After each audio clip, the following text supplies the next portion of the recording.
Hello, beautiful souls. Before we begin our journey, I'd love to know where in the world you're listening from. Comment below.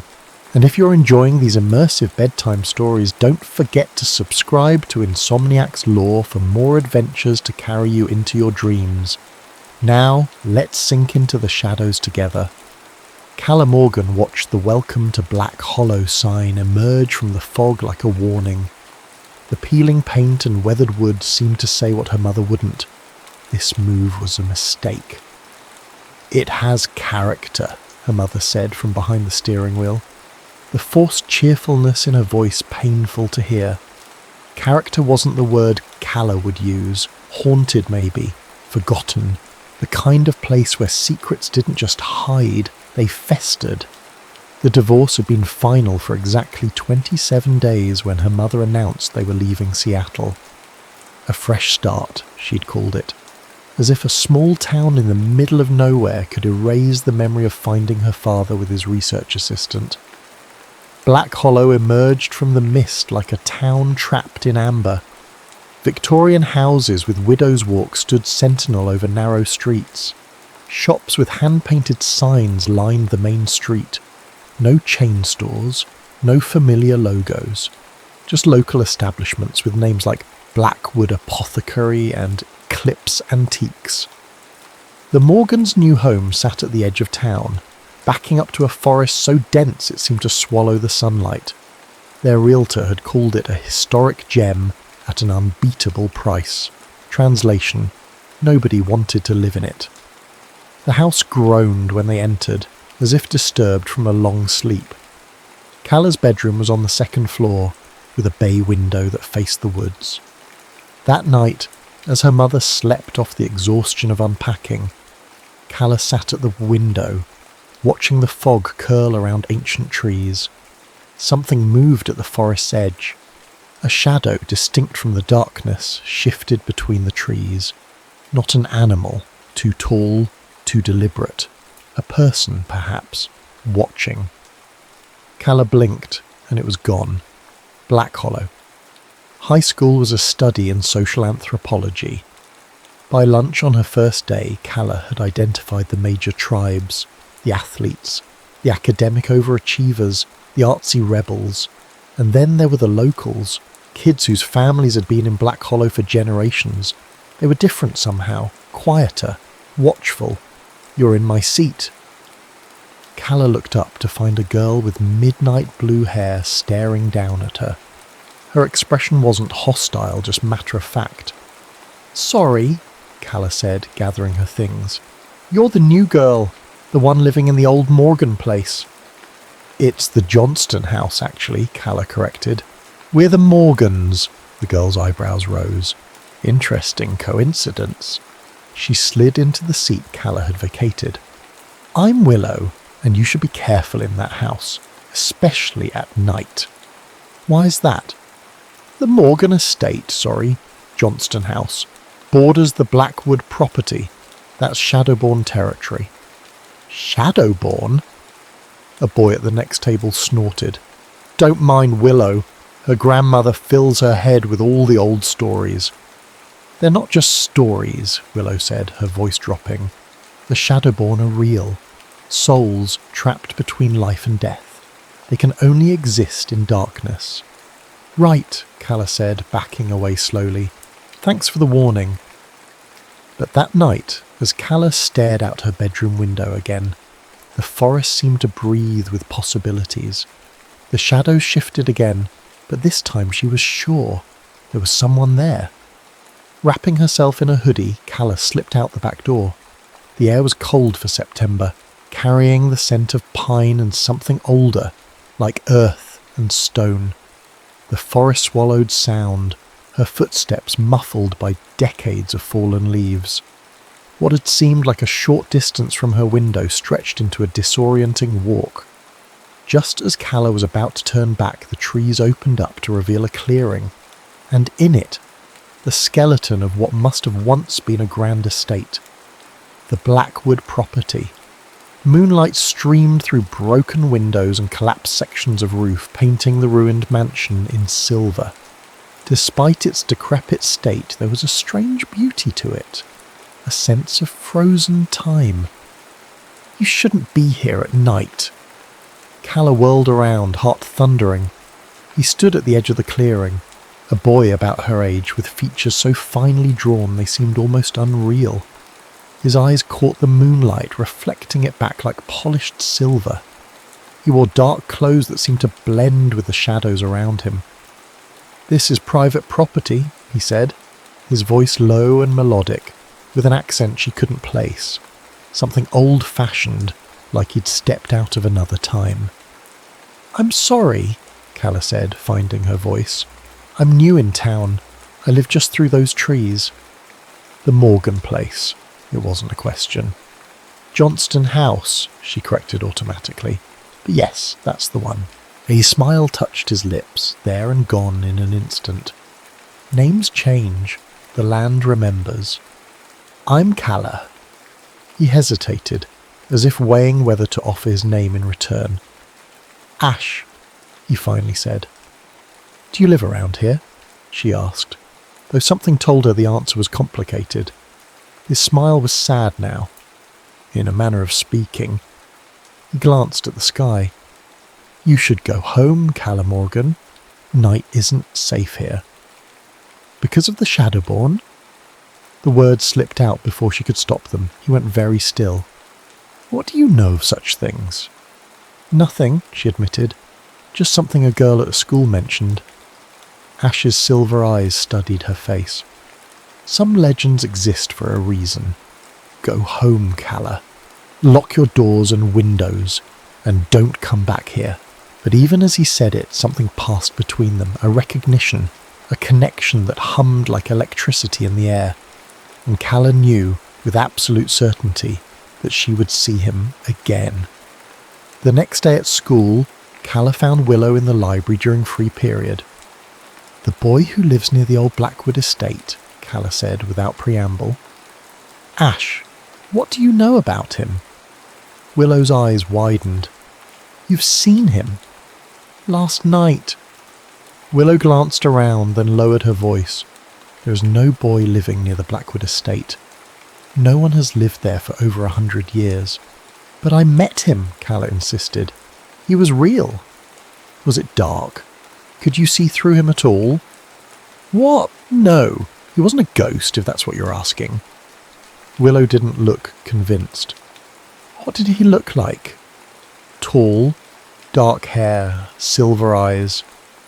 The colour drained from Willow's face. Asher Blackwood disappeared in 1873. He was said to have eyes like quicksilver. She pulled out her phone and showed Calla a photo of an old portrait. "This hangs in the town museum." Calla's breath caught. The portrait was faded, the colours muted by time, but the face was unmistakable. Ash. His clothes were different, from another century, but those eyes, the same. "That's impossible," she whispered. "Not if he's a Shadowborn," Willow said. "Neither living nor dead, bound to the darkness. The legend says they can only exist at night. In sunlight, they dissolve."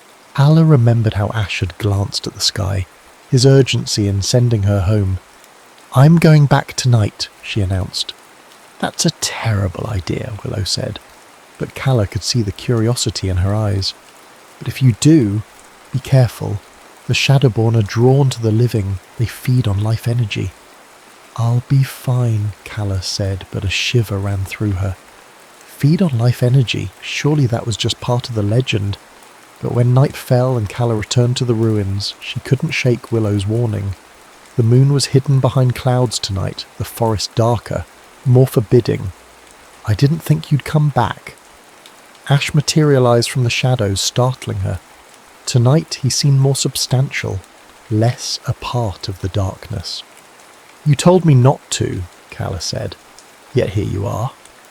"I have questions." His smile was sad. "I imagine you do." "Are you a ghost?" Calla asked, the question blunt in the quiet night. Ash's laugh was soft, carrying no humour. "Not exactly." He moved closer. and Calla noticed how the moonlight seemed to pass through him at certain angles, as if parts of him weren't quite solid. I'm what your friend Willow would call a shadowborn. So you were listening yesterday? I'm drawn to the living, he said simply, especially newcomers. There's something about your energy, brighter, undimmed by this place. A chill ran down Calla's spine. Do you feed on life energy? His expression darkened. Is that what they're saying now? No, Calla, I don't feed on anything. I simply exist, or half exist, caught between worlds. How? A curse, he said. One I've been living with for a very long time. Since 1873, Calla said. I saw your portrait today, in the museum. He nodded, unsurprised. The last image of Asher Blackwood, painted 2 weeks before I vanished, before I became this. What happened to you?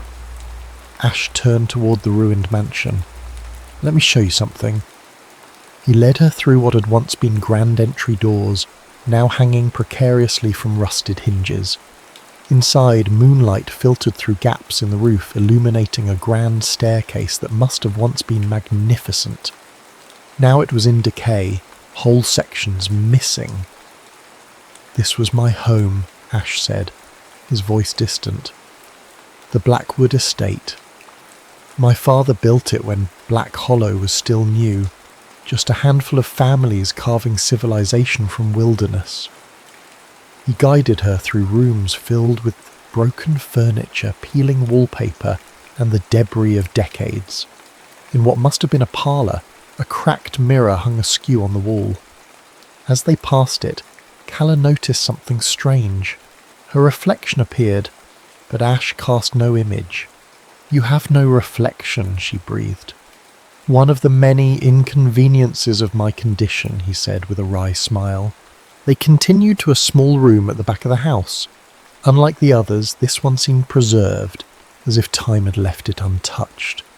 Books lined the walls, thick with dust but intact.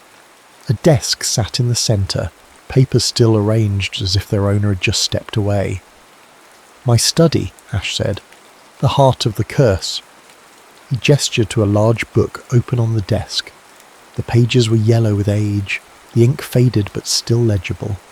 Drawings of celestial bodies, shadowy figures, and complex symbols covered the pages. I was a scholar of the occult, Ash explained. Not out of malice or dark intent, but curiosity. I wanted to understand the boundaries between worlds. His voice turned bitter. I should have known better than to meddle with forces beyond my comprehension. What happened? Calla asked again. I fell in love, he said simply, with Heather Graves, daughter of a rival family. Our families had been enemies for generations, fighting over land, influence, the future of Black Hollow. But Heather and I didn't care about old feuds. We were going to leave, start fresh somewhere else. His expression darkened. But Heather's father, Jonathan Graves, discovered our plan. He couldn't bear the thought of his daughter leaving with a Blackwood, so he turned my own research against me. Ash touched the book, his fingers passing partially through the pages. Using my notes, Graves performed a ritual during the solar eclipse of 1873. He bound me to the shadows, trapping me between life and death, neither fully here nor gone. That's horrible, Calla whispered. The true cruelty was his intention. He didn't want me dead. He wanted me to suffer, to exist forever in this half-life, watching the world change while I remain unchanged, unable to leave Black Hollow, unable to feel the sun. Ash's silver eyes met hers, unable to truly live. There must be a way to break the curse, Calla said. Perhaps, but I've had over a century to search for answers and found nothing. He reached toward her face, his fingers stopping just short of touching her cheek. You should go, Calla. The longer you stay with me, the more you risk. Risk what? The curse, it doesn't just affect me. Those who spend time with Shadowborn begin to fade themselves. The boundary between your world and mine grows thinner. You could become like me." "I don't believe that," Calla said. But even as she spoke, she noticed how the moonlight seemed to pass partially through her hand, just for a moment. Ash saw it too. His expression turned to alarm. "Go, now, and don't come back." But Calla knew, even as she found her way home through the dark forest, that she would return. Something about Ash called to her, a connection that defied explanation, and if there was a way to break his curse, she was determined to find it. The next day at school, Calla couldn't focus. Her mind kept returning to Ash, to the Blackwood estate, to the curse that had trapped him for over a century. During lunch, she found Willow again. "I need to know everything about the Shadowborn," Calla said, "and about breaking curses." Willow studied her with concern. "You went back to the estate. I met Ash again. He told me everything about the curse, about Jonathan Graves, all of it." "You need to be careful," Willow warned. "My grandmother says the Graves family has been keeping the Blackwood curse alive for generations. If they find out you're trying to help Ash..." "The Graves family is still in Black Hollow?" Willow nodded. "Jonathan Graves' descendants. They own half the town, including the museum where that portrait hangs. They're protective of the town's history, including the part where their ancestor cursed an innocent man to eternal torment. Especially that part." Willow glanced over Calla's shoulder and lowered her voice. "Don't look now, but that Marcus Graves at the table by the window, Jonathan's great-great-grandson." Despite the warning, Calla turned. A boy with sharp features and cold eyes stared back at her. Something in his gaze made her skin crawl. A calculation, an awareness, as if he knew exactly who she was and what she was planning. "He knows," Calla whispered. "Impossible," Willow said. "He can't know you've met Ash."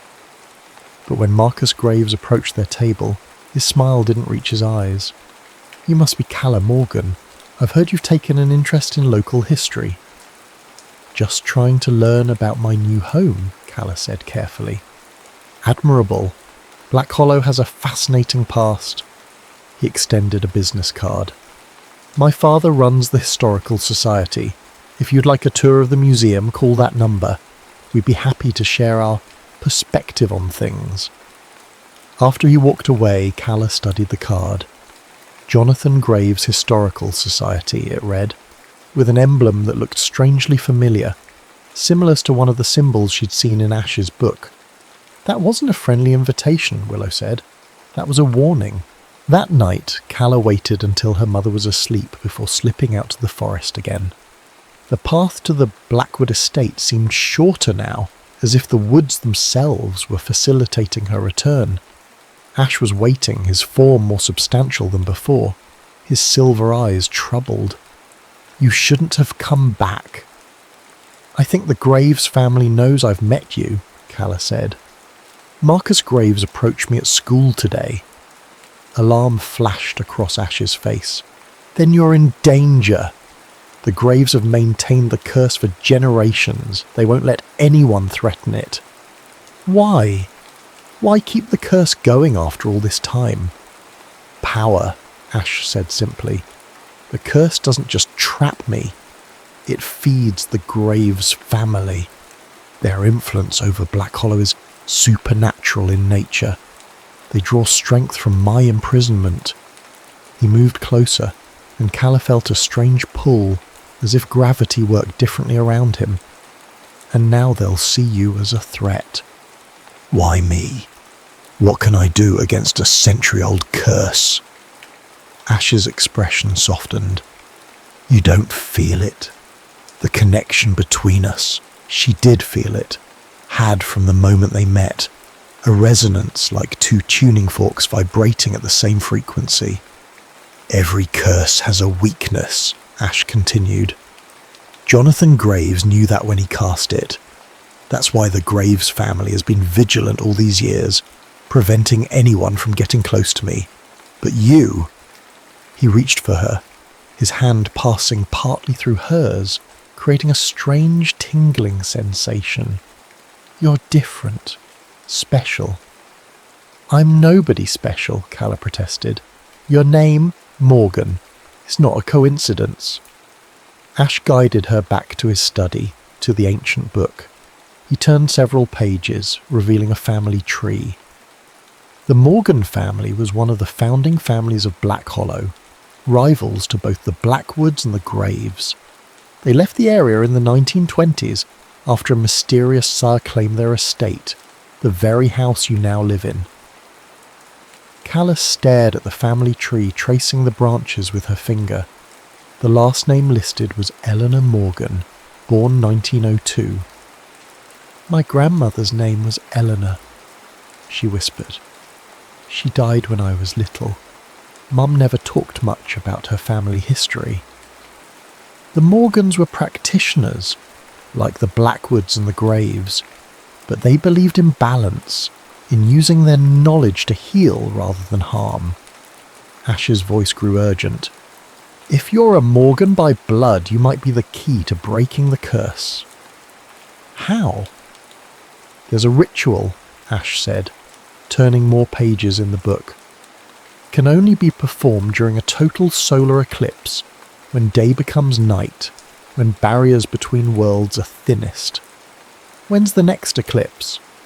3 weeks from now, October 14th. Calla felt a chill. "That's my birthday." Ash's silver eyes widened. "Then it's true. You are the one." "The one what?" "The ritual requires a Morgan born under an eclipse. Someone with 1 foot in each world, just as I have. Together we could break the curse." His expression darkened. "The cost is high." "What cost?" "To break the curse there must be a sacrifice, something precious." Ash wouldn't meet her eyes. "A life for a life. My freedom would come at a terrible price." Calla spent the next week in a state of heightened awareness, feeling Marcus Graves's eyes on her in the school hallways, noticing strange figures watching her house at night. Her mother, absorbed in her new job at the local hospital, did not notice Calla's growing paranoia, or the way light sometimes passed through her daughter's hands, as if she were becoming as insubstantial as Ash. With each visit to the Blackwood estate, the connection between Calla and Ash grew stronger, and the boundary between their worlds grew thinner. Sometimes, when they talked deep into the night, Calla could see the shadow realm through Ash's eyes, a twilight version of reality where lost souls wandered among twisted reflections of the living world. "You're fading," Ash said one night, his voice tight with concern. "The more time you spend with me, the more you become like me." Calla held up her hand to the moonlight, watching it turn partially transparent. "I'm not afraid." "You should be," he insisted. "This isn't a gift, Calla, it's a prison." But secretly Calla had begun to wonder if becoming a Shadowborn might not be so terrible, if it meant being with Ash. The thought terrified and thrilled her in equal measure. Willow had become Calla's confidant, her connection to the normal world as Calla drifted further from it. Together they researched the Morgan family history, the mechanics of the curse, and the approaching eclipse. "My grandmother says the eclipse will be total over Black Hollow," Willow said, showing Calla a map on her phone. "The path of totality passes right over the town. It'll be dark as night for about 3 minutes. 3 minutes to break a 150-year-old curse," Calla mused. "Not much time." "Are you sure about this?" Willow asked. "Ash said the ritual requires a sacrifice. What if it means you?" The thought had crossed Calla's mind. "And that's the price," she said quietly. "I can't leave him trapped like that, Willow. Not if I can help." "You barely know him." "That's not true," Calla protested. "I know him better than I've known anyone. When we're together, it's like I've found a piece of myself I didn't know was missing." Willow's expression was troubled. "Just be careful. The Graves won't let this happen without a fight." As if conjured by her words, Marcus Graves appeared at their table, sliding into a seat uninvited. "Discussing the eclipse?" he asked, his smile not reaching his eyes. "It's going to be quite the event. The whole town is planning a viewing party in the square." "We're aware," Calla said coolly. "My father is particularly interested in the astronomical significance," Marcus continued. "Did you know that Black Hollow experiences a perfect total eclipse only once every 150 years? The last one was in 1873. His eyes bored into Calla's. "Significant things happen during that eclipse. History has a way of repeating itself." After he left, Willow shivered. "That wasn't subtle." "No," Calla agreed. "It was a threat." That night, Calla found Jonathan Graves waiting for her at the edge of the forest. He was older than she'd expected, in his 60s, with steel-grey hair and the same cold eyes as his son. He leaned on an ornate cane with a silver handle shaped like a raven. "Miss Morgan," he said, his voice cultured, precise. "I believe it's time we had a conversation about your extracurricular activities." "I don't know what you mean," Calla said, heart pounding. "Please, let's not insult each other's intelligence. You've been visiting the Blackwood boy. You're planning something for the eclipse." He stepped closer and Calla noticed how the shadow seemed to bend toward him, as if drawn by a magnetic force. "I'm here to advise against it." "Why? Because you want to keep Ash trapped? To keep feeding off his curse?" Jonathan's eyebrows rose. "He's been filling your head with his version of events, I see. Did he tell you why he was cursed? The real reason?" "He said it was because he wanted to leave Black Hollow with Heather Graves. Your ancestor couldn't bear to lose his daughter to a Blackwood." Jonathan laughed, the sound sharp in the quiet forest. "A convenient narrative for a lovesick boy. The truth is far less romantic. Asher Blackwood was meddling with forces beyond his control. The ritual my ancestor performed wasn't vengeance, it was containment. Protection for the town, for everyone." "I don't believe you," Calla said, but doubt crept into her mind. "No? Ask him about the others then, the ones who faded before you." Jonathan's eyes flickered to Calla's hands, which had grown more transparent in the moonlight. "You're not the first young woman Asher has lured into his trap. He needs life energy to sustain himself. Once he's drained you dry, he'll find another." "That's not true," Calla insisted. "He warned me away. He told me I was risking myself by being with him." "Part of his game," Jonathan said dismissively. "Creating the illusion of noble sacrifice makes the seduction more effective." He sighed, suddenly looking tired. "I don't expect you to believe me, Miss Morgan. Young love is deaf to reason. But know this. If you attempt to break the Blackwood curse during the eclipse, you won't just be risking yourself. The consequences for Black Hollow would be catastrophic." After he left, Calla stood trembling at the forest's edge. Could Jonathan be telling the truth? Had Ash been manipulating her all along? She found him waiting in the ruined parlour of the Blackwood estate, silver eyes brightening when he saw her. "Jonathan Graves confronted me," she said without preamble. "He said you were cursed as containment, not vengeance, that you were dangerous." Pain flashed across Ash's face. Of course he would say that. The Graves have been rewriting history for generations to justify what they did. "He also said there were others before me. Other girls you drained." Ash flinched as if struck. "There have been others who've found me over the years," he admitted. "Some who tried to help, but I never—" He stopped, his expression tormented. "I would never intentionally harm anyone, Calla, especially not you." "But I am fading," she said, holding up her increasingly transparent hands. "Just by being near you." "Yes," Ash whispered. "It's the nature of the curse. I draw life energy without meaning to. It's why I try to warn you away." Then why let me come back? Why tell me about the ritual, about my connection to it? Selfishness, he admitted, his voice breaking. Loneliness. Hope. He moved closer, the air between them charged with energy. In 50 years, I've never felt with anyone what I feel with you, as if our souls recognize each other. How do I know that's real, that it's not just part of the curse? You don't, Ash said simply. You can only trust what you feel. And what Calla felt, despite her doubts, was a connection so profound it transcended explanation. When she looked at Ash, it wasn't just attraction or fascination, it was recognition, like finding a missing piece of herself. Show me the ritual, she said finally. All of it. I need to know exactly what it entails, what the sacrifice is. Ash led her to his study, to the ancient book. He turned to pages he hadn't shown her before, covered in complex diagrams and text in a language Calla didn't recognize. The eclipse creates a moment when barriers between worlds thin, he explained.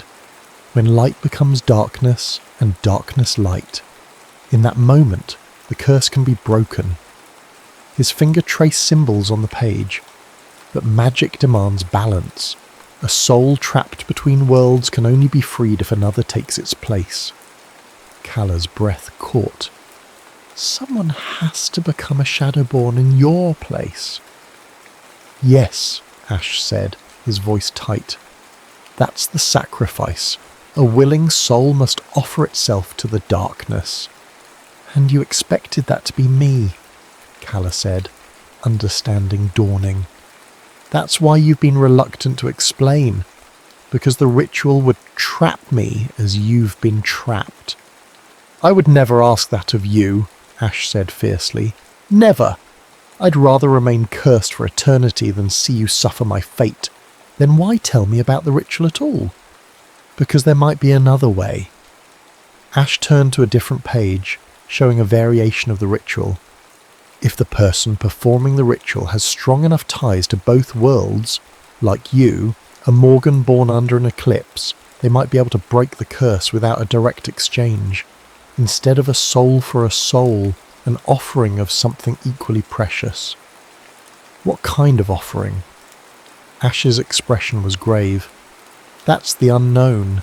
The text suggests that which is most cherished. But what that means, he shook his head. It's a risk, a terrible risk, but one worth taking, Calla said firmly. Outside, an owl hooted, 3 times in quick succession.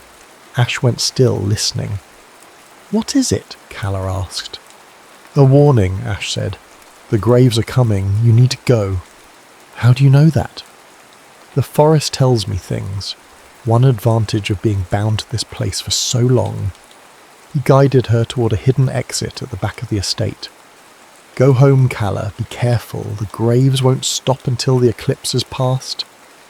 As Calla made her way through the dark forest, she felt eyes watching her. Not just human eyes, but something else. The trees themselves seemed to bend toward her, branches reaching like fingers. The boundary between her world and the Shadow Realm was growing thinner every day, and deep down, a part of her welcomed it. The town of Black Hollow transformed as the eclipse approached. Banners appeared on Main Street announcing the Eclipse Festival. Shops displayed merchandise with celestial themes. Tourists began arriving, filling the small inn and renting rooms in local homes. Beneath the festive atmosphere, Calla sensed a current of unease. The locals, the ones whose families had been in Black Hollow for generations, watched the preparations with wary eyes. They hung protective symbols in their windows and kept the children close after dark. They know, Calla realized. They have always known about the curse, about the Shadowborn. It's part of the town's collective memory. At school, Marcus Graves had become Calla's shadow, appearing whenever she was alone, always with the same cold smile and veiled threats. My father wants to ensure you'll join us for the eclipse viewing in the town square, he said, cornering her after English class. It would be safer that way. I haven't decided where I'll watch it, Calla replied carefully. Marcus's smile didn't waver. The Blackwood estate would be a poor choice. Structurally unsound. Dangerous. His eyes flicked to her hands, which Calla had taken to hiding in the sleeves of her sweater to conceal their increasing transparency. "You're not looking well, Calla. Perhaps you should see a doctor. My uncle is an excellent physician." "I'm fine," Calla said, pulling away, but she wasn't fine. The fading was accelerating. At night, looking in her bathroom mirror, Calla could see through parts of herself to the wall behind. When she stepped into sunlight, it hurt. Not like a sunburn, but deeper, as if the light passed through her and scorched something essential inside. She was becoming a Shadowborn, with or without the ritual. "It's happening too fast," Ash said when she told him, his face tight with guilt. "The connection between us is too strong. I'm pulling you into my world without meaning to." "Then we need to break the curse now," Calla insisted. "We can't wait for the eclipse." "The ritual won't work without the eclipse," Ash said. "The moment when day becomes night is crucial. There has to be something we can do to slow this down," Calla said, desperation edging into her voice. Ash's expression turned thoughtful. "There might be. The Morgans were healers. Their grimoire, their book of spells and remedies, might contain something that could help." "Where would I find this grimoire?" "Your house, the Morgan estate. There must be a reason your mother was drawn to that specific property. The Morgans would have hidden their most precious possessions before they left Black Hollow." That night, after her mother had fallen asleep, Calla searched their house inch by inch. In her own bedroom, she found it, a loose floorboard under the window seat, and beneath it, a hidden compartment containing a leather-bound book nearly identical to the one in Ash's study, the Morgan Grimoire. Calla brought it to Ash the next night. Together they pored over its pages, Calla translating the strange symbols using knowledge that seemed to rise from somewhere deep within her, as if her bloodline itself remembered the language of magic. "Here," she said finally, pointing to a passage near the end of the book. "A protection spell against fading. It requires creating a tether to the living world." "A physical object that binds your essence," Ash confirmed, reading over her shoulder. "It would slow the process, give us time until the eclipse." The ritual was simple but intimate. Calla needed to bind her essence to something of sentimental value, something that represented her connection to life, to the physical world. She chose a locket that had belonged to her grandmother Eleanor, the last Morgan to live in Black Hollow. Ash guided her through the ritual, his voice soft as she recited words in a language she shouldn't have understood but somehow did. As the final word left her lips, the locket grew warm against her skin, pulsing with a gentle light. The effect was immediate. Calla's hand solidified, the transparency receding like tide washing back to sea. She could feel the locket humming against her skin, a constant reminder of her tether to the living world. "It worked," she breathed, examining her solid fingers in the moonlight. "Temporarily," Ash cautioned. "The tether will hold until the eclipse, but no longer. By then we must either break the curse or—" He didn't finish the sentence. He didn't need to. "Or I'll become like you," Calla thought, trapped between worlds. The days before the eclipse passed in a blur of preparation and vigilance. Calla and Willow gathered the materials needed for the ritual. Black candles, herbs that only grew in the light of a waning moon, a silver knife with a bone handle that they found buried beneath the oldest oak in the forest, exactly where the Morgan grimoire said it would be. The Graves family grew more desperate as the eclipse approached. Jonathan Graves himself appeared at Calla's door one evening, his manner falsely pleasant as he spoke with her mother. "We're hosting a special viewing event for the eclipse," he told her, his eyes occasionally drifting to Calla, who hung back in the hallway. "As new residents, you should join us. Experience Black Hollow at its finest." "That sounds lovely," her mother said. oblivious to the tension crackling between her daughter and the town's most prominent citizen. After he left, Calla's mother turned to her with excitement. "Isn't that nice? The Historical Society is arranging telescopes in the town square. We should go together." "Actually," Calla said, thinking quickly, "Willow invited me to watch with her family. They have a perfect view from their property." It wasn't a complete lie. Willow would be with her, but at the Blackwood estate, not her family's home. The morning of October the 14th, Calla's birthday, the day of the eclipse, dawned with an unnatural stillness.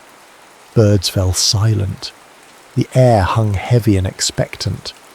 Even Calla's mother sensed something different about the day, hugging her daughter a moment longer than usual before leaving for work. "Happy birthday, sweetheart," she said. 17? I can hardly believe it." She pressed a small wrapped box into Calla's hands. "This was your grandmother's. I was saving it for today." Inside the box was a ring, silver, set with a moonstone that seemed to capture and reflect light in impossible ways. "It's beautiful," Calla said, slipping it onto her finger. It felt warm, as if greeting her. "It's been passed down through the women in our family for generations," her mother said. "Gran said it was magical," she laughed, embarrassed. "Silly superstition. But she was insistent that you should have it on your 17th birthday." Calla looked at her mother with new understanding. "Did you know about our family's history in Black Hollow?" Her mother's smile faltered.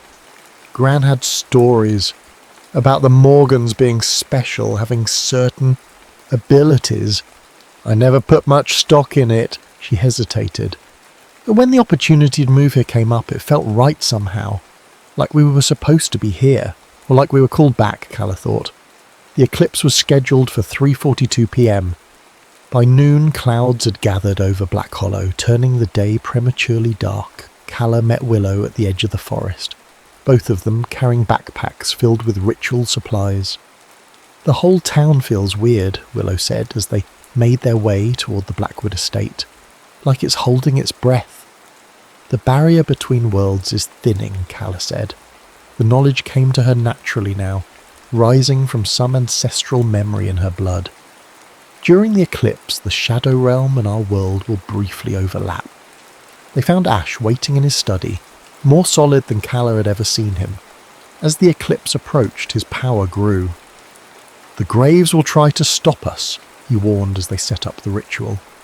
Black candles formed a circle around an iron brazier filled with herbs and sacred woods. The silver knife lay across the Morgan grimoire, both positioned precisely where moonlight would fall when the eclipse reached totality.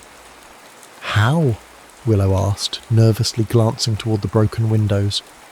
"They'll have sensed the preparations, felt the shift in energy." Ash's silver eyes were troubled. "They might try to physically intervene, or they might work counter-magic." "We'll be ready," Calla said with more confidence than she felt. She touched the locket at her throat, her tether to the living world, and felt the ring on her finger pulse in response. As the time of the eclipse drew nearer, the air grew heavy with electricity. Shadows in the corners of the room seemed to breathe, expanding and contracting like living things. Through the broken windows, Calla could see the sun being slowly devoured by darkness. "It's starting," Ash whispered. The ritual began with Calla reading from the Morgan grimoire, words of power that made the air shimmer. Willow lit the candles one by one, moving clockwise around the circle. Ash stood opposite Calla, his form flickering between solid and transparent as the light outside dimmed. The partial eclipse deepened. The forest fell utterly silent. That's when they heard it. Footsteps on the broken stairs, multiple sets moving with purpose. "They're here," Ash said, his voice tight. Jonathan Graves appeared in the doorway, Marcus behind him. They carried no weapons, but Jonathan's raven-headed cane glowed with an inner light that made Calla's skin crawl. "Stop this foolishness," Jonathan commanded. "You have no idea what forces you're meddling with." "We know exactly what we're doing," Calla replied, continuing the ritual. The words flowed from her as if she'd known them all her life. "We're breaking a curse that never should have been cast." "The curse is the only thing keeping this town safe," Jonathan insisted.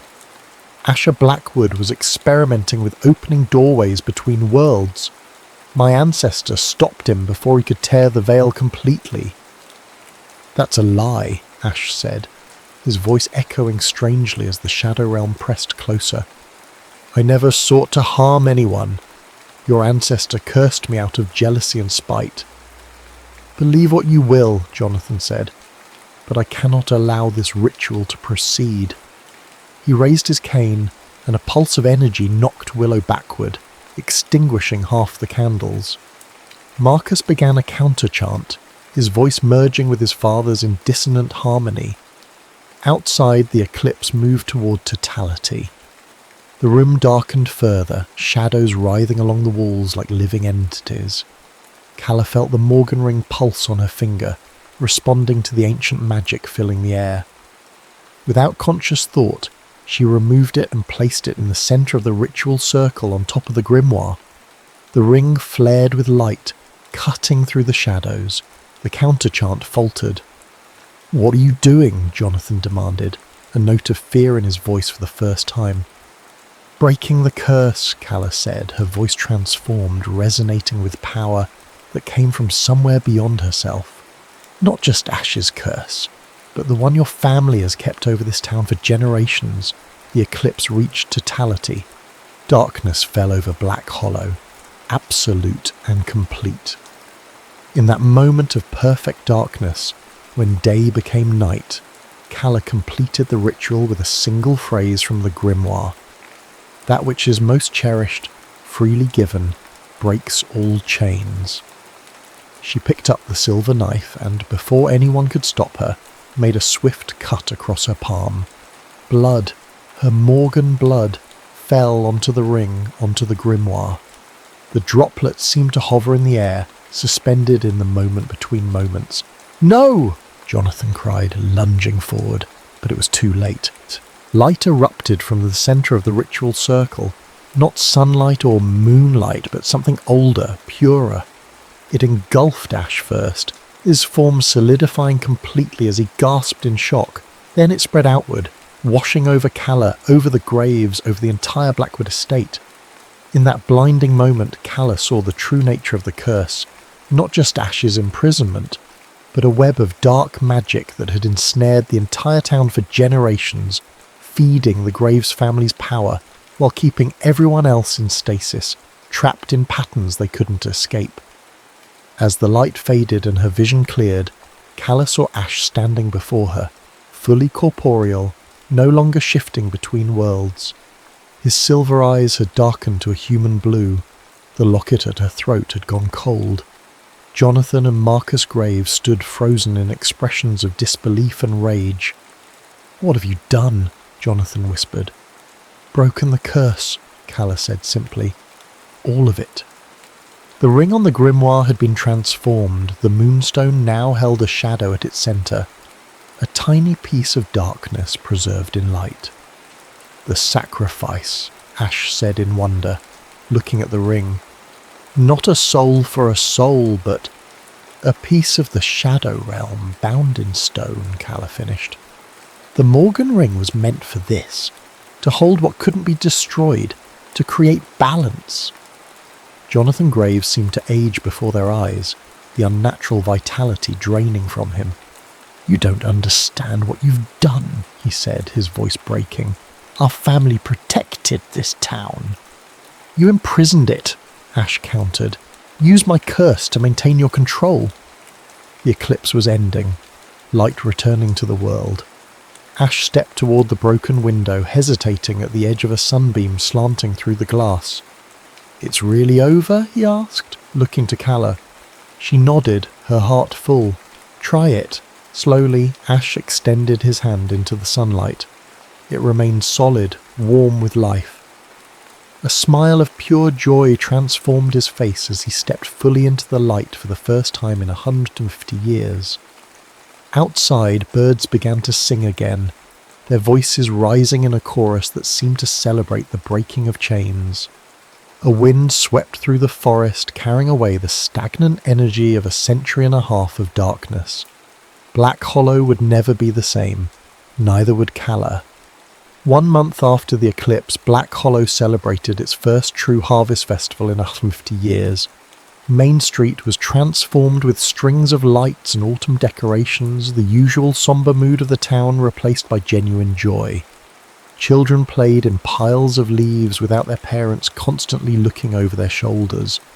Older residents spoke of a weight lifted, a clarity they'd never experienced before. Calla stood at the edge of the festivities, watching the transformation with a mixture of pride and wonder.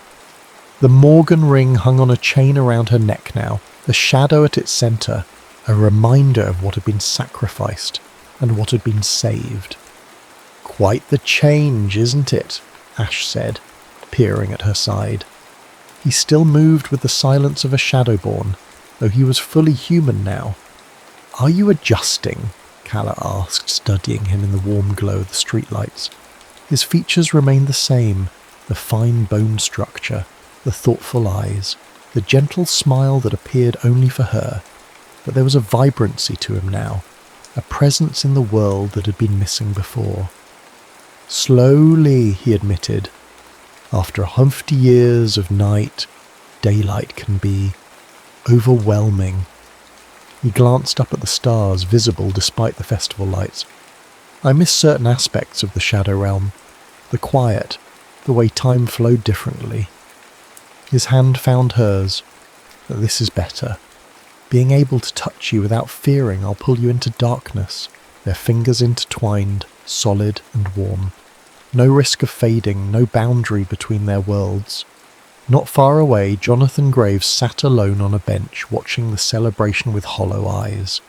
The breaking of the curse had hit the Graves family hardest.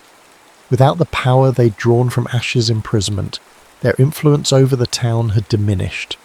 The unnatural longevity that had kept Jonathan vital well into his 60s had faded, leaving him looking his true age, and then some. "He's lost," Calla observed. "His whole identity was built around maintaining that curse. As was his father's, and his father's before him," Ash said. "For generations the Graves defined themselves by their control over Black Hollow, and over me." His expression softened. "I should hate him for what his family did to me, but mostly I pity him. He was as trapped by the curse as I was, just in a different way." Marcus Graves approached his father, offering a cup of cider. The younger Graves had adapted better to the new reality, had even apologised to Calla, awkwardly, grudgingly, but sincerely. Without the shadow of the curse hanging over him, Marcus was just a boy trying to find his place in a world suddenly larger and less certain than he'd been raised to believe. "The curse affected everyone in Black Hollow," Calla said. "Not just you, not just the Graves. It kept the whole town in stasis." She looked around at the festival, at children laughing without inhibition, at elderly couples dancing to the folk band playing on the small stage. "They're all waking up." Willow appeared through the crowd, her midnight blue hair now streaked with silver, a side effect of being present during the ritual. "My grandmother wants to meet you both," she said, slightly breathless. "She says she knew this day would come, that the town would eventually be freed." She rolled her eyes affectionately. "She's been insufferable about being right all along." As they followed Willow through the festival, Calla caught sight of her mother, chatting with the bakery owner, laughing at something he'd said. Her mother had taken the revelations about their family history better than Calla had expected. "It explains so much about Gran," she'd said. "And about you, honestly. You always did have a sense about things." The breaking of the curse had awakened dormant abilities in all those with Morgan blood, including Calla's mother. Nothing dramatic, just heightened intuition, dreams that sometimes came true, a knack for healing small ailments. Enough to make her look at the world with new eyes and recognise the currents of energy that ran beneath the ordinary. Willow's grandmother waited for them at a table near the edge of the square, her weathered hands wrapped around a mug of something that smelled strongly of herbs and spices. definitely not the standard apple cider being served at the festival. "The Morgan girl and the Blackwood boy," she said as they approached, her voice creaking like old wood. "Or should I say the girl who is both Morgan and Shadow, and the boy who was Shadow and is now flesh again." Calla touched the ring at her throat. The shadow trapped within it connected her permanently to the shadow realm, even as she remained firmly in the world of the living. Not quite a shadowborn, but not entirely untouched by that other world. "You knew about the curse all along," Ash said to the old woman. "About me?" "I knew pieces," Willow's grandmother acknowledged. "Every family in Black Hollow kept fragments of the truth. The graves made sure no one had the whole story." Her sharp eyes assessed Calla. "Until you came along, the Morgan returned to the Hollow, born under an eclipse, the one the sign spoke of." "You believe in prophecy?" Calla asked skeptically. The old woman laughed, a sound like dry leaves. "I believe in patterns, in balance. The universe has a way of correcting itself, given time." She gestured to the festival around them. "Look at them, finally free to evolve, to change. Black Hollow was frozen in amber for over 50 years. Now it can breathe again." "What happens now?" Ash asked. "To the town, to—" He glanced at Calla, leaving the rest unspoken. "That's the beauty of it, boy," Willow's grandmother said. "For the first time in 50 years, no one knows. The future is unwritten." After saying goodnight to Willow and her grandmother, Calla and Ash walked through the quieter streets of Black Hollow, away from the festival. Fall leaves crunched beneath their feet, the moon casting dappled shadows through bare branches. "I've been thinking," Ash said after a comfortable silence, "about what to do with my life now that I have one again." "And?" Calla prompted. "The Blackwood fortune is still out there, you know. In banks, investments, property. I may be legally dead, but with the right documentation." He smiled ruefully. "I could be quite wealthy. Rebuild the estate. Travel. See everything I've missed in the last century and a half." Something twisted in Calla's chest at the thought of Ash leaving Black Hollow. Leaving her. But wasn't that the point of breaking the curse? To give him freedom? "That sounds wonderful," she said, keeping her voice light. "Where would you go first?" Ash stopped walking, turning to face her fully. In the moonlight, his eyes held echoes of their former silver gleam. "I'm not going anywhere without you, Calla Morgan." He took both her hands in his. "If you'll have me, that is." "I'm still in high school," she reminded him, though her heart raced. "And you're technically over 70 years old." He laughed. "Details. I'm physically 17, remember? Frozen in time." His expression grew serious. "I can wait, Calla. I've had a lot of practice at waiting. Finish school. Go to college if you want. Decide what you want your life to be. And if I fit somewhere in those plans—" He trailed off, suddenly uncertain. Calla reached up to touch his face, marvelling again at the solidity of him, the warmth of his skin. "You know you do." The Morgan ring pulsed gently against her collarbone, the shadow within it swirling like a tiny galaxy. A piece of the world Ash had inhabited for so long, preserved and contained. A reminder of what they'd both sacrificed and gained. "The future is unwritten," she repeated Willow's grandmother's words. "But whatever comes next, we face it together." Above them, stars wheeled in their ancient patterns, indifferent to the tiny dramas of human lives, yet somehow bearing witness to them all the same. Black Hollow continued its slow awakening, like a dreamer returning to consciousness after a long and troubled sleep. And Calla and Ash walked its moonlit streets, hand in hand, no longer divided by shadow and light, but existing together in the beautiful in-between of twilight, that magical hour when anything seems possible.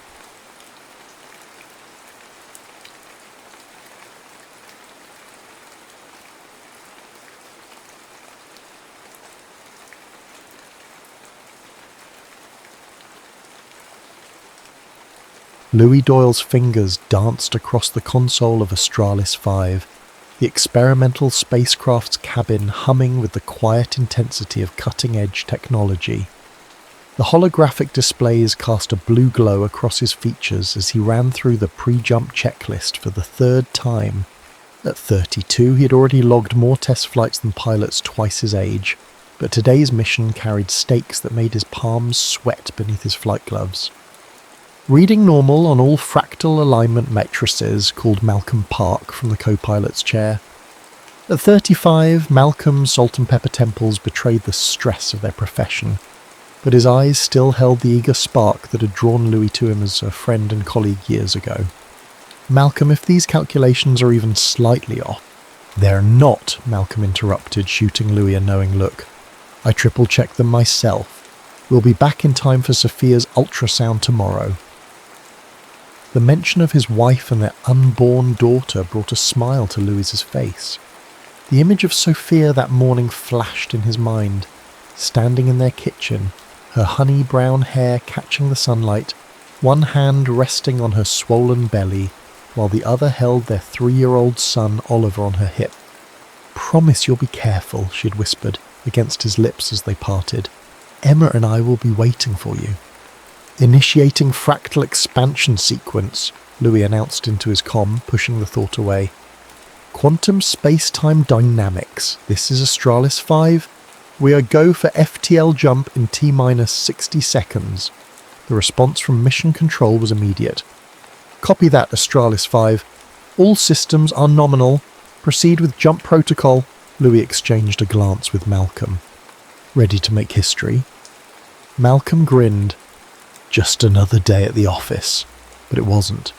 If successful, this would be the first human-piloted craft to achieve true faster-than-light travel, using the revolutionary fractal expansion drive.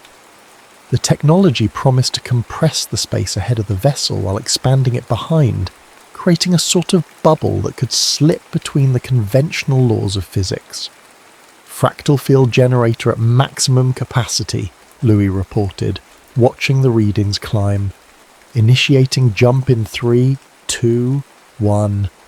He pressed the activation sequence, and the universe seemed to hold its breath. For a heartbeat, nothing happened. Then reality itself appeared to fold around them, stars stretching into impossible lines of light, the blackness of space rippling like disturbed water. "Field stabilization holding at 98%, Malcolm called out, his voice strained with concentration. Wait, Louis, I'm getting anomalous readings in the navigation array."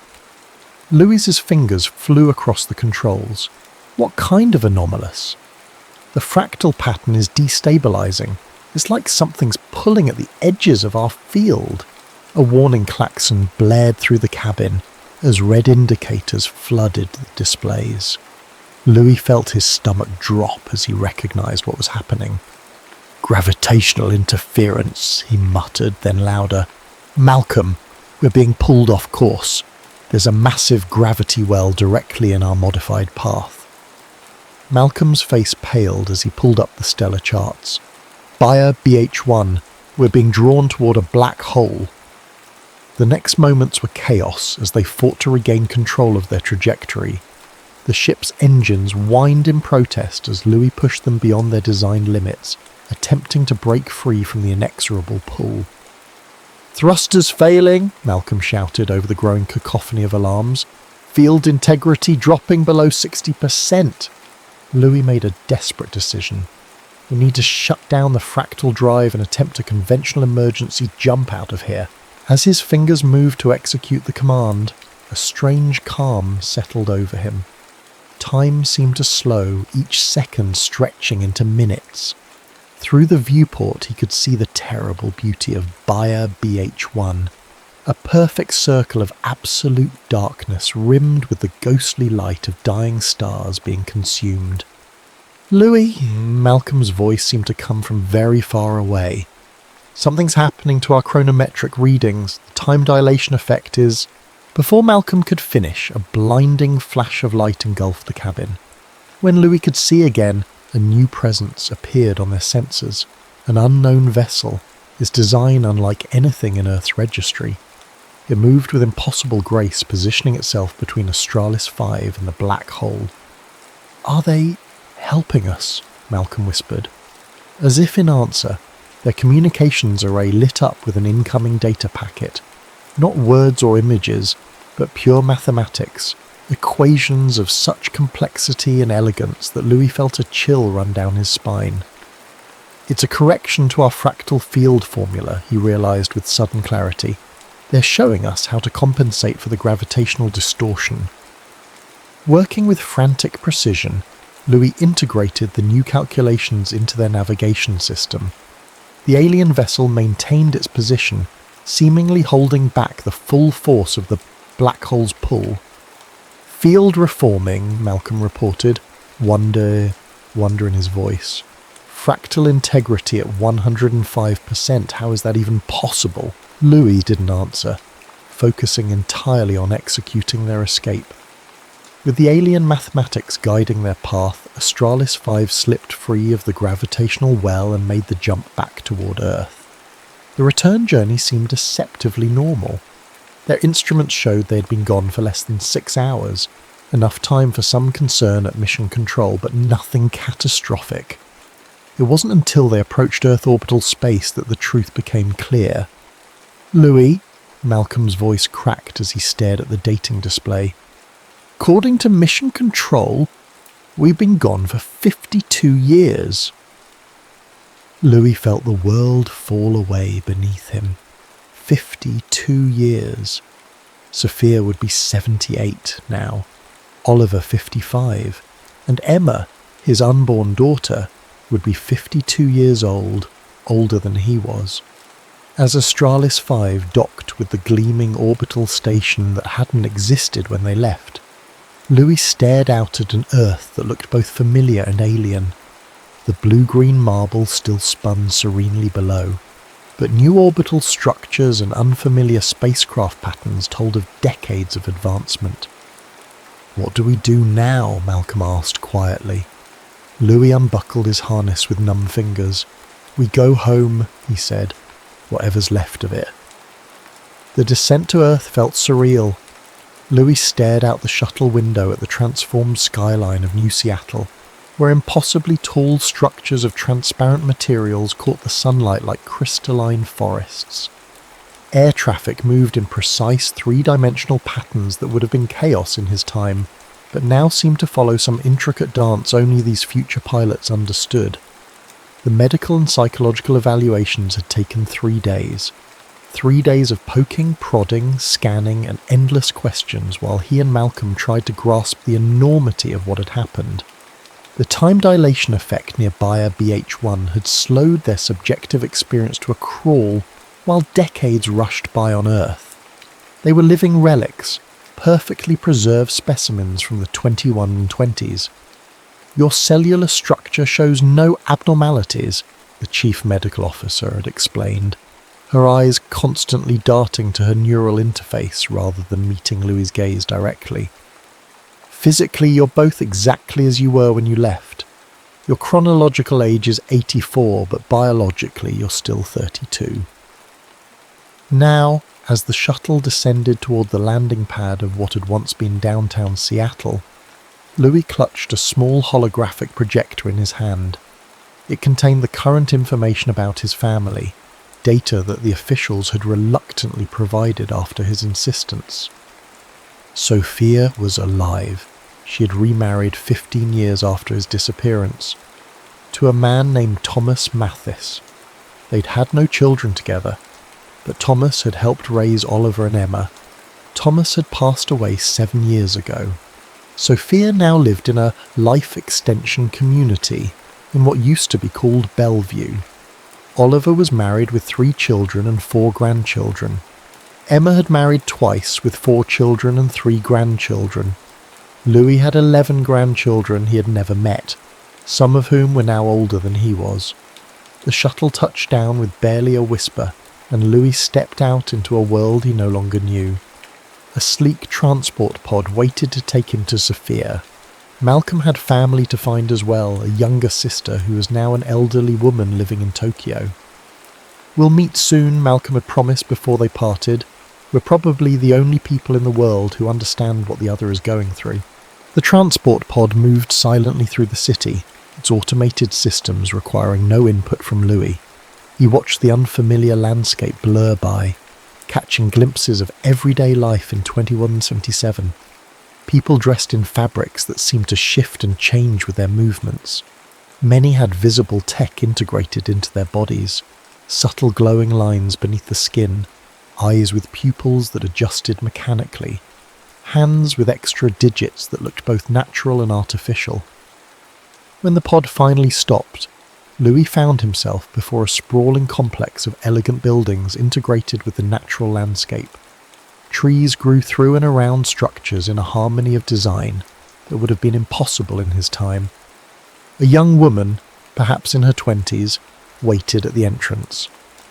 Her professional smile and the subtle glow of interface tech at her temples marked her as staff. "Captain Doyle," she greeted him. "I'm Mira. I'll be facilitating your reunion with Mrs. Mathis Doyle. She's been informed of your arrival and is waiting in the garden pavilion." Louis followed Mira through winding paths lined with flowers he couldn't name and trees engineered to bloom year-round. His heart hammered against his ribs. How do you face a woman you said goodbye to yesterday, who has lived more than half a century since then? The pavilion appeared ahead, a graceful structure of living wood and transparent panels that caught the afternoon light. And there, seated in a hoverchair near a small fountain, was Sophia. Time had etched deep lines into her face and turned her honey-brown hair to silver. But her eyes, those eyes that had looked at him with love just days ago in his timeline, were unmistakably hers. They widened as he approached, her weathered hand lifting to cover her mouth. "Louis," she whispered, the single word carrying 5 decades of grief, acceptance and shock. Louis dropped to his knees beside her chair, words failing him entirely. His wife, yet not his wife anymore, reached out with trembling fingers to touch his face. "They told me, but I couldn't believe it," she said, her voice stronger than he had expected. "You haven't changed at all." "Sophia, Louis began. But what could he possibly say? "Sorry I disappeared for 52 years. I still love you as if I saw you yesterday." Instead, tears came, hot and unexpected. Sophia's hand cupped his cheek, her touch both familiar and strange. "Oh, my dear Louis, what a cruel trick time has played on us both." They talked for hours as the sun moved across the sky. Sophia told him of the years after his disappearance, the grief, the long wait, the eventual acceptance. She spoke of raising their children alone until meeting Thomas, a kind man who never tried to replace Louis, but instead honoured his memory. "Oliver was so angry when I decided to marry again," she recalled with a sad smile. "He was 8 by then, and he had convinced himself you were coming back any day. Emma was easier. She only knew you from stories and pictures." Louis listened, trying to piece together the lives that had continued without him. Will they see me?" Sophia nodded. "Emma is coming tomorrow. She's been the most open to this. Oliver," she hesitated. "Oliver needs more time. This is difficult for him in ways I think neither of us can fully understand." As evening approached, Sophia grew tired. Her caretaker, a man with subtle mechanical augmentations, appeared to take her back to her residence. "We've prepared accommodations for you here in the community," Mira informed Louis. "Mrs. Mathis Doyle requested you stay close." That night, alone in a room designed for comfort but feeling utterly alien, Louis stared out at the unfamiliar stars. Light pollution had been nearly eliminated, and the sky was clearer than he remembered. Even the constellations seemed slightly shifted, or perhaps it was just his perception that had changed. The next morning brought Emma. His daughter, the child he had never held, stood before him as a woman of 52, her eyes Sophia's but her jawline unmistakably his own. She approached cautiously, studying him with an intensity that made him want to look away. My whole life, she said finally. I've seen your pictures, heard stories about you, but they never said how young you'd be. Her voice caught. You're younger than my youngest son. Louis stood awkwardly, unsure if he should embrace her or keep his distance. I don't know what to say, Emma. In my mind, you're still... He gestured vaguely toward her midsection. A smile broke through her reserve. Still unborn? Well, I did turn out rather well, if I do say so myself. She stepped forward and after a moment's hesitation wrapped her arms around him. Welcome home, Dad, even if it's not the home you left. Over the next weeks, Louis met most of his grandchildren. Some approached him with curiosity, others with wariness. To them, he was both family and stranger, a figure from history books suddenly animated and walking among them. Ethan, Emma's youngest at 24, showed the most interest. It's like meeting a time traveller, he enthused during one visit, peppering Louis with questions about life in the 2120s that made Louis realise just how much had changed. Olive remained distant, agreeing only to a brief video call where tension radiated through the connection. I need more time, he said stiffly. 52 years wasn't enough to get over losing you. I can't just flip a switch because you've returned. As the weeks passed, Louis felt increasingly displaced. Sophia was kind, but the romantic love they had shared had transformed into something else. A gentle affection tinged with melancholy for what might have been. His children had lives fully formed without him.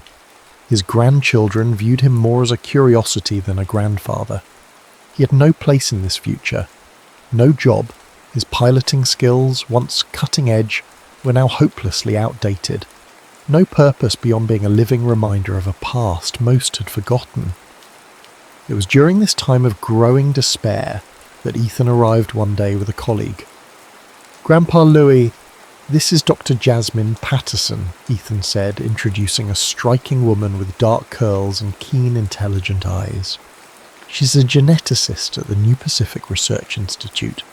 She's been working on the longevity programs that keep Grandma Sophia and others so healthy into their later years.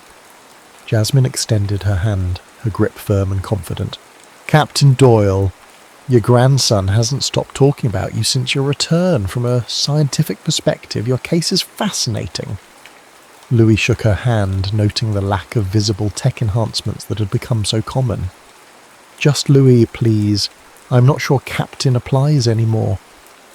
Well, just Louis, she replied, with a smile that transformed her serious demeanour.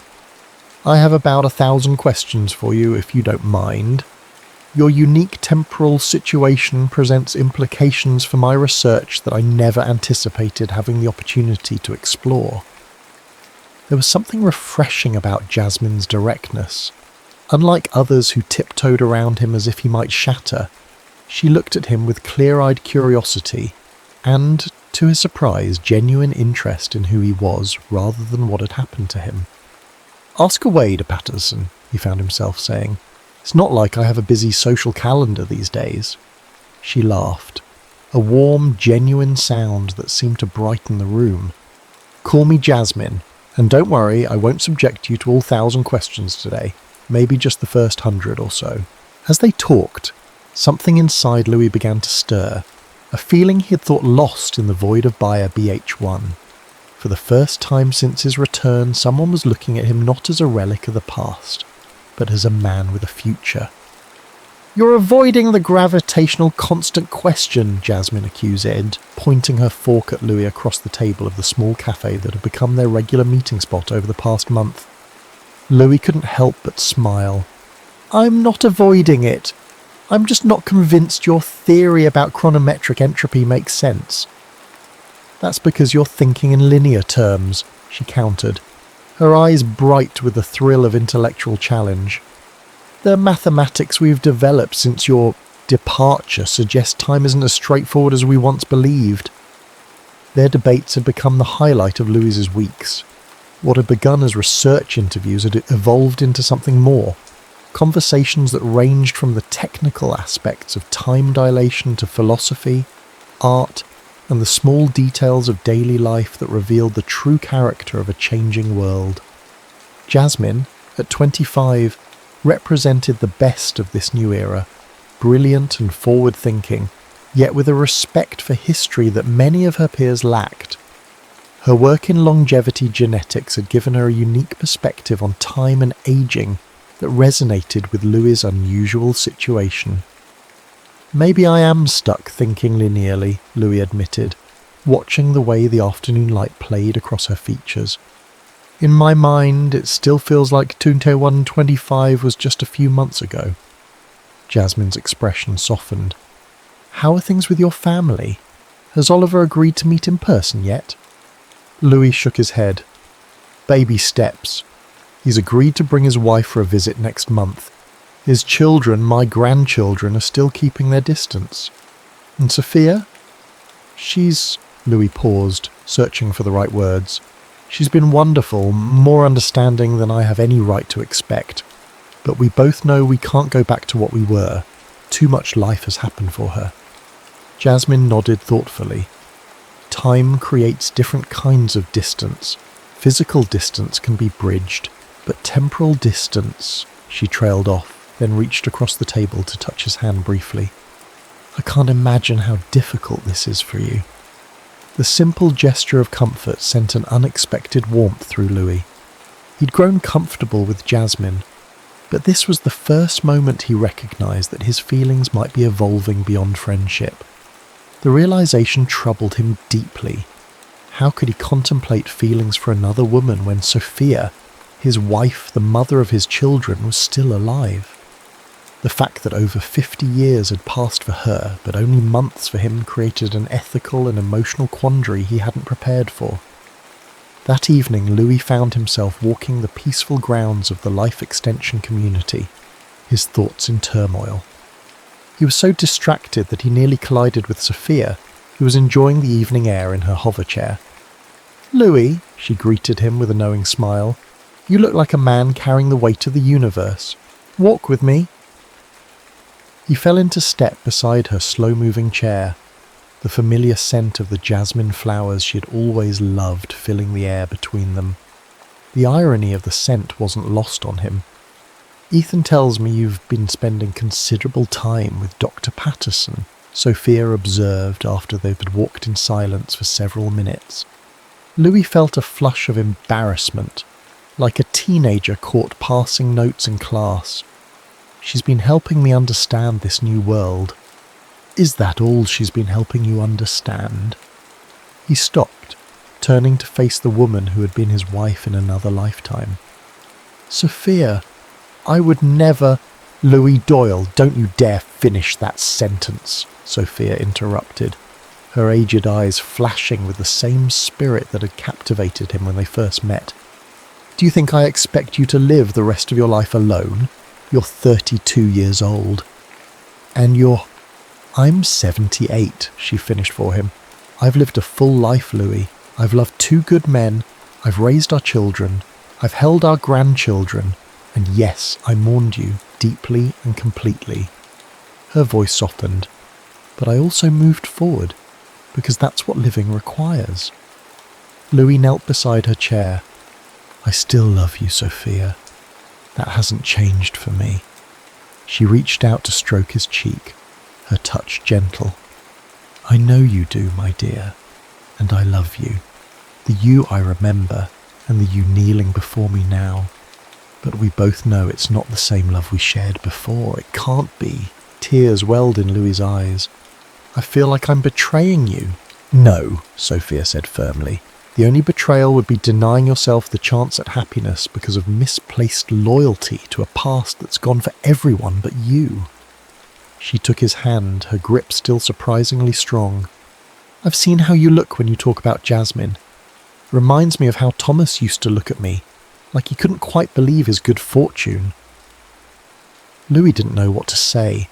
The wisdom of her words warred with the guilt that had taken root in his heart. "The universe has already taken so much from you, Louis," Sophia continued. "Don't let it take your future too." Their conversation stayed with Louis for days afterward.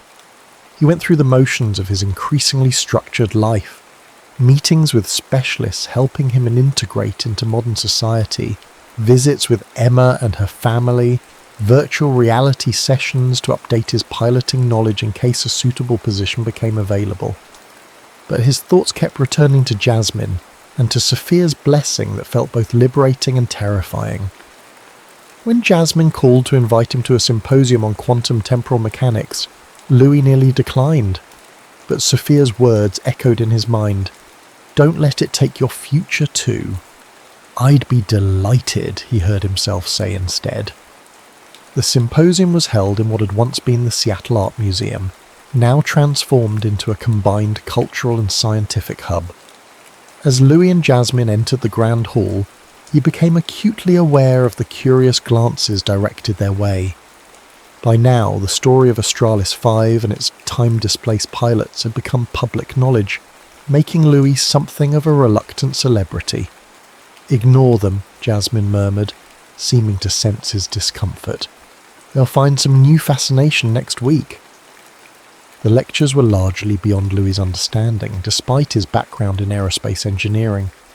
The field had advanced so dramatically that he often felt like a student from the medieval era trying to comprehend quantum physics.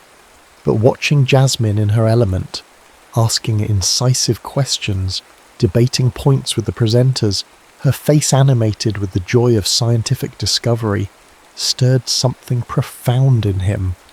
She was fully present in her time, embracing its challenges and possibilities with an enthusiasm that made him ashamed of his own reluctance to do the same. After the symposium, they walked along the waterfront, where eco-restoration projects had transformed what had been a deteriorating shoreline in Louis's time into a vibrant ecosystem. The Puget Sound glittered under the moonlight, cleaner and more alive than he remembered. "You know," Jasmine said as they paused to watch a pod of bioluminescent jellyfish pulse beneath the surface. "The first time Ethan told me about you, I thought he was exaggerating. The test pilot grandfather who disappeared into a black hole and came back 50 years later without aging a day. It sounded like a plot from those ancient science fiction novels my father collects." Louis chuckled. "Sometimes I still hope I'll wake up and find it was all just a dream, that I'm back in 2125, and Sophia is young, and Oliver is still a toddler." Jasmine turned to face him, her expression serious in the moonlight. "Would you really want that? To erase everything that's happened?" The question caught him off guard. I don't know. A few months ago I would have said yes, without hesitation. And now?" Louis looked out at the water, considering. "Now I think about what Sophia told me, about the life she built, the happiness she found even after losing me. I think about Emma, who never knew me but became this incredible woman anyway, and I think..." He hesitated, then turned to meet Jasmine's gaze. "I think about the people I wouldn't have met if things had happened differently." Something shifted in the air between them, a recognition of feelings that had been growing despite both their efforts to maintain professional boundaries. "Louis," Jasmine began, her voice uncharacteristically uncertain, "I need to be clear about something. I didn't continue our meetings just for my research." "I know," he said softly. "This is complicated. You have history, literal history, that I can't possibly compete with." Louis shook his head. "It's not a competition, Jasmine. The past is the past, even if for me it feels like present. But I can't live there anymore." Slowly, giving her every chance to pull away, he leaned forward and kissed Gemma. It was gentle and questioning, a kiss that asked permission rather than presumed it. To his relief and joy she responded, her hand coming up to rest against his chest. When they parted, Jasmine's smile held a hint of wonder. "Well, now I can tell people I've kissed a man from another time." Louis laughed, the sound surprising him with its freedom. "Is that going in your research notes to Patterson?" Definitely, she replied with mock seriousness, under extremely promising developments. Their budding relationship was not without complications. When news reached Louis's family, reactions were mixed. Emma expressed cautious support, while Oliver, during their long-awaited in-person meeting, reacted with stunned disbelief. "She's younger than I am," he pointed out during their tense lunch. "She's younger than your grandchildren." "Chronologically, yes," Louis acknowledged. "But Oliver, I'm not the father you remember. I'm not even the man who would have been your father if I'd stayed. I am..." He struggled for the words. "I'm someone new, trying to find my place in this time." Oliver's wife, Jana, placed a gentle hand on her husband's arm. "Oliver, remember what we discussed. Your father didn't choose this." Oliver's expression remained troubled, but he nodded slowly. "I just need time to adjust to all of this. First you returned from the dead, and now you're dating someone barely out of university." "She has 2 PhDs, Louis felt compelled to point out, then added more gently, "And she makes me happy, son. After everything, don't you think we all deserve a little happiness?" The question seemed to reach something in Oliver that Louis's other attempts had not. His son's rigid posture softened slightly. "I suppose we do," he conceded. "Just be patient with me, okay? I'm still trying to reconcile the father from my childhood memories with the man sitting across from me." "I can do patient," Louis promised. "I've got time." The irony of his statement made them both smile, breaking the tension. Jasmine faced her own challenges. Her parents, while welcoming to Louis, worried their daughter was setting herself up for heartbreak. "He's still processing a massive trauma," her mother pointed out during a family dinner. "And eventually he'll have to make peace with his original family. Where does that leave you?" "I don't know," Jasmine admitted honestly. "But I'm not asking for certainty. I'm just following what feels right."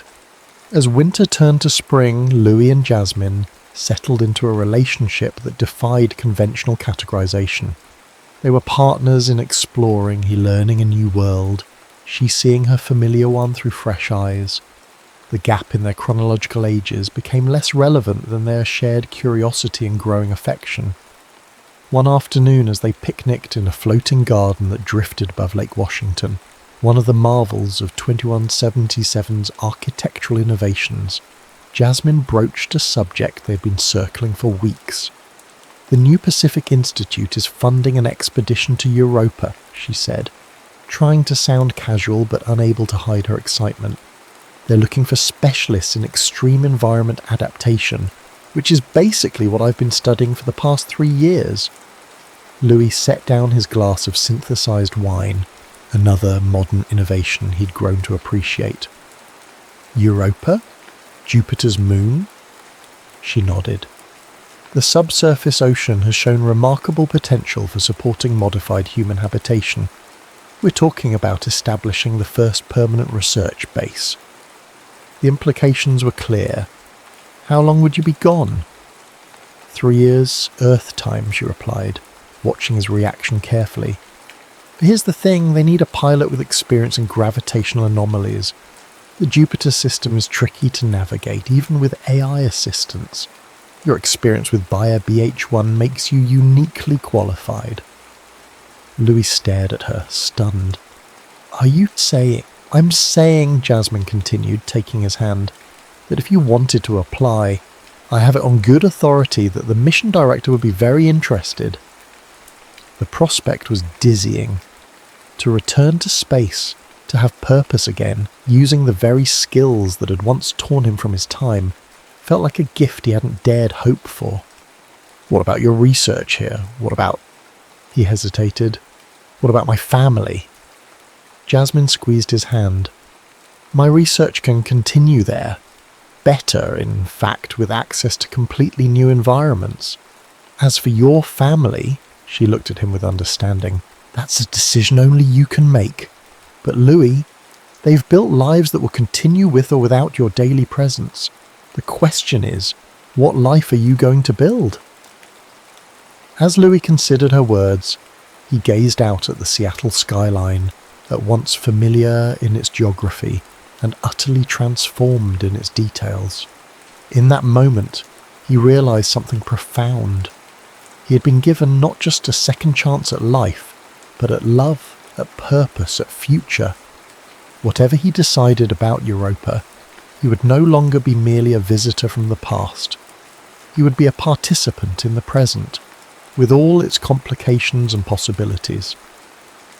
Jasmine watched the shift in his expression, recognizing the moment when something fundamental changed. She leaned forward to kiss him, not caring who might see. "Welcome to tomorrow, Captain Doyle," she whispered against his lips. And for the first time since returning to an Earth that had moved on without him, Louis truly felt he had come home.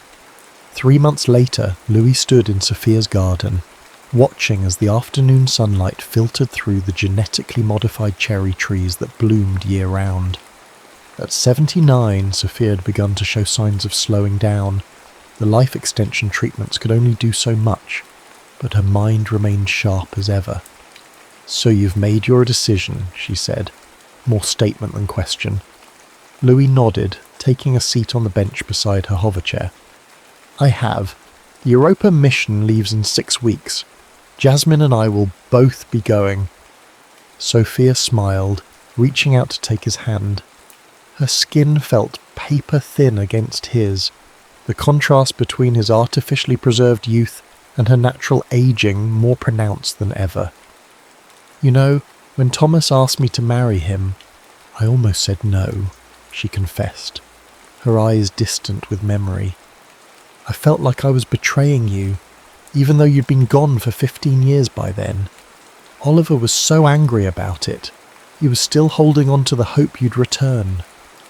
Louis squeezed her hand gently. "I'm glad you said yes. You deserved happiness, Sophia." "As do you," she replied firmly. "I've watched you these past months, Louis.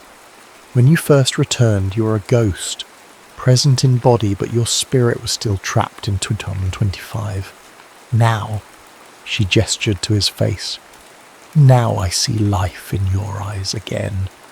They sat in comfortable silence for a few moments, the kind that can only exist between people who have shared a lifetime of love, even if that lifetime took very different forms for each of them.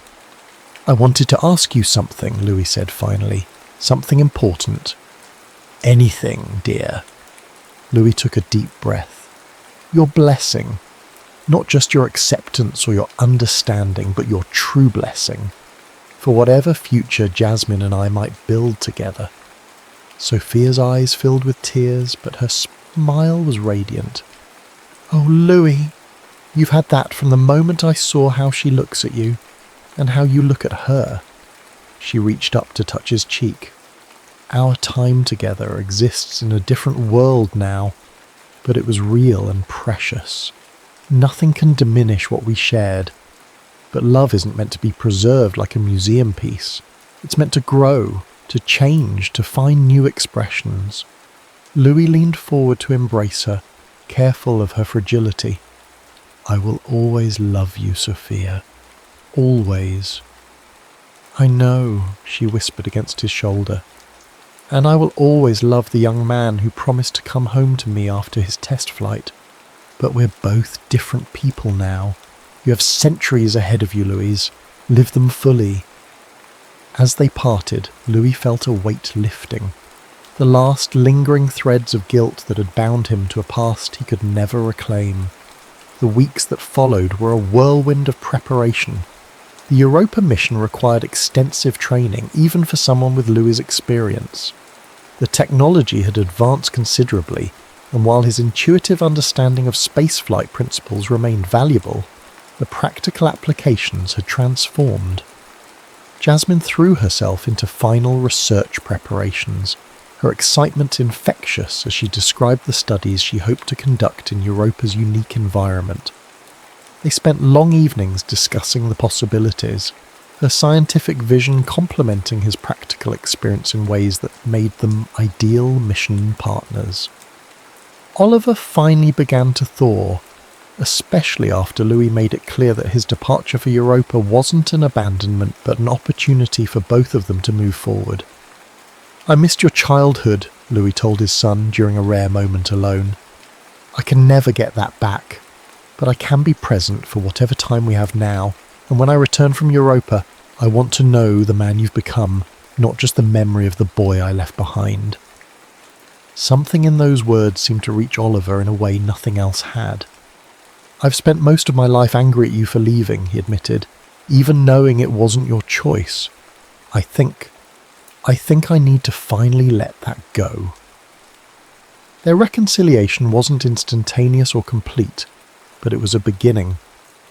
Oliver even brought his children, Louis's grandchildren, to the farewell dinner Emma organised 2 weeks before the mission launch. The gathering was held at Emma's home, a beautiful structure nestled in the mountains outside the city. Nearly the entire extended family attended, creating a chaotic blend of generations that left Louis both overwhelmed and deeply moved. "To think," Emma mused as they stood watching the family mingle, "all of this came from you and Mum. All these lives that wouldn't exist if not for you too." Louis felt a profound sense of wonder at her words. Whatever had been lost in his displacement through time, this legacy, these people had been gained. Jasmine fit seamlessly into the gathering, her natural warmth and genuine interest in each family member earning her acceptance even from the initially sceptical. Louis watched with pride as she engaged Oliver's oldest grandson in a spirited debate about the ethics of genetic enhancement, a topic that would have been purely theoretical in Louis's original time. As the evening wound down, Louis found himself on the terrace with Malcolm, who had travelled from Tokyo for the occasion. In the months since their return, they'd kept in regular contact, but the demands of building new lives had limited their time together. "So," Malcolm said, leaning against the railing, "Europa, never thought we'd get back out there, did you?" Louis shook his head. "After everything that happened with Astralis 5, I assumed my flying days were over." "Funny how things work out," Malcolm mused. "You know, I've been offered a position too, consulting on the Ganymede project. Different moon, same neighbourhood." Louis turned to his old friend in surprise. "You didn't mention this before," Malcolm shrugged, a smile playing at his lips. "Just finalised yesterday. Seems the Jupiter system is the place to be for time-displaced pilots." They laughed together, the sound carrying out over the valley below. For a moment, Louis could almost imagine they were back in flight training, young and certain of their invincibility, the future stretching endlessly before them. "Do you ever regret it?" Louis asked suddenly. "The test flight?" Malcolm considered the question seriously. "Sometimes. I missed watching my niece grow up. I missed my sister's middle age. I came back to find many of my friends gone." He paused, looking out at the stars appearing in the darkening sky. "Then I think, how many people get to see the future, really see it, not just imagine it? We've been given something extraordinary, Louis. Not just longevity, but perspective." Louis nodded, understanding exactly what his friend meant. "To new horizons, then?" Malcolm raised his glass. "To new horizons." The night before the launch, Louis took Jasmine to watch the sunset from Kerry Park, a spot that had somehow survived the decades of urban transformation. The view of the city was dramatically different, with buildings that seemed to defy gravity and transport systems that wove through the air like luminous rivers, but the fundamental geography remained unchanged. "My father proposed to my mother here," Jasmine said as they looked out over the bay. "It's funny how some traditions persist, isn't it?" Louis glanced at her, catching the hint of something in her voice. "Traditions?" She turned to face him fully, reaching into her pocket to withdraw a small object that gleamed in the fading light. Not a ring, as might have been traditional in Louis's time, but a delicate bracelet crafted from a material he didn't recognise. "In my family, this is the bonding gift," she explained, her voice steady but her eyes revealing her nervousness. "It's designed to be worn by both partners. It splits into 2 complementary pieces." She demonstrated, separating the bracelet into two identical bands. The material is quantum linked. No matter how far apart we are, they'll always respond to each other's presence. Louis stared at the bands, understanding the significance of what she was offering.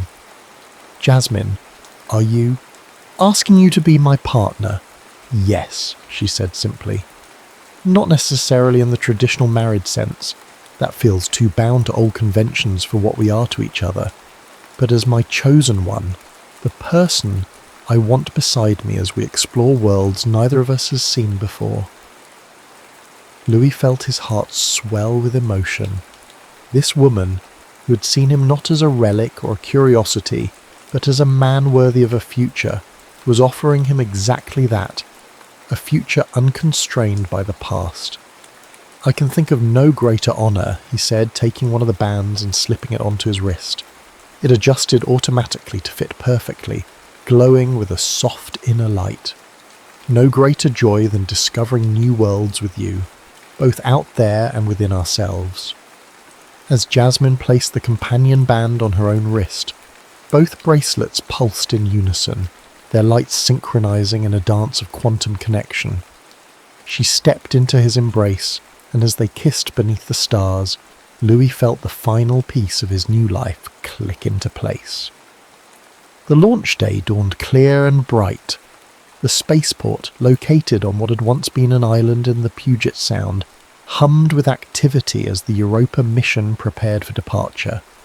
The ship, the Galileo's Dream, stood gleaming on its launch pad, a marvel of engineering that made Australis 5 look primitive by comparison. Louis's family had gathered to see them off, even Oliver, who had arrived early to have a final moment alone with his father. "I brought something for you," Oliver said, handing Louis a small weathered object. Mum saved it all these years. After she married Thomas, she put it away, but she never got rid of it. Louis opened his palm to reveal his original wedding band, a simple gold ring that had been removed during the medical evaluations after Australis 5's return and never reclaimed. "I don't know if it means anything to you now," Oliver continued, "but I thought you should have it. Not to wear," he added quickly, glancing at the quantum bracelet on Louis's wrist, "but to remember." Louis closed his fingers around the ring, deeply moved by the gesture. "Thank you, son. It means everything to me." They embraced, and for the first time since his return, Louis felt like he was truly holding his son, not just the stranger who had grown from the boy he remembered. The final goodbyes were emotional but not devastating. There was a sense of rightness to this departure that had been absent from his unintentional one 52 years earlier. Promises were made to communicate regularly. The quantum entanglement networks allowed near real-time communication even across the vast distances of the solar system. As Louis and Jasmine boarded the Galileo's Dream, Sophia raised her hand in a final farewell.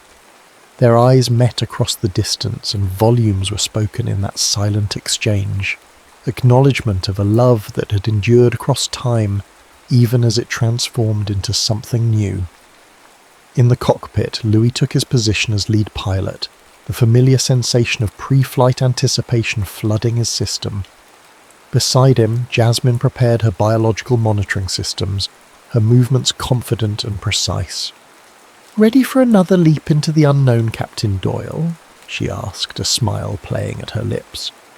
Louis looked at her, this brilliant, compassionate woman who had helped him find purpose when all seemed lost, and then out at the stars that waited beyond Earth's atmosphere. The quantum bracelet on his wrist pulsed warmly, a reminder of the connection they shared. "With you?" he replied, initiating the launch sequence. "Always." As the Galileo's Dream rose into the clear blue sky, Louis felt no fear, only anticipation. Whatever waited for them in the cold depths of space or the mysterious oceans of Europa, they would face it together. Two explorers bound not by the accidents of time, but by the deliberate choice to build a shared future.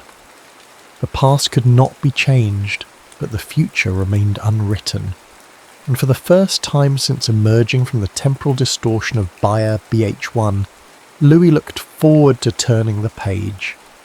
The observation dome of Europa Station Alpha offered a panoramic view that never failed to take Louis's breath away.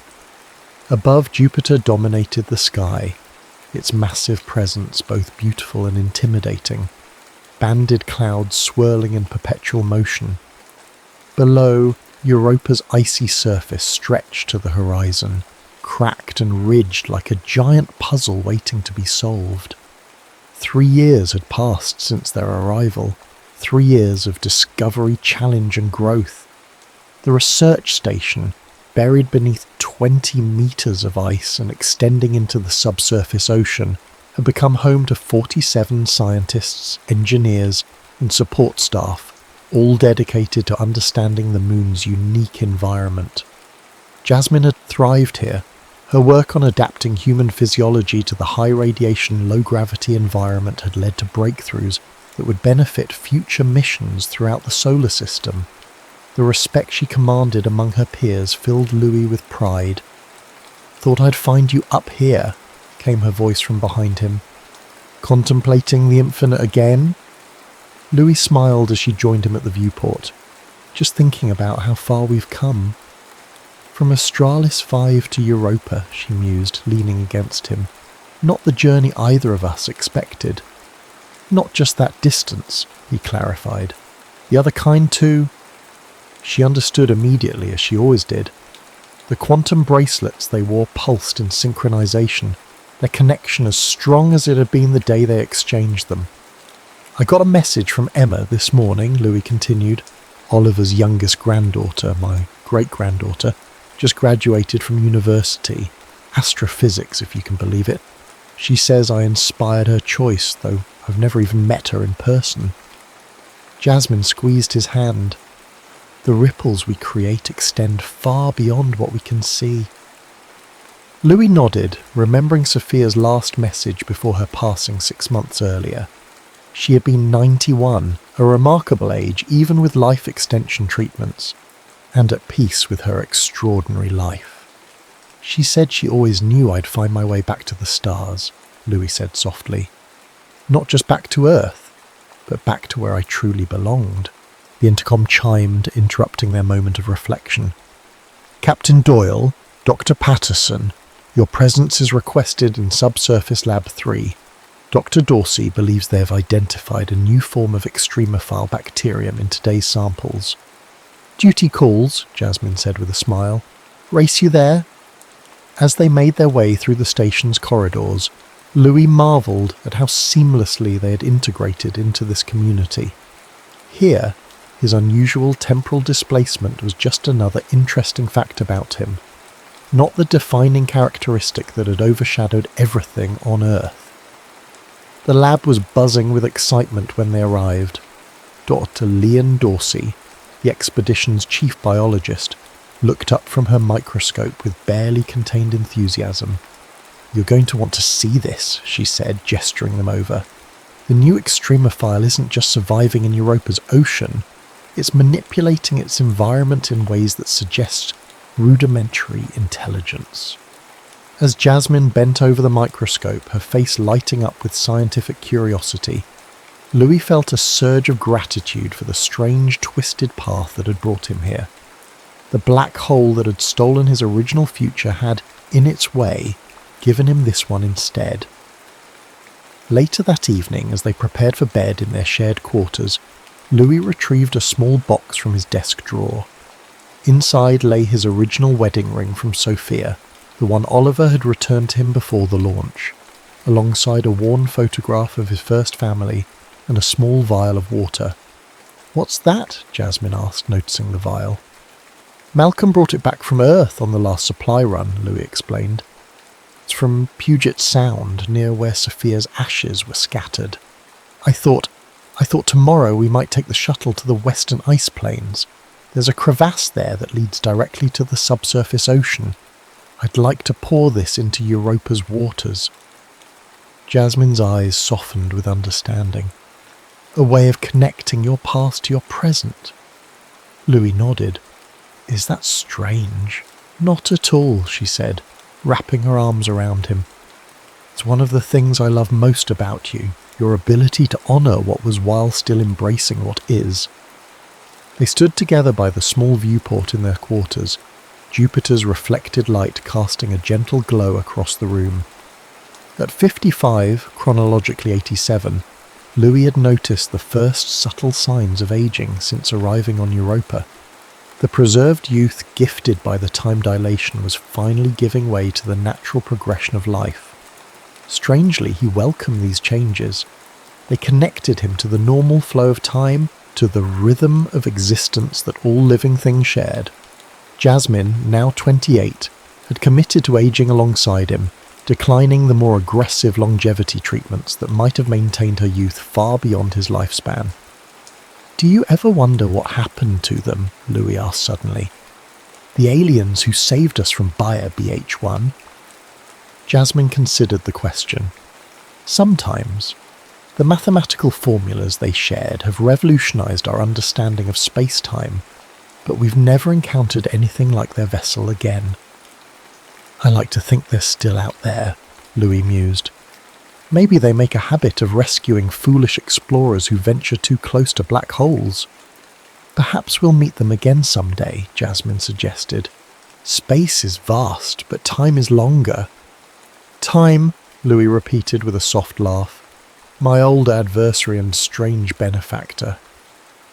They fell silent, content in each other's presence as Jupiter continued its stately progress across their window. Tomorrow would bring new discoveries, new challenges, new wonders. The day after might bring something entirely unexpected, perhaps the decision to extend their mission, or to return to Earth to finally meet the great-granddaughter following in Louis's footsteps. Whatever came next, Louis knew with bone-deep certainty that he would face it without regret. The universe had given him not one life but two, each with its own joys and sorrows, its own unique forms of love. As if reading his thoughts, Jasmine turned in his arms to face him, her eyes reflecting the light of a world neither of them could have imagined in their separate pasts. "To borrow time," she said softly, echoing the toast they had shared on their first anniversary. Louis smiled, his heart full, and to making every moment count. Outside their window, Europa continued its eternal dance around Jupiter, carrying them forward into a future limited only by their courage to embrace it. And in that moment, Louis understood the final lesson of his extraordinary journey through time, that love, in all its forms, was the one force capable of transcending even its relentless passage. For love, unlike time, knew no horizons it could not cross. The end.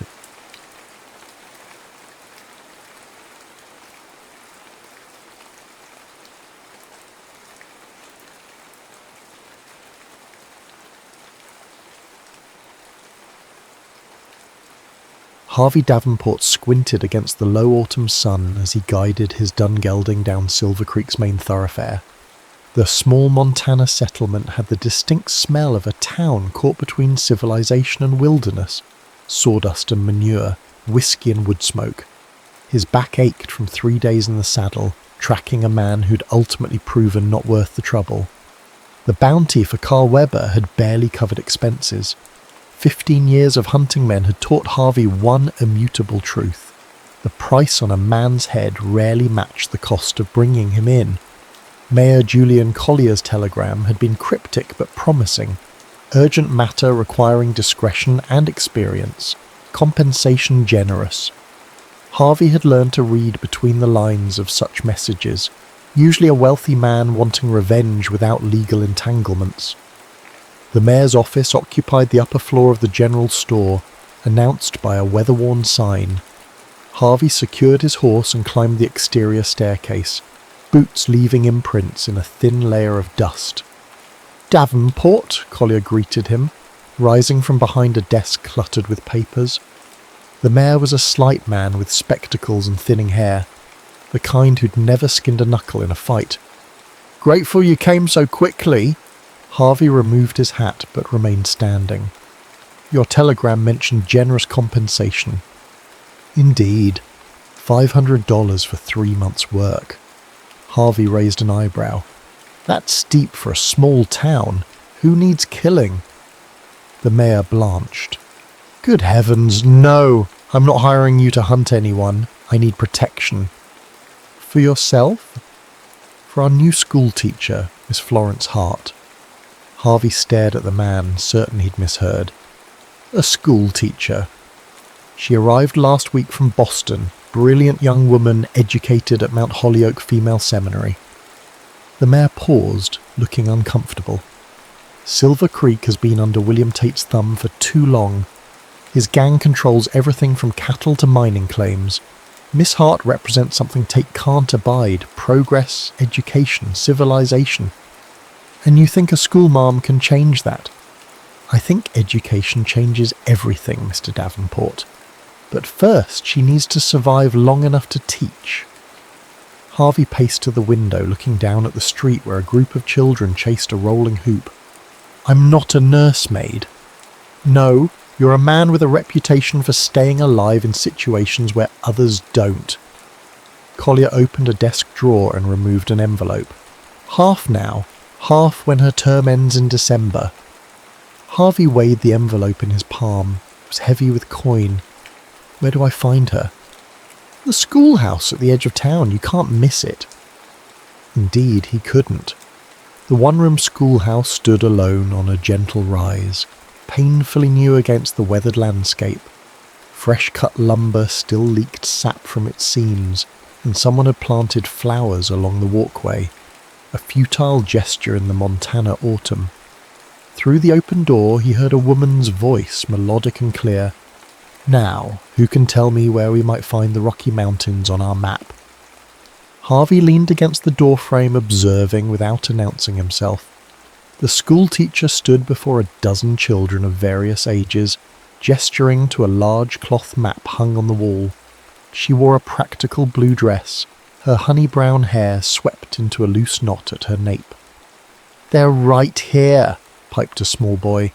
"Excellent, Thomas." She beamed as if the child had solved complex mathematics instead of identifying the most obvious geographical feature in their territory.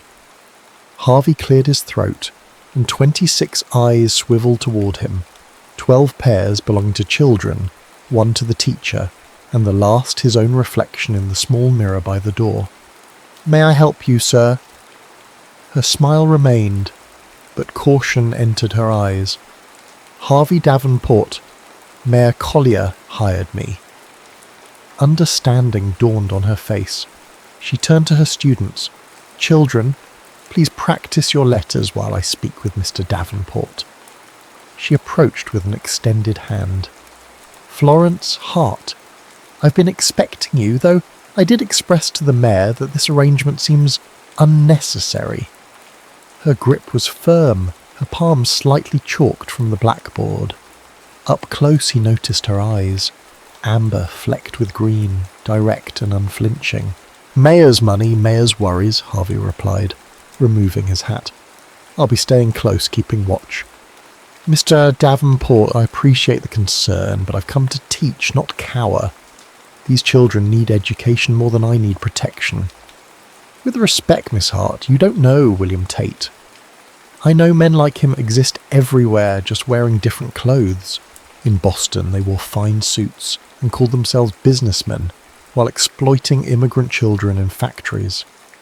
Her chin lifted slightly. "I didn't bend to them, and I won't bend to Mr. Tate." Harvey almost smiled at her naivety. Almost. Those Boston men probably didn't gut people for sport. Colour drained from her face, but her posture remained straight. "I see. Well, I won't be frightened away, Mr. Davenport. These children deserve better." "Most folks deserve better than they get, Miss Hart. Doesn't change how things are." "Perhaps not," she replied, her voice soft but steel-edged. "But it absolutely changes how things will be." Harvey watched her return to her students, marvelling at the peculiar mixture of innocence and determination. 3 months suddenly seemed interminable. He'd met her type before, idealists who believed goodness would triumph simply because it should. They were always the first to fall when reality came knocking with blood-stained knuckles. She wouldn't last a week. That night, as he secured the schoolhouse, Harvey noticed a figure watching from the tree line. He drew his Colt but made no move toward the shadow. A warning shot would only confirm the watcher's suspicions about the schoolteacher's importance. Instead, he deliberately turned his back and continued his checks, keeping the figure in his peripheral vision. The message was clear. I see you, but I'm not concerned. When he turned again, the shadow was gone. Florence's voice interrupted his thoughts. Is someone there? Jamil, she stood in the doorway of the small cabin adjacent to the schoolhouse, a shawl pulled tight around her shoulders. Just the wind, he lied. Go back inside. She studied him for a moment, those amber eyes too perceptive. You're not a very convincing liar, Mr. Davenport. And you're not very good at following directions, Miss Hart. A smile ghosted across her face, a failing my own teachers often noted. Good night, Mr. Davenport. As her door closed, Harvey settled on the porch steps, rifle across his knees. The Montana night unfurled around him, stars pricking the velvet darkness. An owl called from somewhere distant, a lonely sound that echoed his own hollow spaces.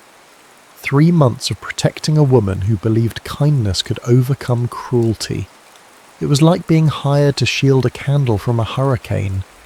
The irony wasn't lost on him. Once he'd been the one with faith in humanity's better nature. Once he'd believed in things like justice and hope. Once, before Bitter Creek, the schoolhouse door displayed a fresh-burned message by morning. Leave or bleed. Florence traced the charred letters with her fingertips, leaving sooty smudges on her skin. Well, they certainly lack subtlety. Harvey, who had been inspecting the surrounding ground for tracks, straightened with a scowl. This isn't a joke, Miss Hart. Do I appear to be laughing? She met his gaze steadily. Intimidation tactics are the weapons of small men, Mr. Davenport. I won't dignify them with fear. With that, she retrieved a bucket of whitewash from the supply shed and began coating the damaged door. Her methodical brushstrokes revealed nothing of her thoughts, but Harvey noticed the slight tremor in her hands. You should consider returning to Boston, he said, leaning against the schoolhouse wall. Florence continued painting, not sparing him a glance. I should consider many things, Mr. Davenport. The migration patterns of monarch butterflies, the mathematical principles behind cathedral architecture, the proper preservation of wild berries for winter consumption. She paused, finally looking at him. Abandoning these children isn't among those considerations. The arrival of her students ended their conversation. Harvey watched as Florence transformed, her apprehension tucked away behind genuine warmth as she greeted each child by name. He positioned himself by the window, scanning the tree line while the lesson progressed inside. Mr. Davenport? A small voice interrupted his surveillance. A girl of perhaps 7 stood beside him, clutching a slate. Miss Hart says you might help me with my numbers. Harvey frowned. I'm not a teacher.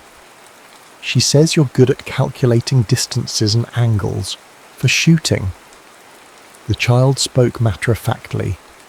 I don't understand fractions. He glanced at Florence, who was helping another student.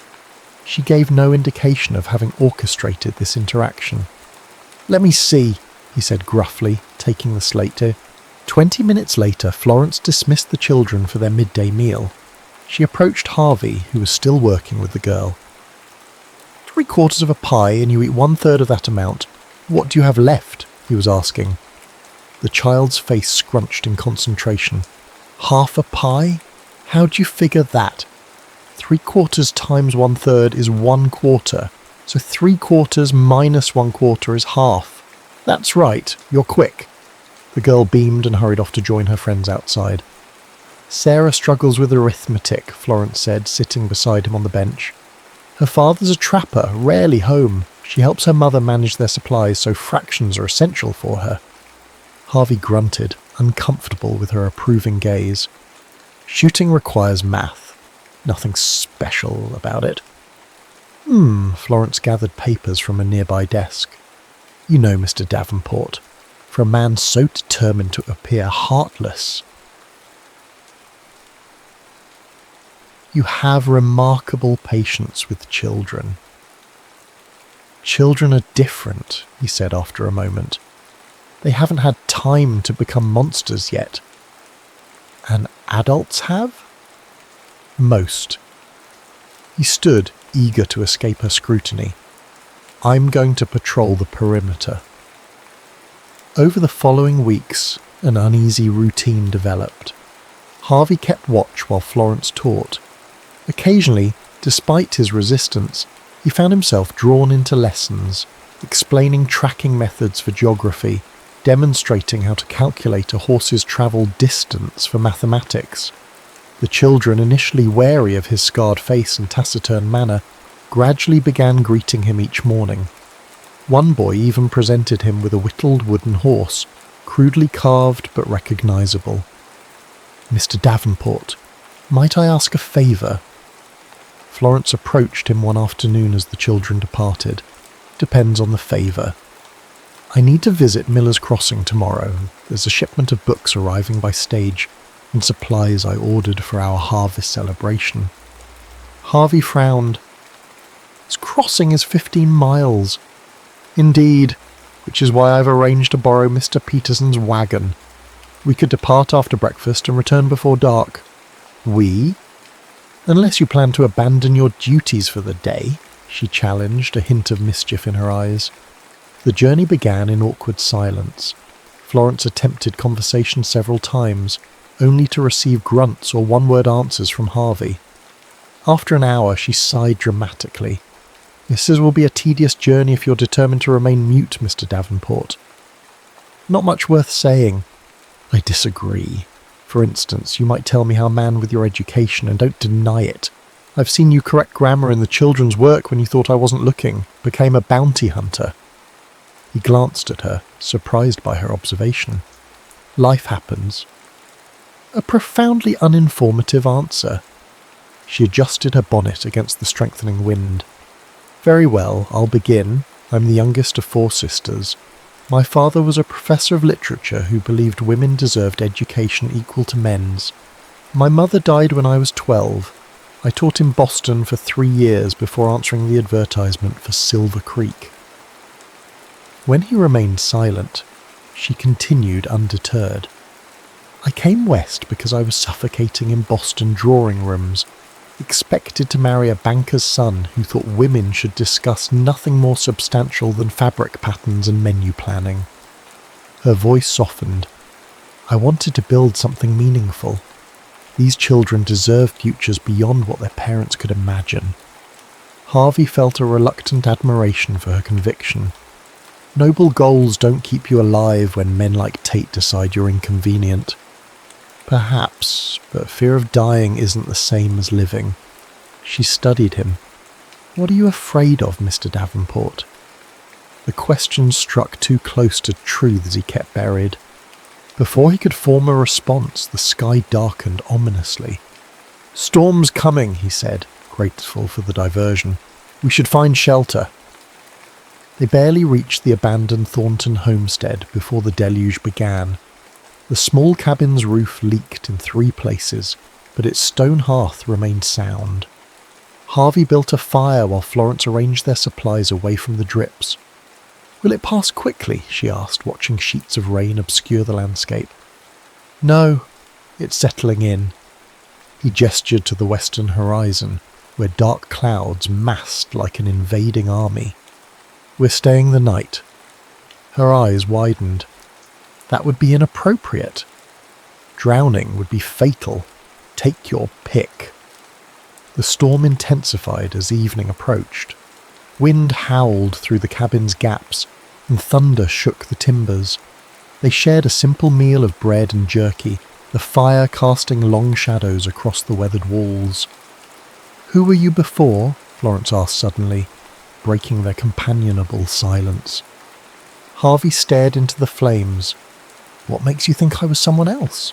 The way you speak when you forget to be coarse, the Latin phrase you used when Thomas fell last week, the books I've seen you reading when you think no one is watching. He remained silent so long she thought he wouldn't answer. I was a lawyer in St. Louis, he finally said. Had a practice with my father-in-law. You were married. Catherine, and a daughter, Emma. His voice roughened. They died at Bitter Creek. Stagecoach robbery. Florence's hand moved involuntarily toward him, but stopped short of touching. I'm so sorry. 8 years ago last spring. He prodded the fire, sending sparks upward. I tracked the men responsible. That's how I started bounty hunting. Did you find them? Eventually. The word hung between them, heavy with unspoken violence. And did it help? She asked softly. Did vengeance ease your grief? Harvey met her gaze, his eyes reflecting firelight and old pain. No, but it gave me somewhere to put the rage. And now? Now I exist. It's enough.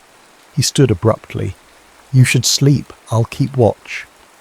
There's room enough for both of us to rest, she offered, gesturing to the cabin's small space. I don't sleep much anyway. Florence studied him for a long moment. Do you even believe in anything anymore? The question wasn't accusatory, but genuinely curious, which somehow made it harder to deflect. I believe people show their true nature when tested, he answered finally. I believe comfort breeds illusion, and suffering strips it away. That's a lonely philosophy.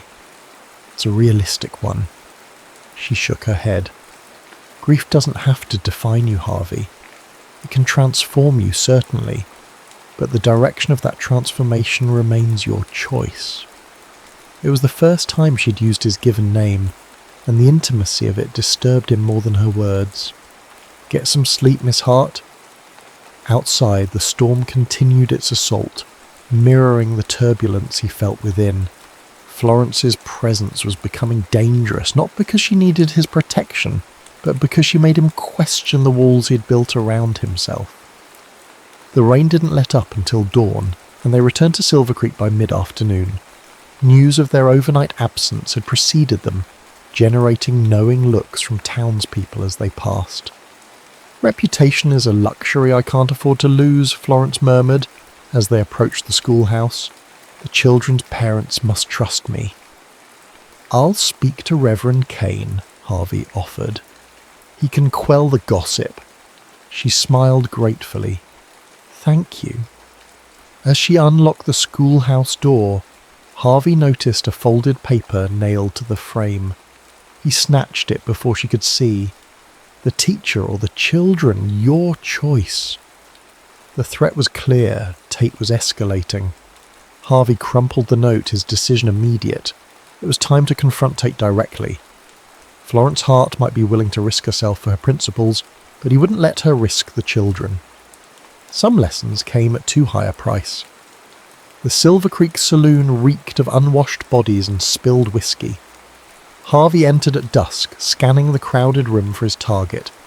William Tate held court at a corner table, a mountain of a man with a beard like iron filings, and eyes that calculated profit from others' misfortune.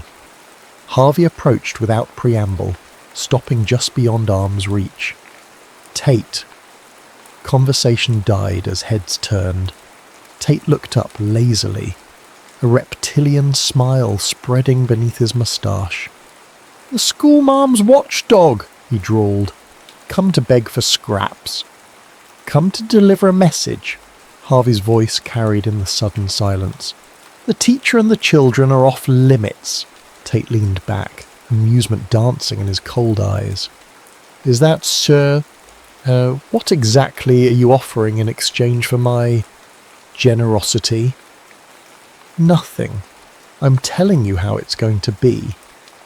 A dangerous stillness settled over Tate. Nobody tells me anything, bounty hunter. Then consider it friendly advice, The schoolhouse isn't worth the trouble I'll bring you." Tate's men shifted, hands hovering near weapons. Harvey remained motionless, his calm exterior belying the calculated awareness of every potential threat in the room. "You know," Tate said conversationally, "I heard an interesting rumour about that pretty teacher. Seems she spent a night alone with you at the old Thornton place." He smirked. "Perhaps she's not as virtuous as she pretends." Harvey's expression revealed nothing, but his voice dropped to a dangerous register. "Choose your next words with extreme care." Tate stood, towering over most men in the room. "Or what? You'll shoot me, in front of witnesses?" He gestured expansively. "Every man here works for me. You'd be dead before you cleared leather." "Probably," Harvey agreed, "but you'd still die first." Something in Harvey's eyes, the absolute certainty of a man who'd already calculated the cost and found it acceptable, gave Tate pause. 3 days, Tate finally said. "The teacher has 3 days to leave. After that..." He shrugged. "Well, schoolhouses burn easily. Children too." Harvey's hand moved faster than perception could track. Suddenly his knife pressed against Tate's jugular, drawing a bead of blood. "Listen carefully," Harvey whispered, his mouth close to Tate's ear. "I've killed men in 23 territories. I've hunted human beings like animals and ended them without losing sleep. If anything happens to Miss Hart or those children, anything at all, I will dedicate whatever remains of my life to finding new ways to make you suffer." He stepped back, sheathing his knife with fluid grace. "Sleep well, Tate." The saloon remained centered as he departed, the batwing doors swinging in his wake. Outside, Harvey exhaled slowly, adrenaline ebbing. He'd bought time, but also accelerated the inevitable confrontation. Tate wouldn't tolerate such a public challenge. The only question was whether he'd come for Harvey first or strike at Florence to prove his dominance. Harvey found her still at the schoolhouse, arranging books on newly built shelves. "You should go home," he said from the doorway. "It's late." Florence looked up, a smudge of dust on her cheek. "There's so much to organise before tomorrow's lesson." "Tomorrow might not come if you exhaust yourself tonight." She smiled. "A surprisingly philosophical observation, Mr. Davenport." He didn't return her smile. "I spoke with Tate." The book in her hands faltered. "I see. Was it productive?" "No." She placed the book carefully on its shelf. "What happens now?" "You leave. Tonight, preferably. Return to Boston." "That's not happening." Harvey crossed the room in 3 strides, frustration breaking through his composure. "This isn't a negotiation, Florence. Tate threatened the children explicitly." "All the more reason I can't abandon them." Colour rose in her cheeks. "If I leave, Tate wins. He'll ensure no teacher ever comes again. These children will grow up under his shadow, believing might makes right." "They'll grow up," Harvey emphasised. "Alive." "Existing isn't living," she echoed his words from the cabin. "You taught me that." He turned away, struggling against emotions he'd thought long buried. "I can't protect everyone all the time." "I'm not asking you to." Her voice softened. "But I can't run from this, Harvey. I won't." The use of his given name again deliberate this time. He faced her, finding her closer than expected. The lamplight gilded her features, revealing determination alongside fear she wasn't bothering to hide. "You're the most stubborn woman I've ever met," he said, the accusation lacking heat. "Consider my teacher." Her smile was tentative. "You're rather obstinate yourself." Something shifted between them, a recognition, a possibility. Her eyes dropped to his mouth, then back to his eyes, a question in them that stirred embers he'd thought long cold. Harvey stepped back abruptly. "I'll keep watch outside tonight. Harvey, good night, Miss Hart." He escaped into the darkness, his heart pounding with emotions he couldn't afford. Attachment was weakness. Weakness got people killed. The night passed without incident, but Harvey's vigilance didn't waver. By morning, exhaustion dragged at him, yet he escorted Florence to school as usual. Children arrived, lessons proceeded. Florence taught with her characteristic enthusiasm, though Harvey noted the frequent glances she cast toward the windows. Shortly after noon, a commotion outside drew their attention. Mayor Collier hurried up the path, his face ashen. "Thomas Jenkins is missing," he announced, breathing heavily. "His mother says he never arrived at school this morning." Florence paled. "I marked him absent. I assumed he was ill. His mother sent him with his lunch pail at 8 o'clock. Collier's eyes shifted to Harvey. "She found this nailed to their door an hour ago." The note contained a single sentence. "Education has its price." "Tate," Harvey growled. Florence pressed a hand to her mouth. "This is because of me." "No," Harvey countered firmly. "This is because Tate is a monster who uses children as pawns. Gather the other students and take them to the church. Stay with Reverend Kane until I return." "Where are you going?" Collier asked. "To find Thomas." Florence caught his arm. "Harvey, Tate wants you to come after him. It's a trap." "I know." He gently removed her hand. "But Thomas is still alive. Tate wants leverage, not a body." "Let me come with you," she pleaded. "I'm the one he wants to intimidate." "Absolutely not." His tone brooked no argument.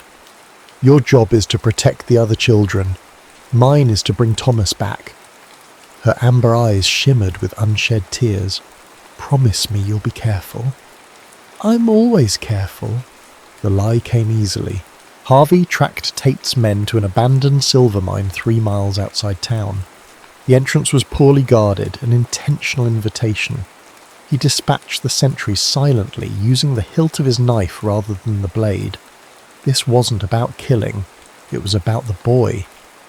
The mine shaft descended into darkness, the air growing damp and cold as he ventured deeper. Voices echoed from a side chamber, including a child's frightened sob. Harvey assessed his options. 5 men, based on the voices, 1 terrified boy, a confined space with limited visibility. The odds were poor, but he'd faced worse. He removed his boots, setting them aside to enable silent movement on the rocky floor. Then he drew his revolver, checked the loads, and slipped into the shadows. The first man fell to a blow to the base of his skull. The second turned at the sound of his companion collapsing and received Harvey's fist to his throat. Both would live, but neither would participate further. 3 remaining. In the chamber ahead, lantern light spilled across a macabre tableau. Thomas sat bound to a chair, tears streaking his dirty face. Tate himself lounged nearby, watching, as one of his men played with a knife, deliberately frightening the boy. "Thought you'd come alone," Tate called out, not bothering to look toward the entrance where Harvey stood. "Predictable. Let the boy go, Tate. Your quarrel's with me. My quarrel's with anyone who challenges my authority in Silver Creek." Tate finally turned, his eyes glinting in the lantern light. "The school teacher refuses to leave. Perhaps seeing what happened to her favourite pupil will change her mind." Thomas whimpered as the knife-wielding man drew the blade across the boy's cheek, not cutting, but threatening. "Last chance," Harvey warned, his gun trained on Tate. "You won't risk hitting the boy," Tate smirked, "and my men have clear shots at you." Harvey smiled thinly. "Who said anything about shooting?" He kicked the lantern, plunging the chamber into darkness. Gunfire erupted immediately, bullets striking stone as Harvey dropped to the ground. He crawled forward, guided by Thomas's terrified cries, and reached the boy's chair. "It's Mr. Davenport," he whispered, cutting the ropes. "Stay down." A bullet grazed his shoulder as he shielded the child with his body. Harvey returned fire, aiming at the muzzle flashes. A scream confirmed at least 1 hit. "Can't hide forever, Davenport," Tate's voice echoed. "Don't need forever." Harvey guided Thomas toward the entrance. "Just long enough." Another shot rang out. Pain exploded in Harvey's side as the bullet found flesh. He staggered, but remained upright, pushing Thomas ahead of him. "Run," he commanded, turning back to cover their retreat. Harvey fired 3 rapid shots, forcing Tate and his remaining man into cover. Then he backed away, following Thomas up the shaft toward daylight. They nearly reached the entrance when Harvey stumbled, the blood loss taking its toll. He fell to one knee, vision swimming. "Mr. Davenport, yeah," Thomas cried, turning back. "Keep going," Harvey gasped. "Get help." The boy hesitated, then bolted for the entrance. Footsteps approached from behind, Tate coming to finish what he'd started. Harvey summoned his remaining strength and turned, gun raised. Tate emerged from the shadows, his own weapon levelled. "Should have minded your own business, bounty hunter." "The children are my business now," Harvey replied, his finger tightening on the trigger. 2 shots thundered in the narrow passage. Harvey felt the impact like a mule kick to his chest. He slumped against the wall, watching with detached fascination as Tate collapsed, a crimson stain spreading across his shirt. Darkness crept into the edges of Harvey's vision. His last conscious thought was of Florence, her amber eyes, her stubborn hope, her belief that even the most bitter soul could find redemption. He hoped she was right.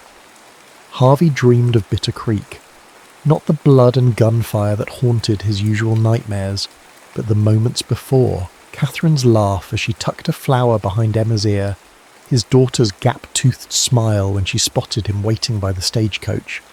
"They're beautiful," a voice said, not from the dream but somewhere beyond it. Harvey struggled toward consciousness, fighting through layers of pain. He opened his eyes to find Florence beside his bed, her fingers gently intertwined with his. "Catherine and Emma," he rasped, his throat desert dry. "You were in my dream." She reached for a water glass. "You spoke their names." Supporting his head, she helped him drink. "Dr. Whitman wasn't sure you'd wake up." Memory returned in jagged pieces. The mine, gunfire, Tate. "Thomas? Safe?" Her smile trembled. "You saved him, Harvey. He hasn't stopped telling everyone how you fought off 100 outlaws in the dark." Harvey tried to sit up and immediately regretted it. Pain lanced through his chest and side, stealing his breath. "Don't," Florence pressed him back gently. "The bullet missed your heart by less than an inch. You've been unconscious for 3 days. Tate? Dead." Her expression held no joy in the news, only tired relief. His remaining men fled Silver Creek afterward. The town is organising a proper sheriff's office now that his shadow is lifted. Harvey's eyes travelled past her to the unfamiliar room. "Where am I?" "My home." At his questioning look, she continued. "The doctor's office was unsuitable for extended recovery, and the hotel is too noisy. I have the spare room, so," she shrugged, a faint blush colouring her cheeks. "Your reputation is the least of my concerns." Her tone brooked no argument. "Reverend Kane visits daily to check on you, which provides sufficient propriety to satisfy the gossips." Harvey managed a weak smile. "You've thought of everything." "Not everything." Her expression grew serious. "I never considered you might die protecting us. That possibility," her voice faltered. It wasn't acceptable. Something in her gaze, vulnerability mixed with fierce determination, stirred emotions he'd kept buried for years. Harvey looked away, uncomfortable with their intensity. "It's my job," he said gruffly. "Is it?" Florence challenged softly. "Mayor Collier hired you to watch over me, not to confront Tate alone or risk your life for Thomas." When he didn't respond, she continued. "You pretend to be untouched by what happens around you, Harvey Davenport, but your actions reveal a different truth." "Don't make me into something I'm not," he muttered. I'm not a hero. I never said you were. Her fingers tightened around his. Heroes exist in storybooks, Harvey. I'm talking about a man who couldn't walk away when a child was in danger, even when it would have been easier, safer. I've walked away from plenty. Perhaps, she acknowledged, but not this time, not from us. The word hung between them. Us, small but significant. Harvey found himself unable to deny its truth. Somewhere between reluctant protection and genuine care, these people had become his responsibility, his choice. You should rest, Florence said, rising. The children made you cards. I'll bring them later. As she reached the door, Harvey called out, Florence. She turned, silhouetted in the doorframe. Thank you, he said simply. Her smile was radiant. You're welcome. Recovery was neither quick nor painless. Harvey chafed at confinement, his restless nature ill-suited to invalidism. Florence proved both a gentle nurse and an implacable warden, insisting he follow Dr. Whitman's instructions to the letter. The children visited daily, bringing drawings, wildflowers, and endless questions about his adventures.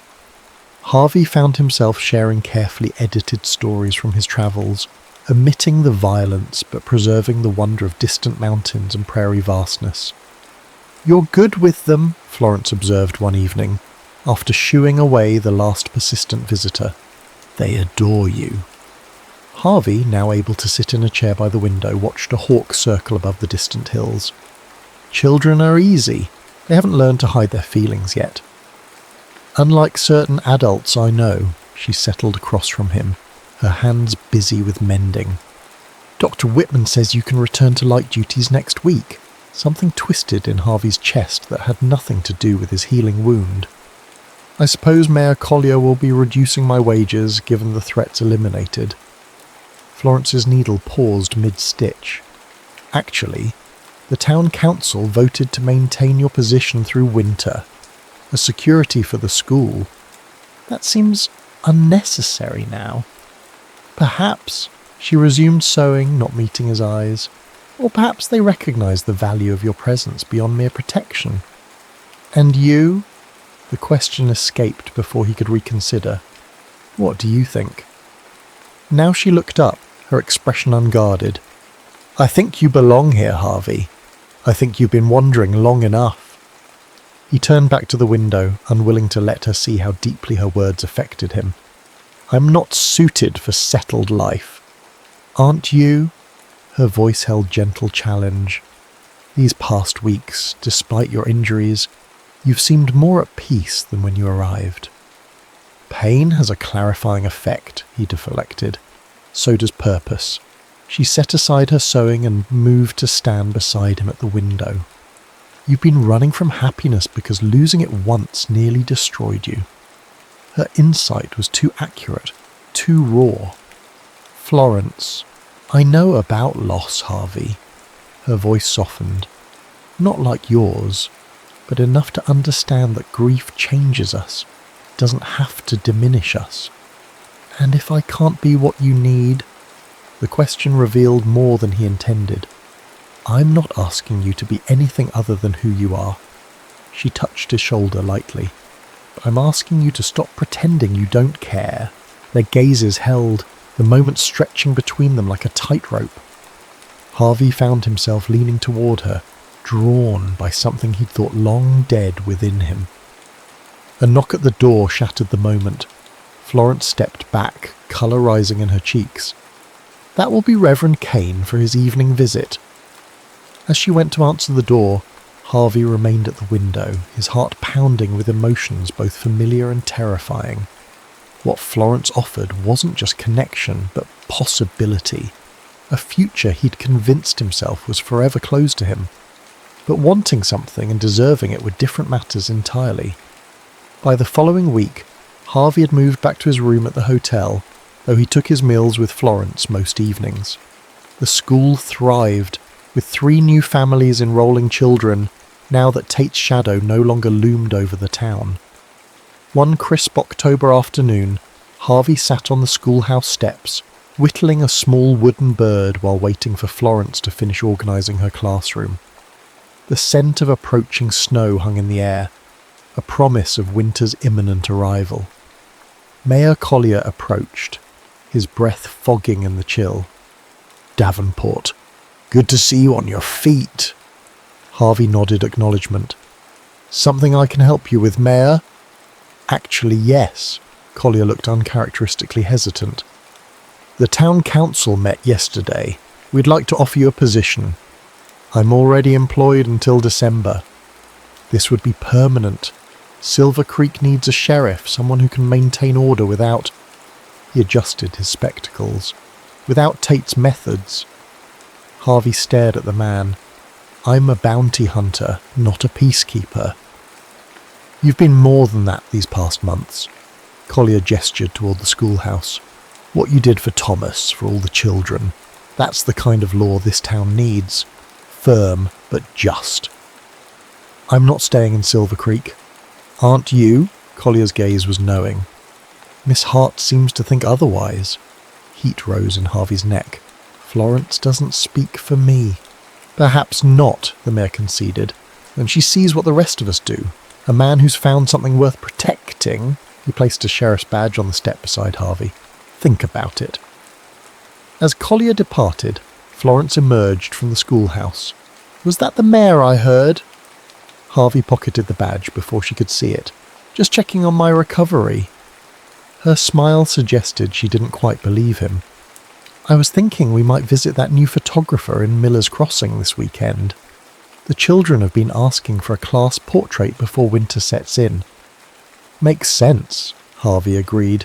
His mind still caught on Collier's offer. Sheriff of Silver Creek. The idea was simultaneously absurd and compelling. "You seem distracted," Florence observed, sitting beside him. "Just thinking about winter," he half lied. "Stage routes get unpredictable once the snow falls." Understanding dawned in her eyes. "You're considering leaving?" "My work here is finished." The words felt hollow even as he spoke them. "Is it?" Her voice remained steady, but he caught the slight tremble in her hands as she adjusted her shawl. "Tate may be gone, but Silver Creek still needs good men." "I'm not. If you say you're not a good man one more time, Harvey Davenport, I may be forced to take drastic measures." Despite her light tone, her eyes held intensity. "I've watched you with the children. I've seen how this town responds to you now with respect, not fear. Don't tell me who you think you are. I know who you've shown yourself to be." Her conviction staggered him. In her eyes he glimpsed not the man he'd been, but the man he could become, if he had the courage to claim that future. "I've been alone a long time, Florence," he said finally. "I'm not sure I remember how to be anything else." "You're not alone anymore." She covered his scarred hand with her own. "Unless you choose to be." The simplicity of her statement belied its profound challenge. Harvey looked down at their joined hands, hers smooth from chalk and books, his rough from years of hard living. Different paths that had somehow converged in this unlikely place. "I don't want to fail you," he admitted quietly. "Then don't." She smiled. "I'm not asking for guarantees, Harvey.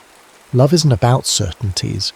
It's about choosing each other every day, even when it's difficult. Especially then." The word hung between them. Love, neither questioned nor explained. Harvey felt something long dormant unfurl within him, fragile as a spring leaf but undeniably alive. Slowly, deliberately, he leaned forward and kissed her. Not the desperate, confused kiss they had almost shared weeks ago, but a conscious choice, a beginning rather than an escape. When they parted, Florence's eyes shimmered with emotion. "Does this mean you're staying?" Harvey reached into his pocket, removing the sheriff's badge. "Collier offered me a job." "And?" Her breath caught. "And I'm considering it." He traced the badge's edges thoughtfully. "If I took it, I'd be committed to Silver Creek, to building something here. With me? The vulnerability in her question pierced him. Only with you, he confirmed, the last of his defences crumbling. I can't promise I'll be good at any of it, but I want to try. Florence's smile rivaled the setting sun for brilliance. That's all anyone can ask, Harvey. She leaned against him, her head finding the hollow of his shoulder, as if it belonged there. That's all I'm asking. They remained on the schoolhouse steps as twilight deepened around them, speaking quietly of practical matters. The sheriff's lodgings, winter preparations, the Christmas pageant Florence planned for her students. Ordinary conversations, everyday concerns, the building blocks of a shared life. For the first time in 8 years, Harvey allowed himself to imagine a future beyond the next bounty, the next town. A future with roots and purpose, with love. He knew there would be challenges ahead. His nightmares wouldn't vanish overnight. His past would follow him even in this new beginning. But as Florence's hand remained steady in his, Harvey felt something he'd abandoned at Bitter Creek finally return. Hope, 1 year later. December 1886. Snow-blanketed Silver Creek in hushed white, transforming the frontier town into a scene from a Christmas card. Garlands of pine-decorated storefronts, and lanterns cast golden pools across fresh-fallen snow as townsfolk hurried through the early evening darkness. In the newly expanded schoolhouse, excitement buzzed like electricity. Children in their Sunday best practiced songs and recitations while parents arranged benches and hung paper stars from the rafters. The Christmas pageant, Florence's ambitious vision, brought to life through weeks of preparation, would begin in less than an hour. Sheriff Harvey Davenport leaned against the back wall, watching the controlled chaos with amused tolerance. His silver badge caught the lamplight as he absently fingered the small box in his pocket for perhaps the 20th time that evening. "Nervous, Sheriff?" Reverend Kane asked, appearing beside him with 2 steaming cups. He offered one to Harvey. "Cider, Mrs. Peterson's special recipe." "Appreciate it." Harvey accepted the drink. "And I'm not nervous." The Reverend's knowing smile suggested otherwise. "Of course not. I imagine proposing marriage is routine for a man who's faced down outlaws." Harvey nearly choked on his cider. "Who told you?" "No one needed to tell me," Kane chuckled. "You've been carrying that ring box for 3 days, checking your pocket every few minutes like it might sprout legs and run away." Harvey sighed. Small towns and their observant residents would be the death of him. "I was waiting for the right moment. After tonight's pageant would be ideal," Kane suggested. "When she's flush with success and surrounded by the community you've both helped build." He patted Harvey's shoulder. "She'll say yes, you know." Before Harvey could respond, a crash from the front of the room drew their attention. One of the larger paper stars had fallen, taking a garland down with it. Florence hurried to address the minor disaster, her green dress swirling around her ankles as she directed repairs with a characteristic efficiency. She caught Harvey watching and flashed him a smile that still, after a year, sent heat through his chest. He raised his cup in silent salute, marvelling at how completely she'd transformed not just the school, but the entire town. And him most of all. The past year had brought changes neither could have predicted that autumn day on the schoolhouse steps. Harvey's transition from bounty hunter to sheriff had raised eyebrows initially, but his fair-minded approach to law enforcement gradually won respect. He worked with neighbouring towns to establish regular patrols, making the stage routes safer for travellers and commerce alike. Florence's school flourished, expanding to 2 rooms with the addition of Miss Collins, a young teacher from Denver who shared Florence's progressive ideas about education. Together they'd established Silver Creek's first lending library, operating from a corner of the general store until a proper building could be constructed. Their courtship had progressed with a blend of public propriety and private intensity that still made Harvey's collar feel tight when he thought about it. Florence, to his continual amazement, loved him not despite his scars, both visible and hidden, but as an integral part of who he was. She never flinched from his darkest memories, never pretended his past hadn't shaped him. In return, he supported her ambitions without reservation, even when they challenged convention. When she proposed evening classes for adults who wished to improve their reading, Harvey was the first to volunteer his time. When she advocated for women's suffrage at a town meeting, he stood beside her, silently daring anyone to object. They balanced each other, her optimism tempering his pragmatism, his caution anchoring her idealism. They argued, certainly. Florence remained stubbornly idealistic about human nature, while Harvey's ingrained suspicions sometimes proved difficult to overcome, but they always found their way back to common ground, stronger for the journey. Sheriff Scoria. Thomas Jenkins, now 11, and sporting his first proper suit, interrupted Harvey's reflections. "Miss Hart says we need more chairs. There's folks coming from Peterson's Ridge and Miller's Crossing." "I'll handle it," Harvey assured him, handing his empty cup to Reverend Kane.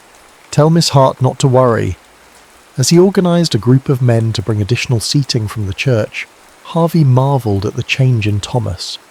The terrified boy from the mine had grown into a confident young man who excelled in mathematics and talked of becoming an engineer.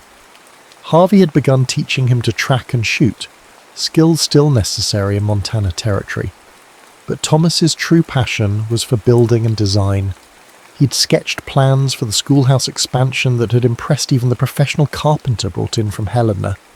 Florence predicted Thomas would design bridges or buildings in Chicago someday, and Harvey didn't doubt it.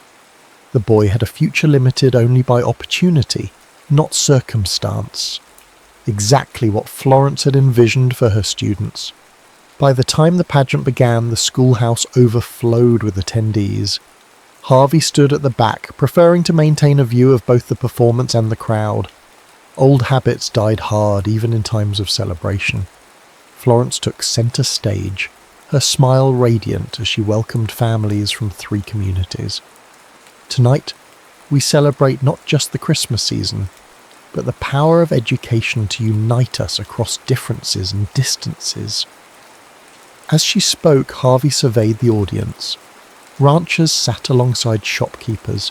A Chinese family who'd opened Silver Creek's laundry occupied front row seats, their daughter playing Mary in the nativity scene.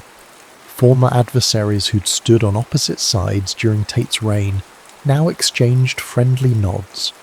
The community Florence had envisioned was taking shape, imperfect but striving, diverse but finding common purpose. The performances proceeded with the charming imperfection of children's pageants everywhere. Lines were forgotten, songs occasionally veered off key, and the cardboard Star of Bethlehem briefly caught fire from a nearby candle before Harvey swiftly extinguished it. Throughout it all, Florence beamed with pride at her students, meeting Harvey's gaze occasionally with looks that spoke volumes. This moment, this place, these people, was what they'd built together. After the final carol, as families mingled and enjoyed refreshments, Florence made her way to Harvey's side.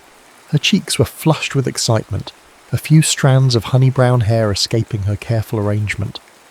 "Was it wonderful?" she asked, slipping her hand into his. "Tell me honestly." "It were perfect," he assured her, and meant it. "You've accomplished something remarkable here, Florence." She squeezed his hand. "We have. I couldn't have done any of this without you." "I think you underestimate yourself." He guided her toward the door. "Take a walk with me? I need some air." Outside, the night had turned crisp and clear, stars pricking the velvet darkness above freshly fallen snow. Their breath formed clouds in the still air as they followed the path toward the small gazebo the town had built in the square that summer. "You're awfully quiet," Florence observed as they reached the shelter. "Is something troubling you?" Harvey shook his head, gathering his thoughts. He'd never been particularly eloquent, but she deserved better than stumbling words for what he needed to say. "I've been thinking about promises," he began, turning to face her. about the ones we make to others and the ones we make to ourselves. Florence's expression softened as she recognized his serious tone. What promises are on your mind tonight? 8 years ago, I promised myself I'd never risk loving anyone again. He took both her hands in his. It seemed safer. For me. For them. Loss had nearly destroyed me once. She remained silent, allowing him space to continue. But then you arrived with your books and your stubborn belief in possibility. A smile tugged at his mouth. You challenged everything I thought I knew about myself. I simply saw what was already there, she murmured. Harvey shook his head. You saw what could be there, and somehow, impossibly, you made me see it too. He released one of her hands to reach into his pocket, withdrawing the small box that had been his constant companion for days. Florence's eyes widened as understanding dawned. I can't promise that loving me will always be easy, Harvey said, opening the box to reveal a modest diamond set in silver. I'm still learning how to do this, how to build a life instead of just surviving one. But I can promise that I'll choose you, Florence Hart, every day, through whatever comes. Tears spilled onto her cheeks, catching the starlight. Harvey Davenport, are you asking me to marry you? I believe I am, he confirmed, sudden nervousness making his voice rougher than intended, though apparently I'm making a mess of it. No, she whispered, touching his face with gentle fingers. You're doing it perfectly. Is that a yes? Her laugh was like music in the winter stillness. Yes, absolutely, unreservedly yes. Harvey slipped the ring onto her finger, his hand steadier than he'd expected. Then he drew her close, sealing their promise with a kiss that spoke of journeys ended and journeys yet to begin. When they parted, Florence's eyes reflected both joy and mischief. I suppose this means I'll have to become respectable Mrs. Davenport, the sheriff's wife. Heaven forbid, Harvey replied with a mock horror. I fell in love with Florence Hart, the woman who stands her ground against any challenge. I expect her to continue causing the occasional uproar. Only occasional, she raised an eyebrow. I have plans for a women's literary society that will positively scandalise Mrs. Peterson. Harvey laughed, the sound startling a nearby crow from its perch. I wouldn't have it any other way. They walked back toward the schoolhouse, arm in arm beneath the winter stars. Behind them, their footprints marked a shared path across the snow. 2 trails converged into one, stretching toward the future they would build together. In the distance, Silverware Creek's lights welcomed them home. Not the home Harvey had lost, but the one he'd found when he least expected it. Not the life he'd planned, but the one that had found him anyway. As they reached the schoolhouse steps, Florence paused, looking up at him with quiet wonder. Are you happy, Harvey? Truly. He considered the question with the honesty they'd always shared. The grief of Bitter Creek would never fully leave him. Catherine and Emma would remain in his heart, cherished memories rather than open wounds. But alongside that old sorrow now lived joy, purpose and love, a fullness he'd thought forever beyond his reach. Yes, he said simply, I am. And in that moment, beneath a bright winter moon that no longer seemed bitter at all, Harvey Davenport knew it was the truest thing he'd ever said.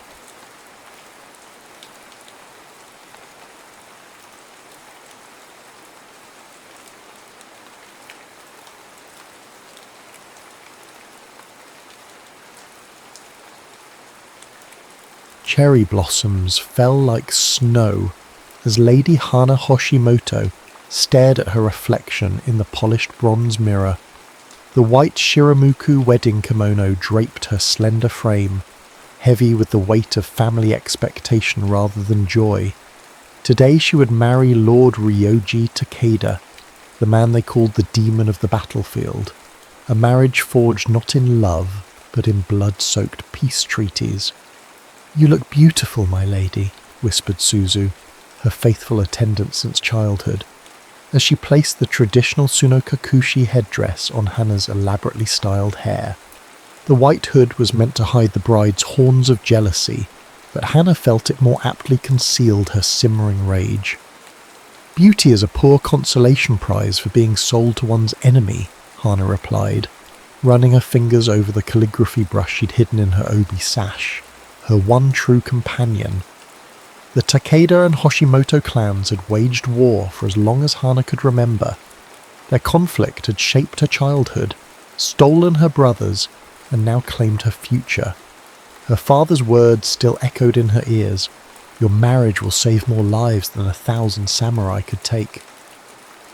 Such was the value of a daughter. The palanquin journey to Takeda Castle was silent save for the rhythmic footfalls of the bearers. Through the latticed window, Hana watched her homeland recede like a fading dream. When they arrived, no celebratory sounds greeted them. No flutes, no drums, only the solemn faces of Takeda warriors, their hands never far from their swords. Lord Ryoji awaited her in the castle courtyard, a statue carved from winter stone. He stood tall among his men, his posture rigid with discipline. Unlike the elaborate court nobles Hana had known, he wore a kimono of understated elegance, indigo with his clan's mon subtly embroidered at the shoulders.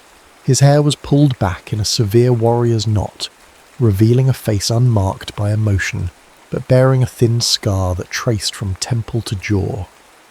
Their eyes met briefly across the courtyard. His were dark as a moonless night, revealing nothing. Not cruelty, not kindness, nothing. The ceremony proceeded like a well-rehearsed battle maneuver. Hana maintained her composure, speaking her vows with clear precision that belied her inner turmoil. When they shared the ritual cups of sake, 3 sips from each of 3 cups, his fingers never brushed hers, as if contact might ignite unwanted flames. "With this union, peace is secured," announced the chief Takeda advisor. An aging man with calculating eyes. Peace, perhaps, but harmony? Never. That night, in the bridal chamber, prepared with stark efficiency rather than romance, Ryoji bowed formally to his new wife. "These are your quarters, Lady Takeda. You'll find all necessities provided." His voice was deep but controlled, like a blade sheathed in velvet. "I remain Lady Hoshimoto in spirit, no matter what title you bestow upon me," Hana replied, lifting her chin in subtle defiance. Something flickered across his face, irritation perhaps, or grudging respect. "Names matter little, actions speak louder." "Then my actions shall be my voice, my lord." "Indeed." He stepped toward the door. "Rest. Tomorrow you'll be introduced to the household." "You do not stay?" The question escaped before she could contain it. He paused, his back to her. "Our marriage serves its purpose through its existence, not its consummation. Good night, Lady Takeda." Left alone, Hana released the breath she hadn't realized she'd been holding. She removed the elaborate wedding attire layer by layer until she stood in a simple yukata. From her sleeve she withdrew her writing implements, inkstone, water dropper, brush, and a small scroll of rice paper she had smuggled from home. By lamplight she began to write, her brush dancing across the paper. Cherry blossoms fall on the battlefield of hearts. Winter lingers still. The days that followed established a cold routine. Ryoji rose before dawn to train with his men, returning only for formal meals and clan meetings. Hana was expected to oversee the household, a task she approached with minimal enthusiasm and maximum resistance. "The Takeda women arranged the flowers thus," instructed the stone-faced housekeeper, demonstrating an austere arrangement. Hana nodded politely, then proceeded to create a wildly different composition, incorporating elements that symbolized strength and rebellion in the language of flowers. When the rice wine was served too hot at dinner, she did not flinch as the household staff did. When Ryoji's advisors spoke over her, She raised her voice rather than lowering her eyes. "The lady has unusual manners for a nobleman's daughter," remarked one advisor, Ishida, with thinly veiled contempt.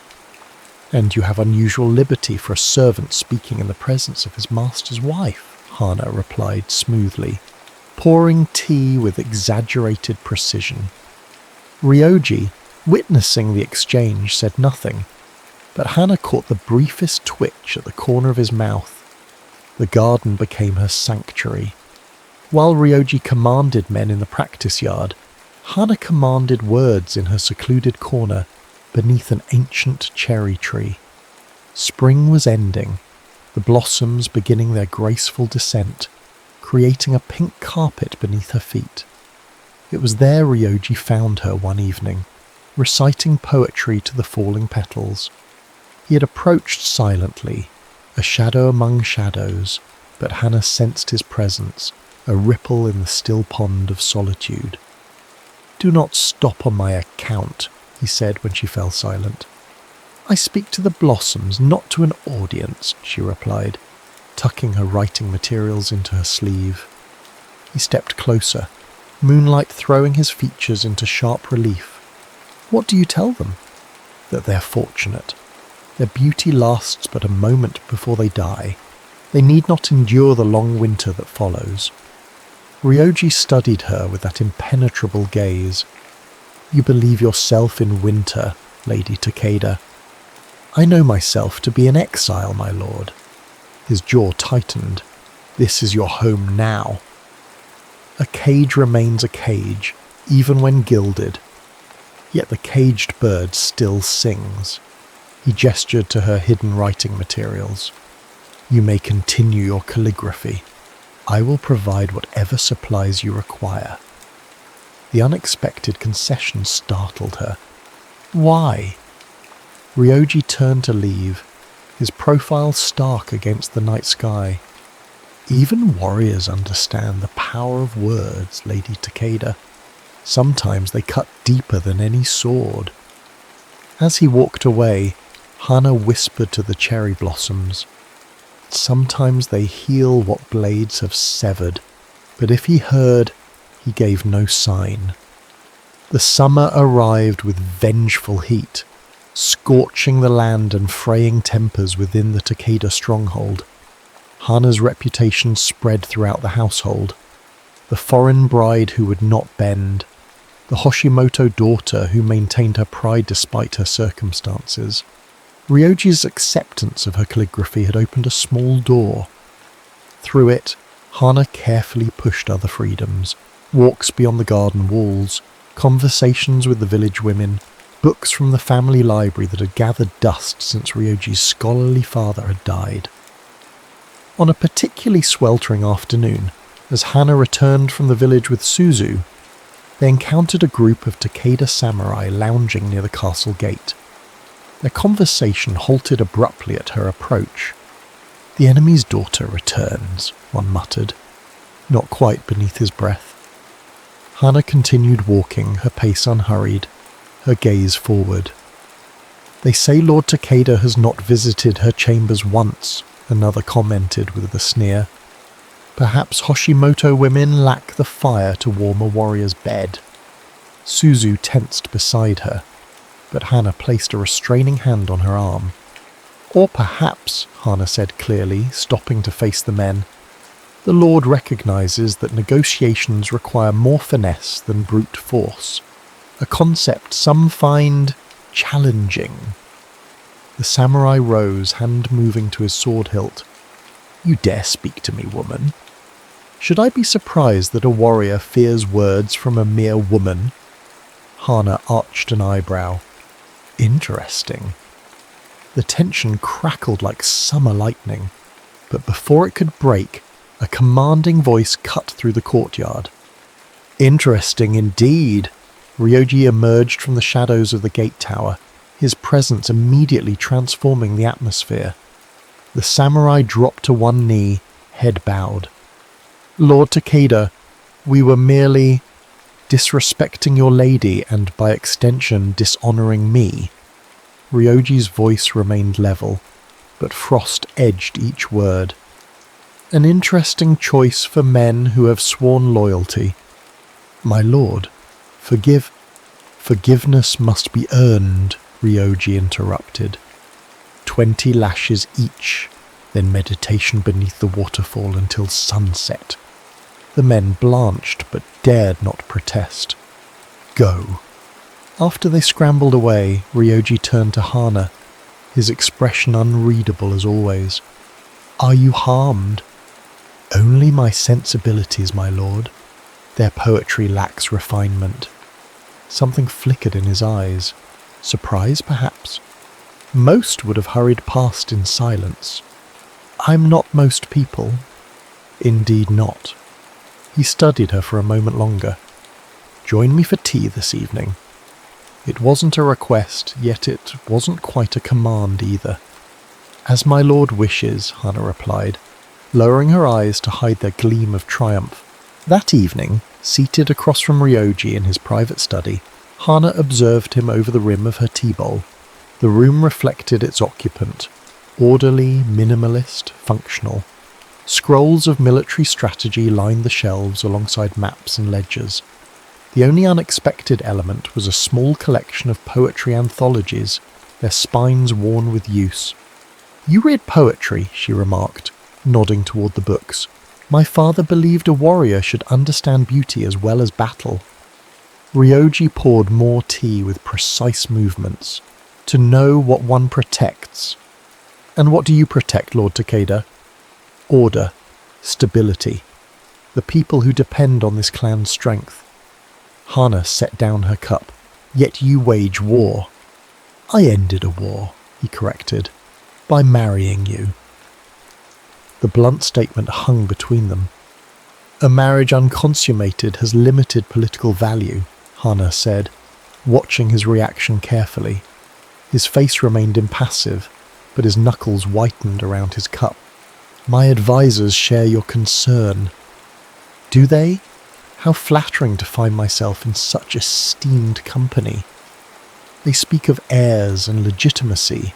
Ryoji set his cup down with deliberate care. They remind me that peace requires more than paper promises. And what do you tell them? That a blossom forced to open yields no fragrance. The unexpected poetry in his words caught her off guard. They sat in silence as evening shadows lengthened across the tatami mats. Finally, Hana spoke. May I ask you something, my lord? He inclined his head. Do you hate me for being Hoshimoto? Ryoji's gaze met hers directly. Do you hate me for being Takeda? I was taught to, she admitted. But teachings and truth don't always align. A wise observation. He stood, signalling the end of their meeting. In answer to your question, no. I do not hate you for your name, Lady Takeda. I may yet find other reasons, but not that one.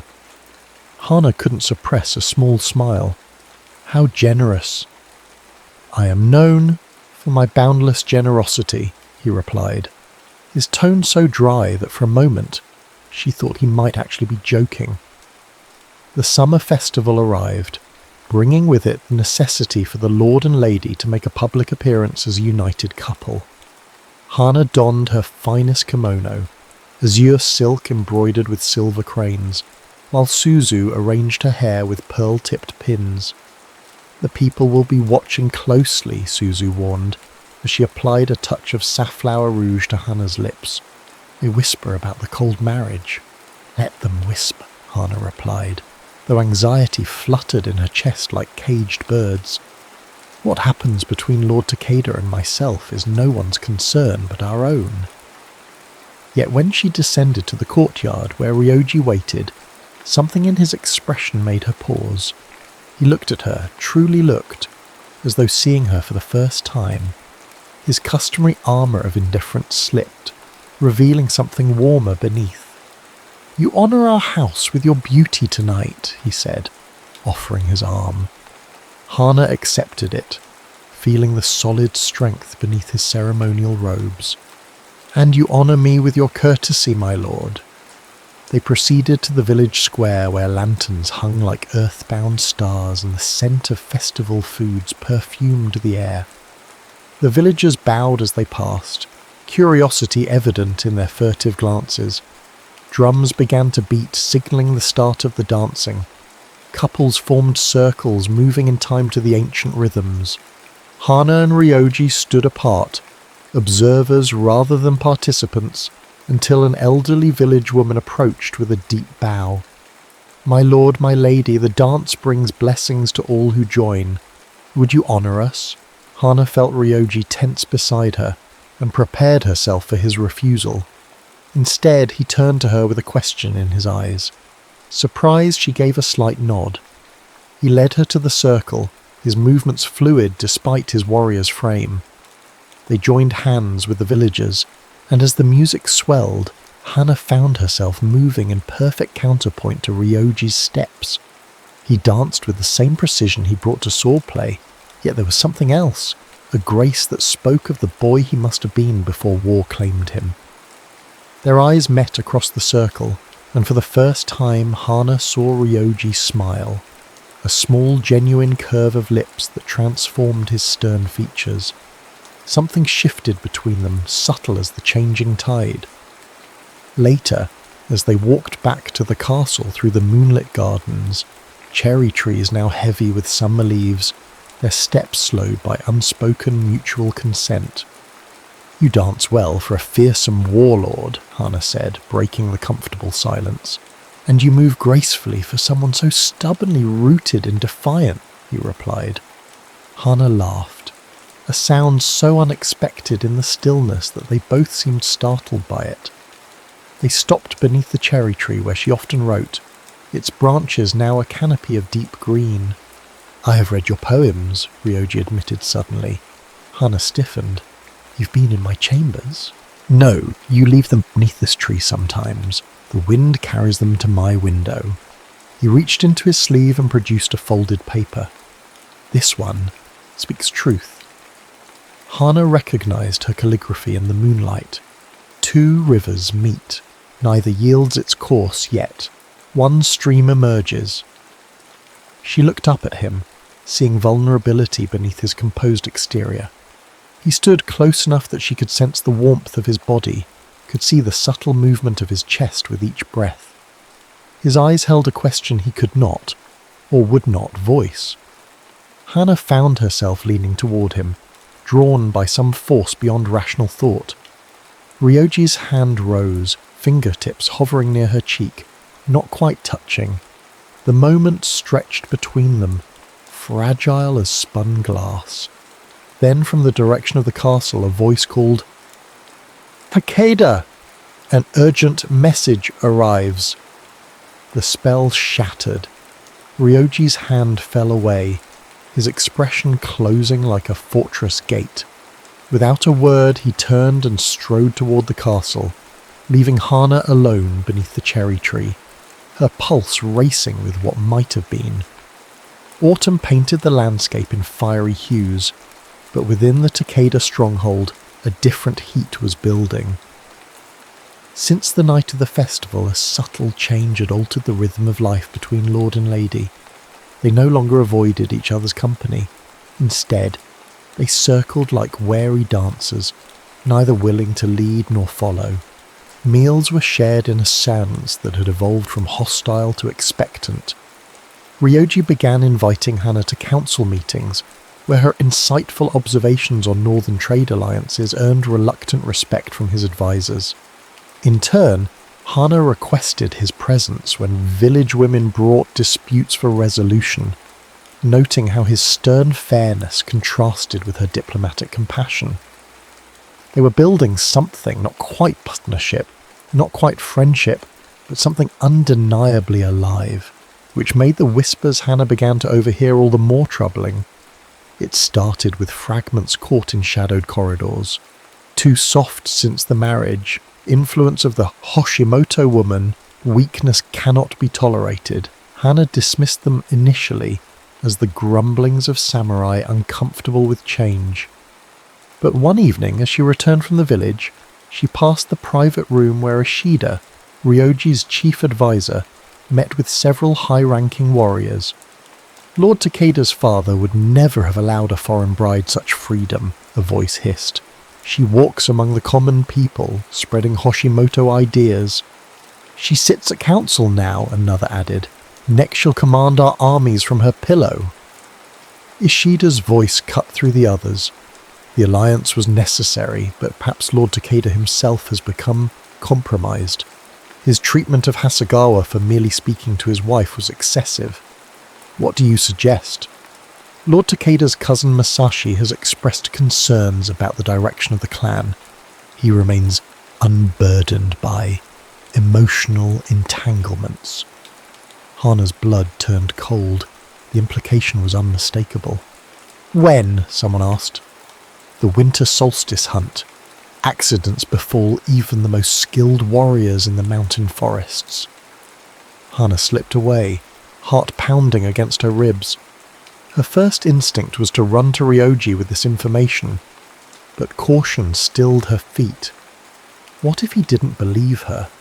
What if he thought this a Hoshimoto plot to sow discord? Worse, what if he believed her but chose to confront the conspirators directly, forcing them to act sooner? She needed to be certain, to gather more evidence before approaching him. For days Hana watched and listened, noting which samurai clustered around Ishida, which servants carried messages to the remote eastern compound where Ryoji's cousin Masashi resided. She documented everything in coded calligraphy that appeared to be innocuous poetry to casual observers. What she didn't notice, however, was that she herself was being watched. On a chill autumn evening, as Hana returned from the garden, a rough hand clamped over her mouth, dragging her into an unused storeroom. In the dim light she recognized one of Ishida's personal guards. "The advisor wishes to speak with you, Lady Takeda," he sneered. "About your excessive curiosity." Fear lanced through her, but Hana forced herself to remain calm. She nodded, and the guard removed his hand, keeping a firm grip on her arm. "I'll accompany you to his quarters," she said with dignity. "There's no need for this crude approach." The guard laughed. "Oh, he's not in his quarters. He thought a more private location would better suit the conversation." Outside, a covered palanquin waited. Alarm bells rang in Hana's mind. If she entered that conveyance, she might never return. "I require my attendant," she stalled. "It's inappropriate for me to travel alone with men, not my husband." "Your concern for propriety comes rather late," the guard mocked, shoving her toward the palanquin. Hana stumbled, then whirled, yanking the hairpin from her upswept hair. With precision born of calligraphy practice, she stabbed it into the soft spot between the guard's neck and shoulder. He howled in pain, releasing her to clutch at the wound. She ran, skirts gathered, toward the main courtyard where lanterns blazed and voices indicated safety in numbers. Behind her she heard the guard curse and give chase. The heavy kimono restricted her movements, and she knew she couldn't outrun him. Ahead, the practice yard came into view, and with it, the unmistakable figure of Lord Ryoji, supervising evening sword drills. Hana's lungs burned as she pushed herself toward that sanctuary. "Lord Takeda!" she called, her voice carrying over the clash of practice swords. Ryoji turned, his expression shifting from annoyance at the interruption to sharp focus when he saw her dishevelled state and the pursuing guard. In 3 swift strides he intercepted her flight path, placing himself between Hana and her pursuer. The guard skidded to a halt, suddenly aware of his predicament. "Explain," Ryoji commanded, one hand on his sword hilt, the other steadying Hana, who fought to catch her breath. "My lord," the guard bowed hastily. "The lady was wandering in restricted areas. I was escorting her back to her quarters." "With a blade?" Ryoji asked, nodding to the short tanto now visible into the guard's belt. "For protection, my lord. These are uncertain times." Ryoji's eyes narrowed. "Indeed they are." He turned to Hana. "Is this true, my lady?" Hana straightened, meeting his gaze directly. "No, my lord. This man attempted to force me into a palanquin, claiming Advisor Ishida wished to speak with me privately away from the castle. The guard's face contorted. She lies. She's trying to create division. Silence! Ryoji's command fell like a stone. Lady Takeda, you have blood on your hand. Hana glanced down at her palm, stained with the guard's blood from her hairpins. I defended myself. Ryoji's gaze shifted to the guard's shoulder, where a dark stain spread. His expression hardened further. Detain him, he ordered the practice yard samurai, who immediately moved to surround the guard. And find Advisor Ishida. Bring him to the main hall. Turning to Hana, his voice softened marginally. Are you injured? No, my lord. Merely unsettled. Something intense flickered across his features. Come. He led her not to the main hall, but to his private study, closing the door firmly behind them.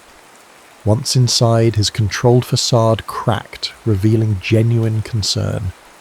Tell me everything, he said, from the beginning.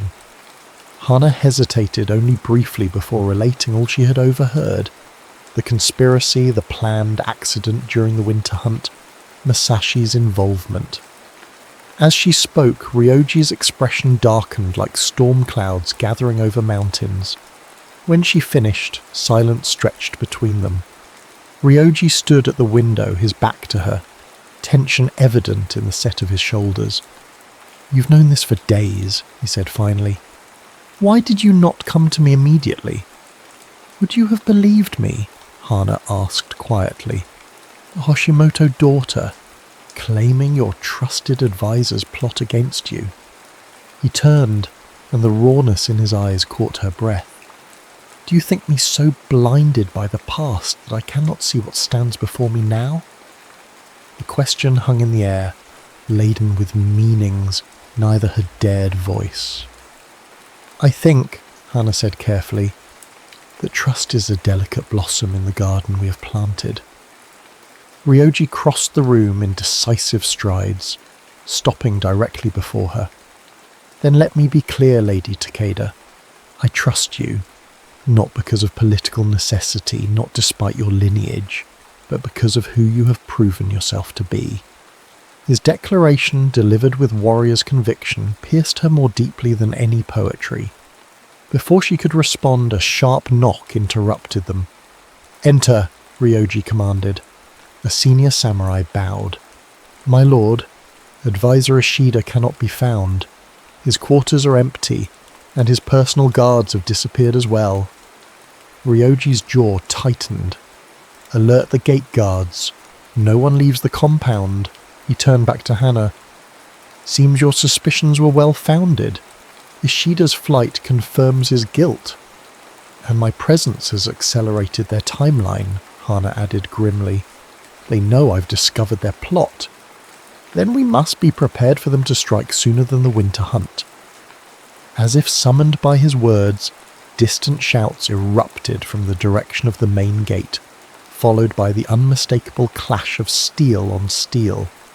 Ryoji moved with lightning speed, retrieving his katana from its stand.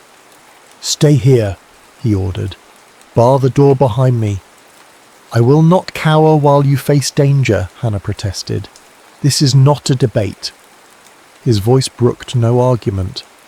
I cannot fight effectively if I must divide my attention. Logic pierced her pride. She nodded reluctantly. Ryoji paused at the door, his eyes meeting hers with unexpected intensity. If I do not return, there is a hidden passage beneath the cherry tree in the garden. The hollow trunk conceals the entrance. It leads to the temple beyond the eastern ridge. The implication that he might fall, that he prioritized her escape, hung between them like an unfinished poem. Impulsively, Hana reached out, her fingers brushing his sleeve. Return, my lord. There are words still unspoken between us. Something fierce and tender crossed his face. Then he was gone, the solid thud of the door leaving Hana alone with her racing thoughts and the distant sounds of battle. The clash of steel grew louder, punctuated by shouts and the occasional scream. Hana paced the confines of Ryoji's study, torn between obedience and action. The carved chest in the corner caught her eye. She knew it contained writing materials.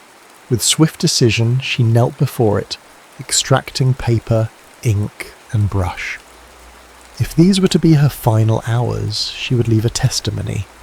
Her brush danced across the paper, documenting the conspiracy with names, dates, and overhead conversations. She wrote of Masashi's ambition, Ishida's manipulation, the planned assassination during the winter hunt. Then, in a separate scroll, she composed something more personal, words she had held within her heart like precious stones, too valuable to risk in the harsh light of day. As she finished the final character, the door burst open. Hana snatched up a small knife from the writing kit, whirling to face the intruder. It was Suzu, her face ashen with fear. "My lady, we must flee! Lord Masashi's men have breached the inner wall. They're searching for you specifically." "Lord Takeda? Have you seen him?" "Fighting near the main gate when I slipped away. The loyal samurai rally to him, but the attackers are many." Suzu tugged urgently at her sleeve. "Please, we must hurry." Hana hesitated, glancing at the scrolls she'd prepared. "Wait." She sealed each with melted wax, then tucked them into her obi. "Now we go, but not to flee." "My lady?" "To the women's quarters. Gather everyone, servants, concubines, elders, any who remain loyal to Lord Takeda." Understanding dawned in Suzu's eyes. "A final defense, or a counter-attack," Hana replied, grim determination hardening her voice. "The men expect cowering women. Let us disappoint them." They hurried through servant passages, avoiding the main corridors where combat raged. In the women's wing, they found dozens huddled in fear. Kitchen staff, seamstress, the elderly mother of a samurai, concubines from Ryoji's father's era, and children old enough to understand danger, but too young to fight. "Listen to me," Hana called, her voice cutting through frightened murmurs. "Lord Masashi seeks to overthrow your rightful lord. His men will show no mercy to those loyal to Lord Takeda." "What can we do?" asked an elderly servant. "We are not warriors." "No," Hana agreed. "We are something far more dangerous. We are overlooked and underestimated." She pointed to the kitchen staff. "You have knives, boiling water, knowledge of which foods cause sickness. You," she turned to the seamstresses, "have needles, scissors, intimate knowledge of the castle's hidden passages." Understanding kindled in their faces. "Divide into groups," Hana commanded. "The elderly and children will conceal themselves in the storage rooms beneath the kitchen. The rest of us will defend the inner courtyard and harry the enemy's flanks." As they dispersed to gather impromptu weapons, Suzu touched Hana's arm. "My lady, when did you become a military strategist?" Hana's smile was grim. "I've spent months watching Lord Takeda train his men. More importantly, I grew up with 3 warrior brothers. I listened when they thought I was merely embroidering."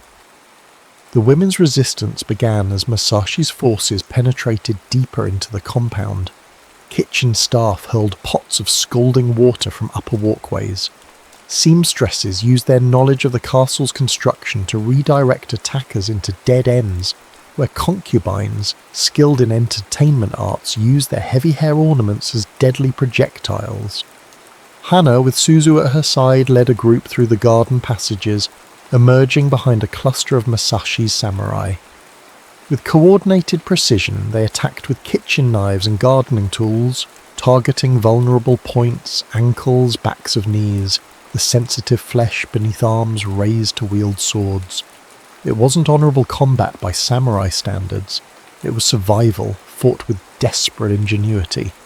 Through gaps in the buildings, Hana caught glimpses of the main battle. Ryoji fought like his namesake, a demon unleashed. His sword moved with blinding speed, each stroke claiming an enemy. but they surrounded him, pressing inward, and even as she watched, a spear thrust caught him in the side. Hana's heart lurched, but Ryoji merely broke the shaft with one hand and continued fighting, blood darkening his kimono. She needed to reach him, to fight at his side. "Suzu," she hissed. "The armory passage, if we can circle behind the main gate." A cry of alarm rose from somewhere near the inner shrine. New voices joined the cacophony, deeper, more numerous. The tide of battle shifted, attackers suddenly finding themselves caught between two forces. "Reinforcements!" Suzu gasped. "But whose?" Hana squinted through the smoke of a burning outbuilding. The new arrivals wore familiar colours, Hoshimoto blue. "My brother," she whispered in disbelief. Lord Taro Hoshimoto had arrived with a contingent of elite warriors, cutting through Masashi's forces with ruthless efficiency. The combined pressure of Ryoji's loyal samurai and the unexpected Hoshimoto reinforcements turned the tide. Masashi's conspiracy began to crumble, his mercenaries retreating toward the eastern gate. In the chaos, Hana lost sight of Ryoji. Frantic, she pushed forward, Suzu protesting behind her.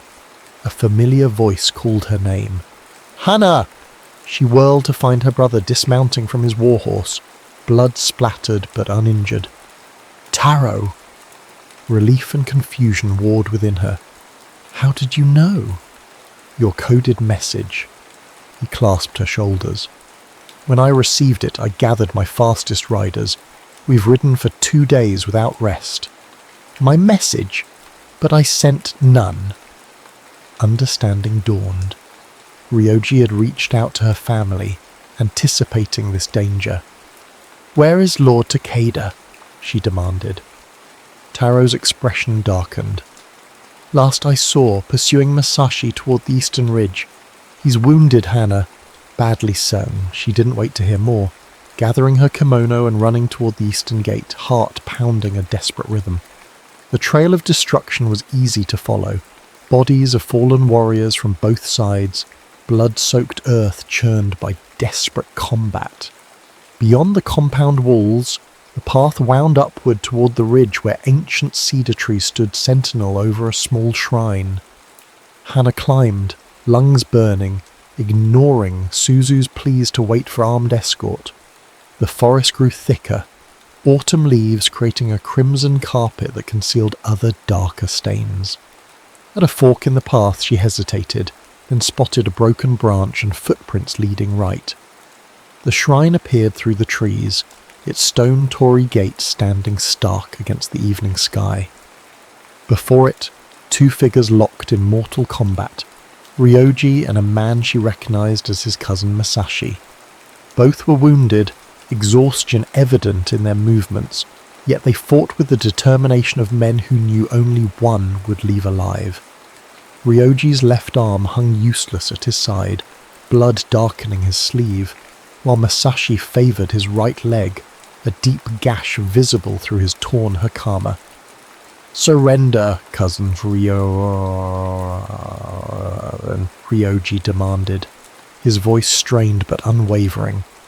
"Your followers have abandoned you." Masashi spat, his face contorted with hatred. "I would rather die than bow to a man who dishonours our clan by taking a Hoshimoto bride to his bed." "Then you will have your wish," Ryoji replied, raising his katana despite the obvious pain it caused him. Hana stepped forward, unable to remain hidden any longer. "Enough blood has been spilled today." Both men turned, startled by her appearance. Masashi's shock quickly transformed into cruel opportunity. With a savage cry, he lunged not at Ryoji, but at Hana, his blade aimed at her heart. What happened next seemed to unfold in suspended time. Ryoji threw himself forward, intercepting Masashi's blade with his already wounded body.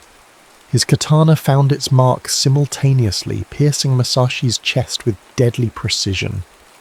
The cousins collapsed together, Masashi's life bleeding out in seconds, while Ryoji fell to his knees, Masashi's sword protruding from his shoulder. "No!" Hana's scream echoed through the cedar trees as she rushed to Ryoji's side. He slumped against her, his breathing ragged, face ashen beneath the blood and grime of battle. "Why?" she demanded, cradling his head as she lowered him gently to the ground. "Why would you shield me with your body?" His eyes, usually so guarded, held hers with naked honesty. "'Cause a world without you in it is not one I wish to inhabit." Tears blurred Hana's vision as she worked to stem the blood flowing from his wounds. "You will not leave this world today, Lord Takeda. I forbid it." A faint smile touched his lips. "Even death bows to your commands." "It must," she insisted, her voice breaking. "We have too many unfinished conversations." From below, shouts indicated approaching allies. Taro's men and Ryoji's loyal samurai searching for their lords. Help would arrive soon, but Ryoji's breathing grew more laboured with each passing moment. Hana bent close, her lips near his ear. "Stay with me, Ryoji, please." His eyelids fluttered, then stilled as consciousness fled. For 7 days and nights, Hana kept vigil at Ryoji's bedside. The castle healer had removed Masashi's blade and treated the wounds with herbal poultices, but fever had taken hold, carrying Ryoji into a realm between life and death where Hana could not follow. In the world beyond the sick room, much had changed. Taro Hoshimoto and Ryoji's senior samurai had formed an unprecedented alliance, hunting down the remaining conspirators and establishing joint patrols. The scrolls Hana had written provided irrefutable evidence of Masashi and Ishida's treachery, silencing any who might question the legitimacy of Ryoji's rule, if he survived to rule. On the 8th dawn, as pale winter light filtered through paper screens, Hana dozed in her chair, exhaustion finally claiming her after another night of changing compresses and whispering encouragement to unhearing ears. Her brother had begged her to rest, but she refused to leave Ryoji's side as if her presence alone could tether him to the living world. "Water!" The hoarse whisper jolted her awake. Ryoji's eyes were open, clouded with pain but lucid. "Ryoji!" She rushed to bring a cup to his parched lips, supporting his head with trembling hands. He drank slowly, then regarded her with a searching gaze. "You look terrible," he rasped. A laugh caught in Hana's throat, emerging as half-sob. "Your flattery knows no bounds, my lord." "How long?" 8 days. She set the cup aside, unconsciously smoothing his dishevelled hair. "You've been rather inconsiderate making your wife wait so long for your return." Something flickered in his eyes at the word wife. Not obligation or duty, but a warmth that had been absent before. "Forgive me," he murmured, catching her hand in his. "I heard you, you know. Your voice kept me from wandering too far into the darkness." Hana's composure threatened to shatter. "What did I say? That we had unfinished conversations?" His thumb traced circles on her palm, a small intimacy that sent shivers up her arm. "And something about forbidding me to die." "I maintain that position," she replied, blinking back tears. "So I see." He attempted to sit up, wincing as the movement pulled at his wounds. "Don't," she protested. The healer said, "I've spent enough time horizontal." With stubborn determination, he managed to prop himself against the wall, breathing heavily from the exertion. "Tell me everything." Despite his weakness, the command held the familiar authority of the warlord. Hana provided a concise account of all that had transpired: Masashi's death, Ishida's capture, while attempting to flee to a neighbouring province, the unexpected alliance with the Hoshimoto forces. "Your brother remains here?" Ryoji asked, surprise evident. "He said he wouldn't leave until he was certain of your recovery." Hana hesitated. "And of my safety?" Ryoji's expression softened. "He doubts I can protect my own wife. He doubts I need protection at all." after hearing how the women defended the inner compound. A smile tugged at her lips. Apparently I've developed quite a fearsome reputation. I could have told him that the day we met. Ryoji's attempt at humour faded into seriousness. I owe you my life, Hannah. Not just for your care these past days, but for uncovering the conspiracy, without your warning. We protected each other, she corrected gently, as allies should. Is that what we are? Allies? The question hung between them, laden with possibilities neither had dared voice in the months of their marriage. Hana took a deep breath. I believe we are whatever we choose to be. Ryoji's gaze held hers, unwavering. And what would you choose if the decision were yours alone? The moment of truth had arrived, stripped of political necessity and clan obligation. Hana reached for the inner pocket of her kimono, withdrawing the personal scroll she had written the night of the attack. This is my answer, she said, placing it in his hand, written when I believed I might not survive to speak the words. With deliberate movements, Ryoji broke the seal and unrolled the hull. His eyes moved across her elegant calligraphy, widening slightly as he absorbed her most private thoughts, her initial resentment transforming into reluctant respect, then genuine admiration, her recognition of the man beneath the warlord's mask, her growing understanding that what had begun as political expedience had blossomed into something far more profound. The final lines, written in her most beautiful hand, read, If fate allows, I would choose to walk beside you, not as Hoshimoto, not as Takeda, but as Hana and Ryoji, two souls who found each other beneath the cherry blossoms. When he looked up, vulnerability naked in his face, Hana saw the answer before he spoke. I would choose the same, he said softly. I have chosen it already, though I lack the poet's words to express it. He extended his hand, and Hana moved closer, their fingers interlacing as naturally as streams joining to form a river. The cherry trees will bloom again in spring, Ryoji murmured.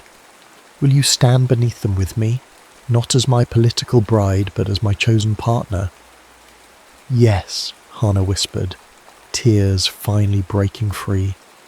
Though I warn you, I remain stubborn and defiant.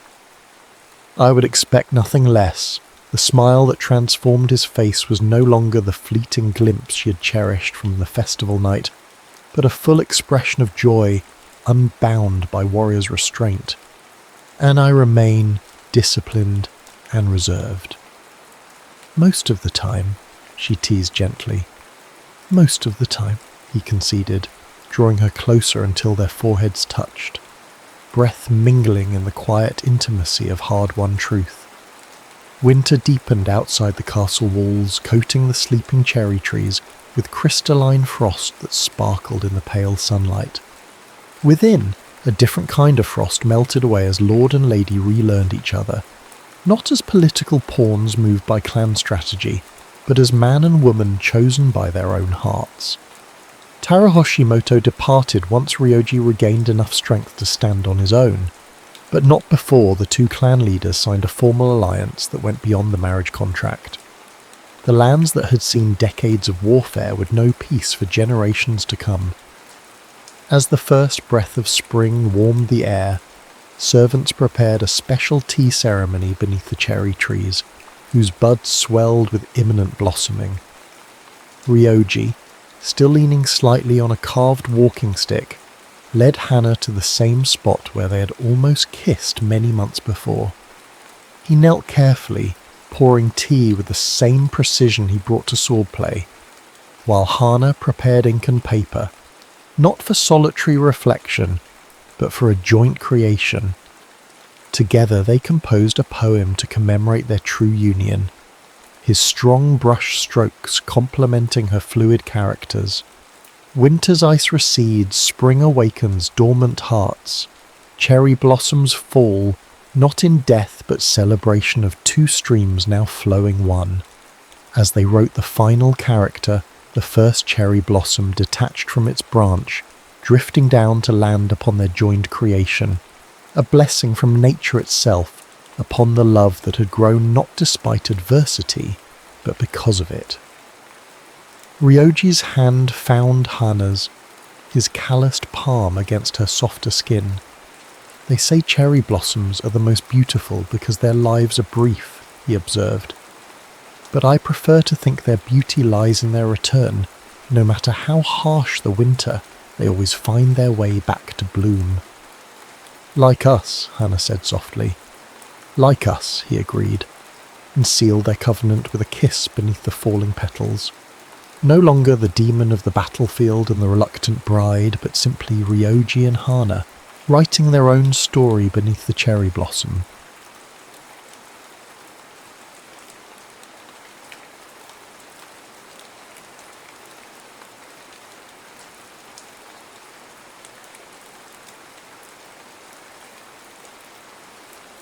Eleanor Callahan's fingers traced the outline of her reflection in the bathroom mirror, following the map of wrinkles that had settled into her face over 84 years.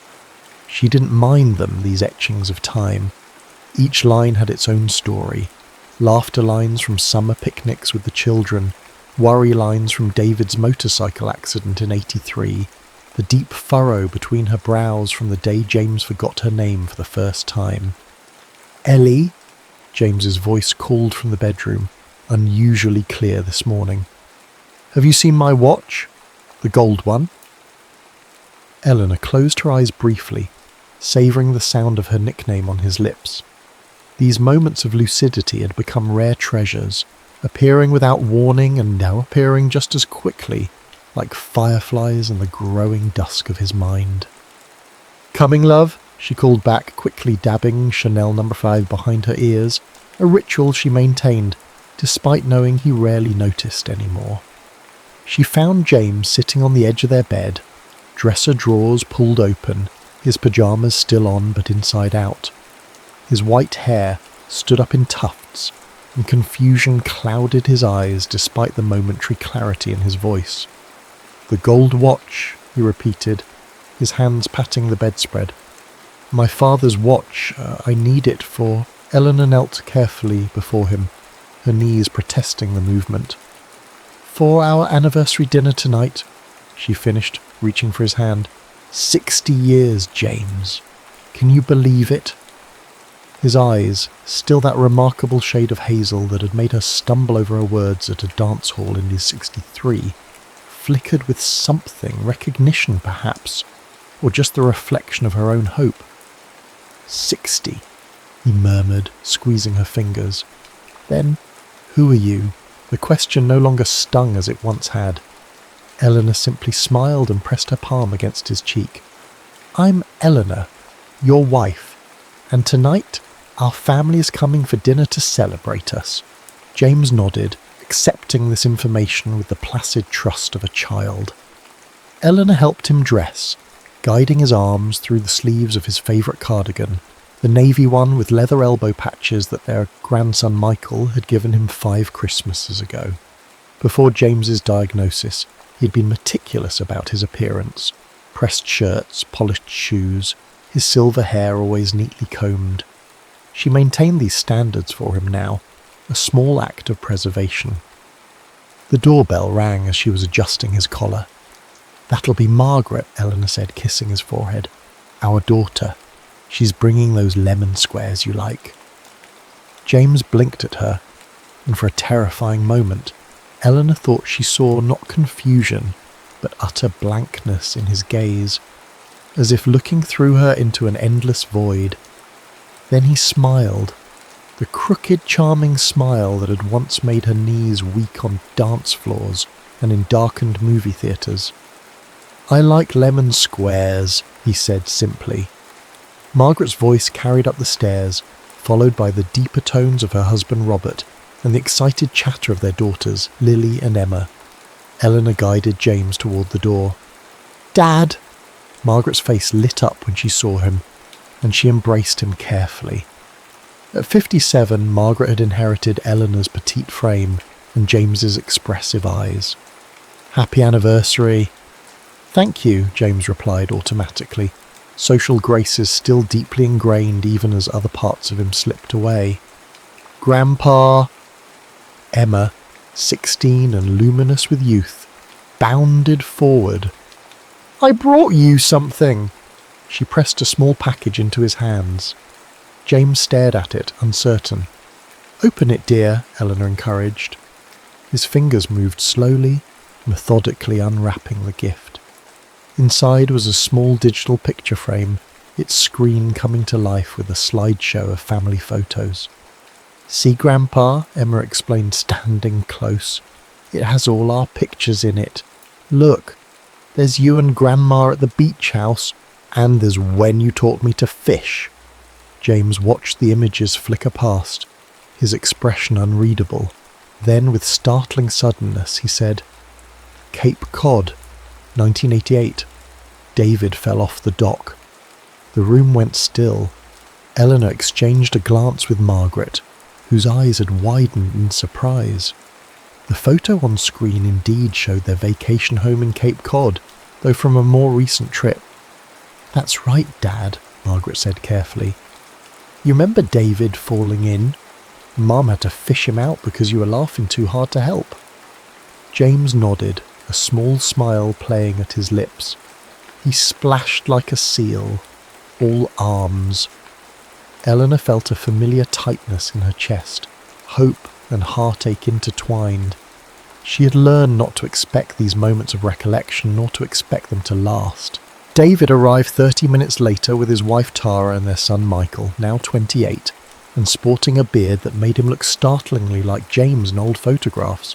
The house filled with the comfortable chaos of family, coats being hung, food being arranged, furniture being shifted to accommodate everyone in the living room where Eleanor had set up for dinner. Mom, this looks beautiful, David said, helping her arrange the table. At 59, her firstborn still had the gentle demeanour that had made him the peacemaker of the family. How are you holding up, really? Eleanor considered the question as she straightened the linen napkins she'd ironed that morning, a small indulgence for a special occasion. I'm still here, she said finally. We both are in our own ways. David's eyes, so like his father's, softened with understanding.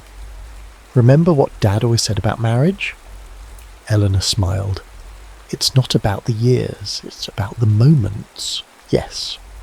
Well, David said, glancing over to where James sat in his armchair, watching Michael adjust the sound system. 60 years is a lot of moments. Eleanor followed his gaze.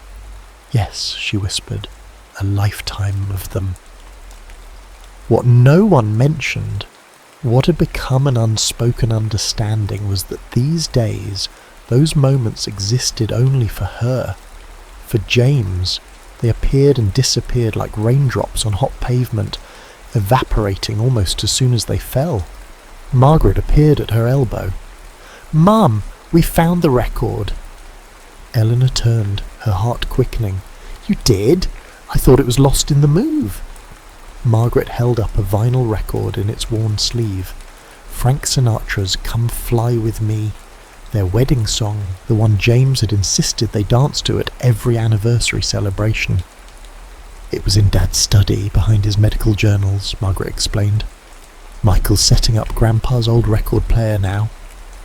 Eleanor took the record, running her fingers over its surface. Another piece of their past, preserved despite everything. Thank you, darling. This means everything. As the family gathered around the table, Eleanor watched James carefully. He seemed content, if slightly bewildered by the activity around him. He ate methodically when food was placed before him, smiled politely at conversation directed his way, but remained largely disconnected, a benevolent observer at his own celebration, until Margaret raised her glass for a toast. To Mum and Dad, she said, her voice wavering slightly. 60 years of showing us what love looks like, in good times and in hard ones. You've taught us that love isn't just the grand gestures, it's in the everyday moments of kindness, patience, and choosing each other again and again. James suddenly straightened in his chair, his gaze sharpening. He reached for his water glass with unusual precision. "To my beautiful wife," he said clearly, looking directly at Eleanor. "The love of my life."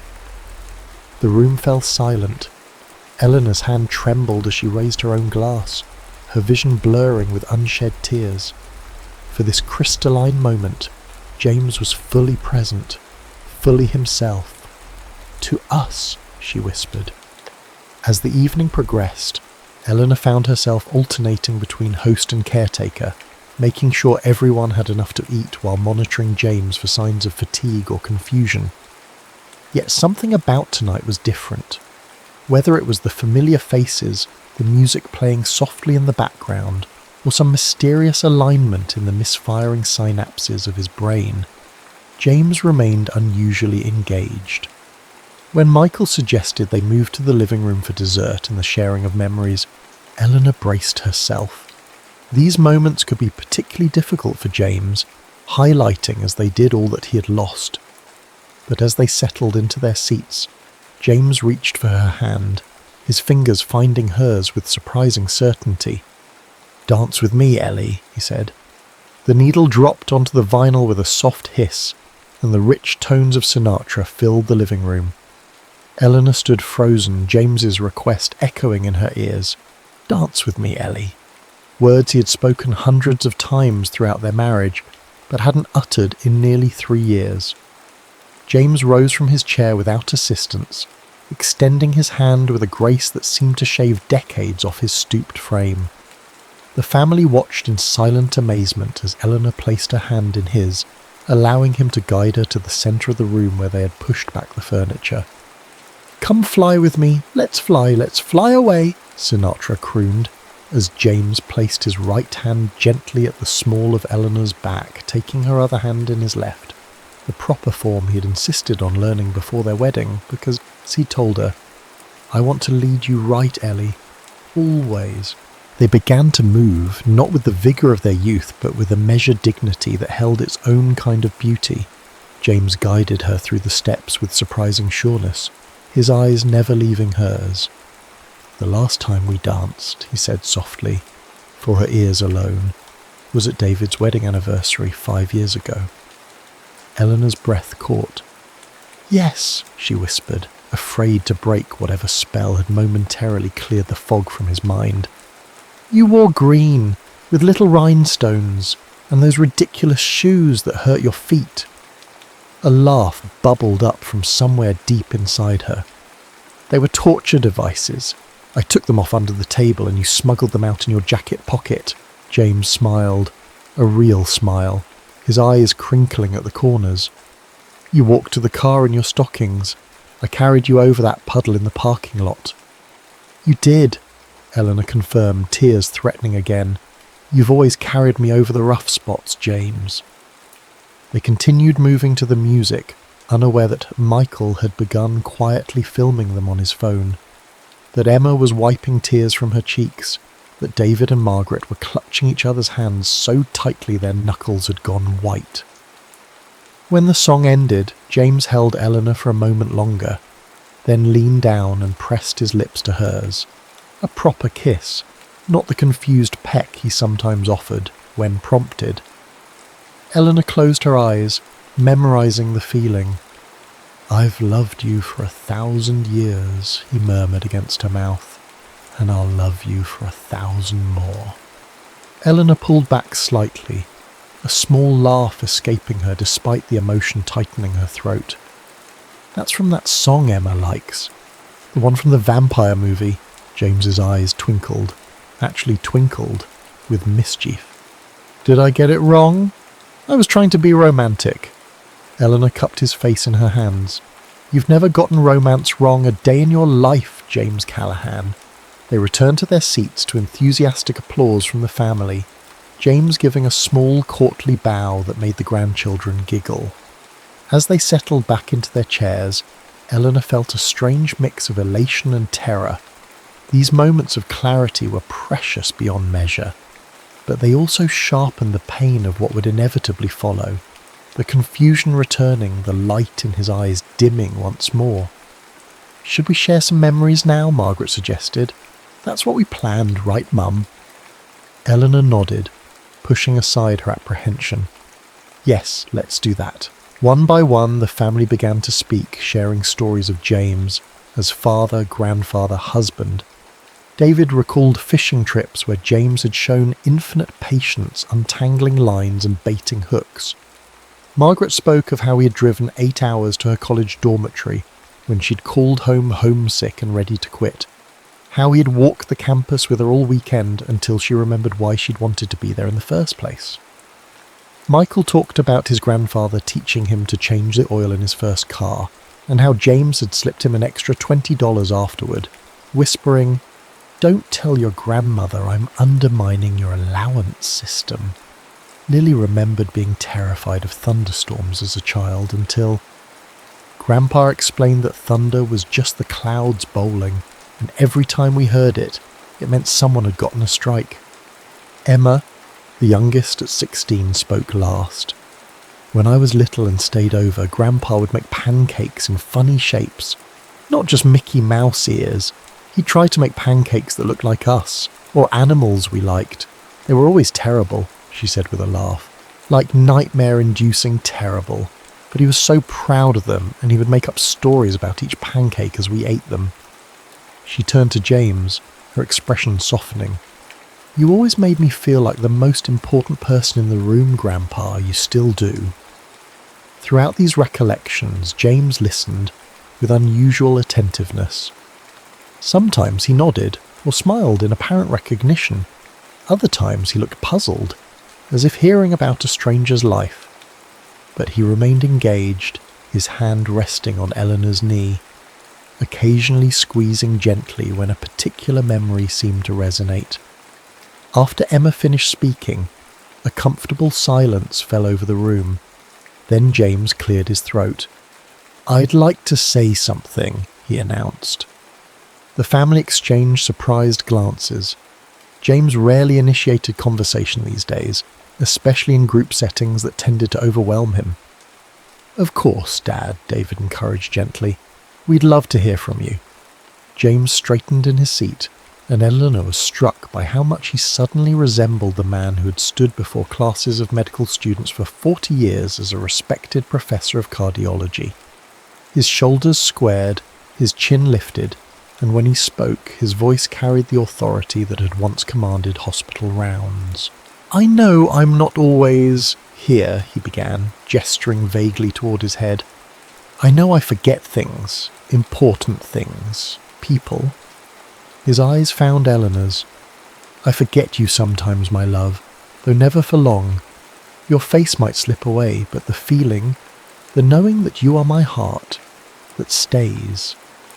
Eleanor pressed her hand to her mouth, unable to speak. "The doctors explained what would happen," James continued. "Back when I could understand it, like water draining from a bathtub, they said. But that's not how it feels. It's more like standing in a dense fog. Sometimes the fog thins, and I can see everything clearly, your faces, my life, all of it. Then it thickens again, and I'm lost." He paused, looking around at the family with remarkable clarity. "Tonight the fog has lifted more than usual. I don't know why. I don't know how long it will last. But I want to use this moment to tell you all that even when I can't express it, even when I seem far away, I carry your love with me. It's the thread I follow through the fog." Margaret was openly weeping now, her shoulders shaking as Robert held her. David stared at his father with naked love and grief etched on his face. The grandchildren watched in solemn wonder, witnessing a grandfather they had begun to lose suddenly, miraculously return to them.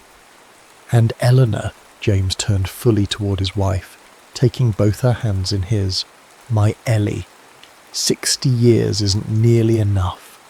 I'd marry you again tomorrow. I'd marry you every day for another 60 years if I could." In that moment, Eleanor felt the weight of every day they had shared. The births of their children, the deaths of their parents, vacations and illnesses, arguments and reconciliations, the quiet Tuesday evenings and the momentous celebrations. All of it, every second, had led to this room, this moment, these words. "You would?" she asked softly. "In a heartbeat," he replied. Then, with a flash of his old humour, he added, "Though according to my most recent ECG, my heartbeats are rather irregular these days, so you might need to be patient with me." The family laughed through their tears, and Eleanor felt something tight in her chest begin to loosen. This moment of perfect clarity, of James fully present and aware, recognising and loving his family, this was the anniversary gift she had never dared to wish for. After James's speech, the evening took on a dreamlike quality. They ate Margaret's lemon squares and drank coffee. They looked through old photo albums, James occasionally offering startlingly precise details about pictures taken decades ago. They played another record, Nat King Cole this time, and James hummed along, his foot tapping in perfect rhythm. But as the clock crept past 9, Eleanor noticed the sign she had learned to recognise. The slight furrow returning to James's brow, his responses becoming more halting, his gaze beginning to wander. The fog was rolling back in. "Perhaps we should wrap up for the evening," she suggested gently. "It's been a wonderful celebration, but I think we're both getting tired." The family understood immediately. Goodbyes were exchanged, hugs given, promises to visit again soon offered. As they gathered their coats and leftovers, each family member took a moment with James, holding his hand or kissing his cheek, trying not to betray their awareness that the grandfather and father who had been so vibrantly present all evening was already beginning to recede. "We'll help clean up before we go," David offered, but Eleanor shook her head. "Leave it, darling. I'll take care of it tomorrow." "Are you sure, Mum?" Margaret asked, concern evident in her voice. Eleanor nodded. "I want some quiet time with your father now, while he's still—" She didn't finish the sentence. She didn't need to. As the front door closed behind the last of their family, Eleanor turned to find James standing in the middle of the living room looking lost. "Who were all those people?" he asked. Eleanor felt the familiar pang sharper tonight after hours of having her real husband back. She crossed to him, taking his hand. "That was our family, love. Our children and grandchildren. They came to celebrate our anniversary." James nodded slowly, processing this information without fully comprehending it. "Anniversary," he repeated, the words seeming to float disconnected from any meaning. 60 years of marriage," Eleanor explained patiently. "Diamond anniversary. Though I told you long ago I didn't need more diamonds." She led him toward the stairs, moving slowly to accommodate his hesitant steps. "You gave me something much better tonight, James. You gave me yourself." He followed her, docile now. The commanding presence that had held the room captivated just an hour ago vanished like morning mist under a strengthening sun. Yet even in this state there was something gentle and dignified about him. The essence of James, his fundamental kindness, his quiet grace, remained intact even as his memories fractured and dispersed. In their bedroom she helped him undress and put on his pyjamas. This intimate ritual had evolved over the past few years from something occasionally embarrassing for them both to a comfortable routine. Eleanor had been a nurse before retiring, and she brought that professional efficiency to the task, though she never stopped seeing her husband's body with love. The broad shoulders now stooped, the stomach that had softened with age, the surgical scar on his left knee from a skiing accident in his 50s. "Arms up," she instructed gently, helping him into his pyjama top, then guiding him to sit on the edge of the bed while she removed his slippers and helped him into the pants. "You're very kind," James said, the formal politeness he often adopted when confusion set in. "I'm your wife," Eleanor replied simply. "I promise to love you in sickness and in health." She helped him into bed, tucking the covers around him the way he liked, making sure the pillow was positioned properly under his head. Then she moved to her vanity to remove her makeup and change into her own nightgown. In the mirror she could see James watching her, his expression peaceful though distant. She wondered what he was thinking, if he recognised her at all now, or if she had become simply a kind caretaker, familiar but unnamed. "You look beautiful," he said suddenly. Eleanor turned, surprised. "Thank you, James." "Are you coming to bed soon?" he asked, patting the space beside him. "Yes, love. Just washing up."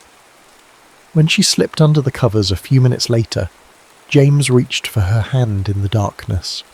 Eleanor's heart quickened. These small gestures of connection sometimes bridged the gaps in his memory, anchoring him to her even when words failed. "I don't remember everything," he said softly, "but I remember you smell like flowers." Eleanor turned toward him, close enough to feel his breath against her face. "Chanel No. 5, she whispered. "You gave me my first bottle the day David was born, said every new mother deserved something that made her feel beautiful." "David," James repeated. "Ahoy." "Yes." "He fell in the water at the beach house." Eleanor smiled in the darkness. "That's right. Cape Cod, 1988. James was quiet for a long moment, and Eleanor thought he might have drifted to sleep. Then he spoke again, his voice barely audible. "I'm sorry, Ellie." "For what, my love?" "For forgetting. For leaving you alone while I'm still here." Eleanor propped herself up on one elbow, finding his face in the dim light filtering through the curtains. His eyes were open, looking directly at her with a lucidity that took her breath away. "You haven't left me," she said fiercely. "You're right here, and I'm right here with you, James Callahan. I always will be." He reached up to touch her face, his fingers finding the wetness on her cheeks that she hadn't realized was there. "You're crying," he observed. "Happy tears," she assured him, covering his hand with her own. "Tonight was perfect. Dance with me again tomorrow?" he asked, his voice already growing drowsy. "Every day," Eleanor promised, knowing that by morning he would likely have no recollection of this conversation, of the dance they'd shared, of the remarkable speech he'd given to their family. But she would remember for both of them. Every single day. James's breathing deepened as sleep claimed him. Eleanor remained awake a while longer, watching the gentle rise and fall of his chest, cataloguing every moment of this extraordinary evening in her memory. The doctors had warned her that these periods of clarity, what they clinically term terminal lucidity, often preceded a steep decline. She pushed the thought away. Tonight was not for worrying about tomorrow. Finally she settled beside him, her hand resting lightly over his heart, its steady rhythm lulling her towards sleep. "Good night, my love," she whispered. "Thank you for remembering us tonight." Eleanor woke before dawn, the grey light of early morning seeping around the edges of the curtains. For a moment she lay still, listening to James's breathing beside her, trying to recapture the magic of the previous evening. Then she slipped quietly from bed, wrapping her robe around her against the morning chill. Downstairs, evidence of their celebration remained. Wine glasses on the coffee table, dessert plates stacked beside the sink, the record player still open with Nat King Cole, waiting to be returned to his sleeve. Usually meticulous about cleaning up before bed, Eleanor had left it all, unwilling to waste a moment of James's rare lucidity on domestic chores. She put on coffee and began to tidy, moving quietly around the kitchen and living room. The house felt different this morning, charged somehow with the residual energy of last night's gathering, as if the walls themselves had absorbed some of the love that had filled the rooms. As she closed the record player, her fingers lingered on its wooden cabinet. James had bought it for their 25th anniversary, insisting that digital music couldn't compare to the warmth of vinyl.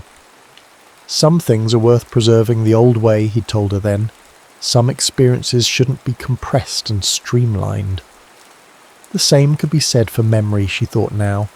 Modern medicine had tried to compress James's decline into neat categories and stages, to streamline their expectations with clinical terminology and brain scans. But last night had defied all predictions and prognoses. Last night had been worth preserving, old-fashioned and miraculous. She was rinsing dishes when she heard his uncertain footsteps on the stairs. Drying her hands quickly, she moved to meet him, finding him halfway down, clutching the railing with both hands, his expression wary. "Good morning," she said brightly. "You're up early." James stared at her, his gaze shifting from recognition to confusion and back again, like a radio searching for a clear signal. "Coffee?" he asked finally. "Yes, it's ready. Come down and I'll pour you a cup." She helped him navigate the rest of the stairs, then guided him to his seat at the kitchen table, the one with the view of the bird feeder he had built decades ago, and which Margaret's husband now kept filled with seed.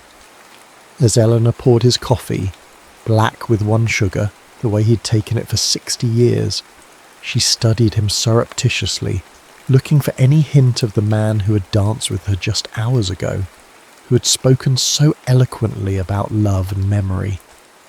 But his movements were hesitant again, his gaze unfocused.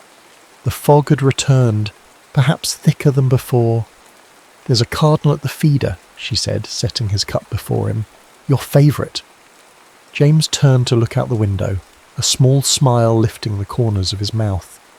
"Redbird," he said, the simple observation containing a hint of delight. "That's right." Eleanor sat opposite him with her own coffee.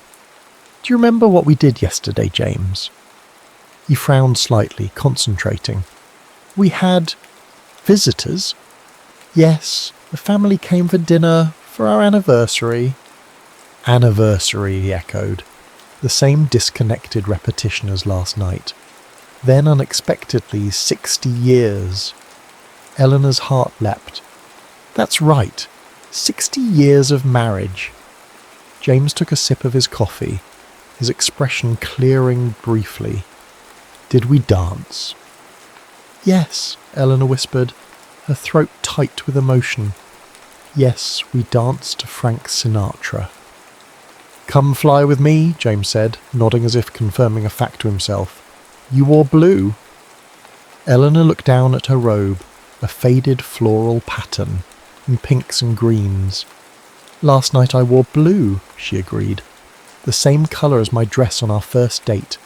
Do you remember that night, James? At the Starlight Ballroom?" But James's attention had shifted back to the window, to the cardinal now joined by its more subdued mate. "Two birds," he observed. Eleanor followed his gaze. "Yes, the pair always comes together. They mate for life, you know." James turned back to her, and for a brief, heart-stopping moment, she saw complete clarity in his eyes. "Like us," he said. "Yes," Eleanor agreed, reaching across the table to take his hand. "Exactly like us." The days following their anniversary settled back into familiar patterns.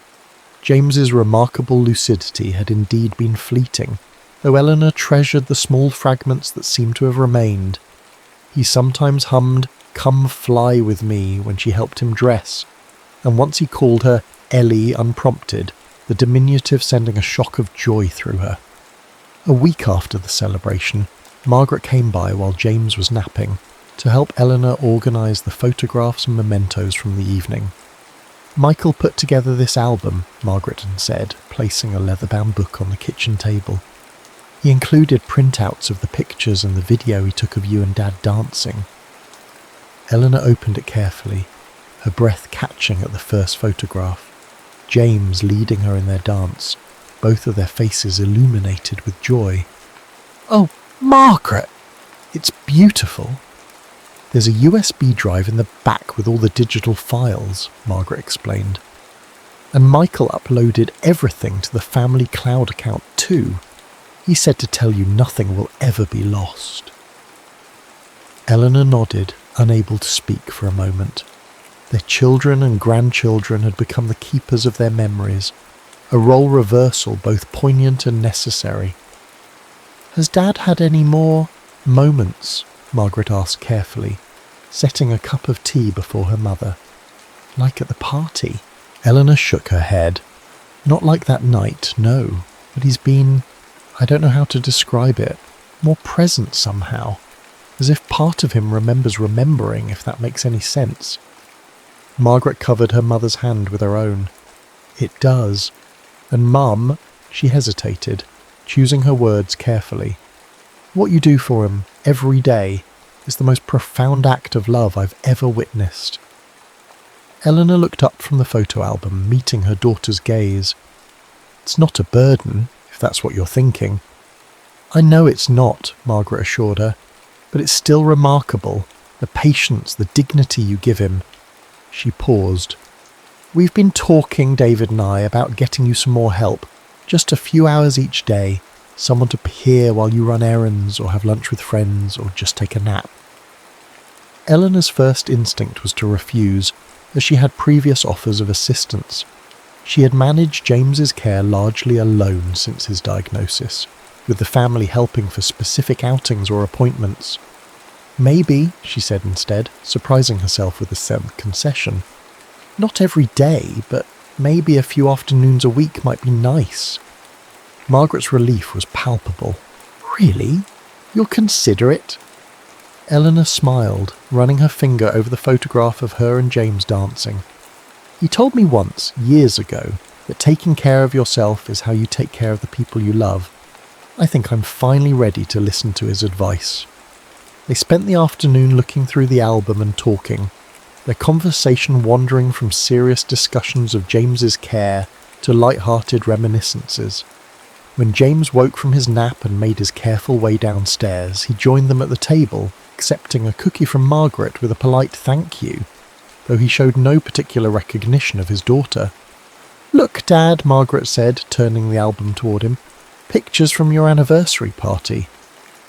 James studied them with mild interest, occasionally nodding or making small sounds of acknowledgement.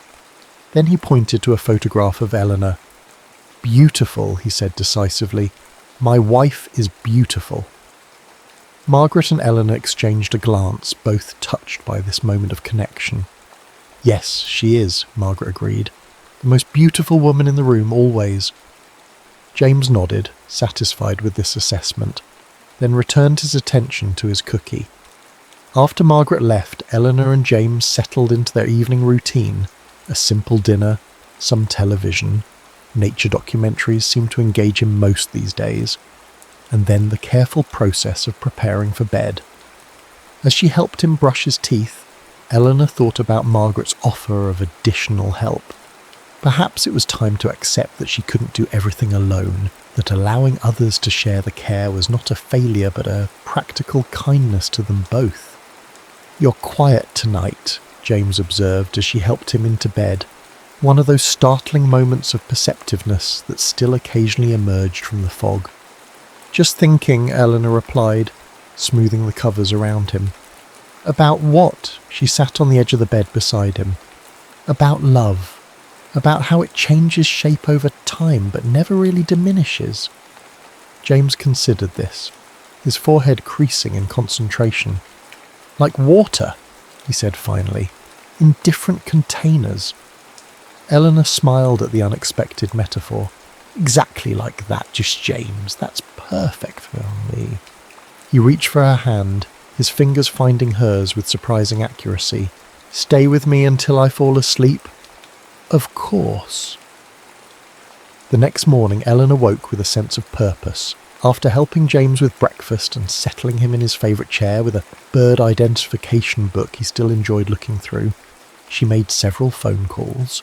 First to a home healthcare agency Margaret had recommended, then to her friend Vivian for a lunch date, and finally to David to ask if he might take James for a drive that afternoon. "Just around town," she explained.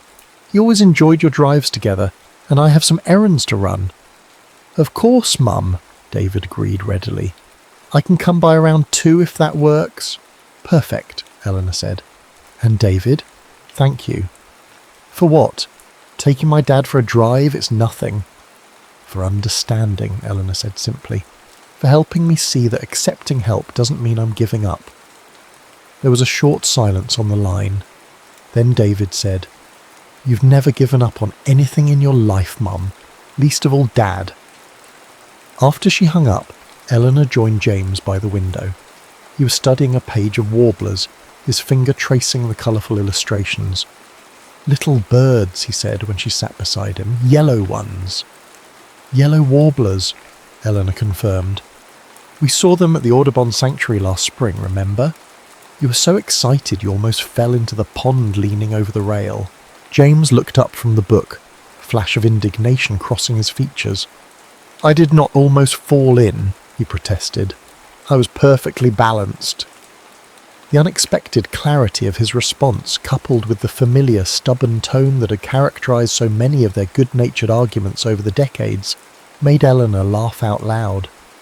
James Callaghan, you had 1 foot off the ground and were windmilling your arms like a cartoon character. If David hadn't grabbed your belt, you'd have been swimming with the tadpoles. James harumphed, returning to his book with exaggerated focus, but Eleanor caught the small smile playing at the corners of his mouth. These moments, these brief, precious windows when her real husband emerged from the fog, had become her sustenance. David arrived promptly at 2, greeting his father with the easy warmth he'd always shown. Ready for a drive, Dad? Thought we might cruise by the old hospital, maybe stop for ice cream at Wilson's. James looked at Eleanor, a habit formed over recent years as his own decision-making had become more difficult. Go on, she encouraged. I've got some things to take care of here. You two have fun. After they left, Eleanor stood in the quiet house, momentarily at a loss. It had been months since she'd been alone for more than the briefest intervals.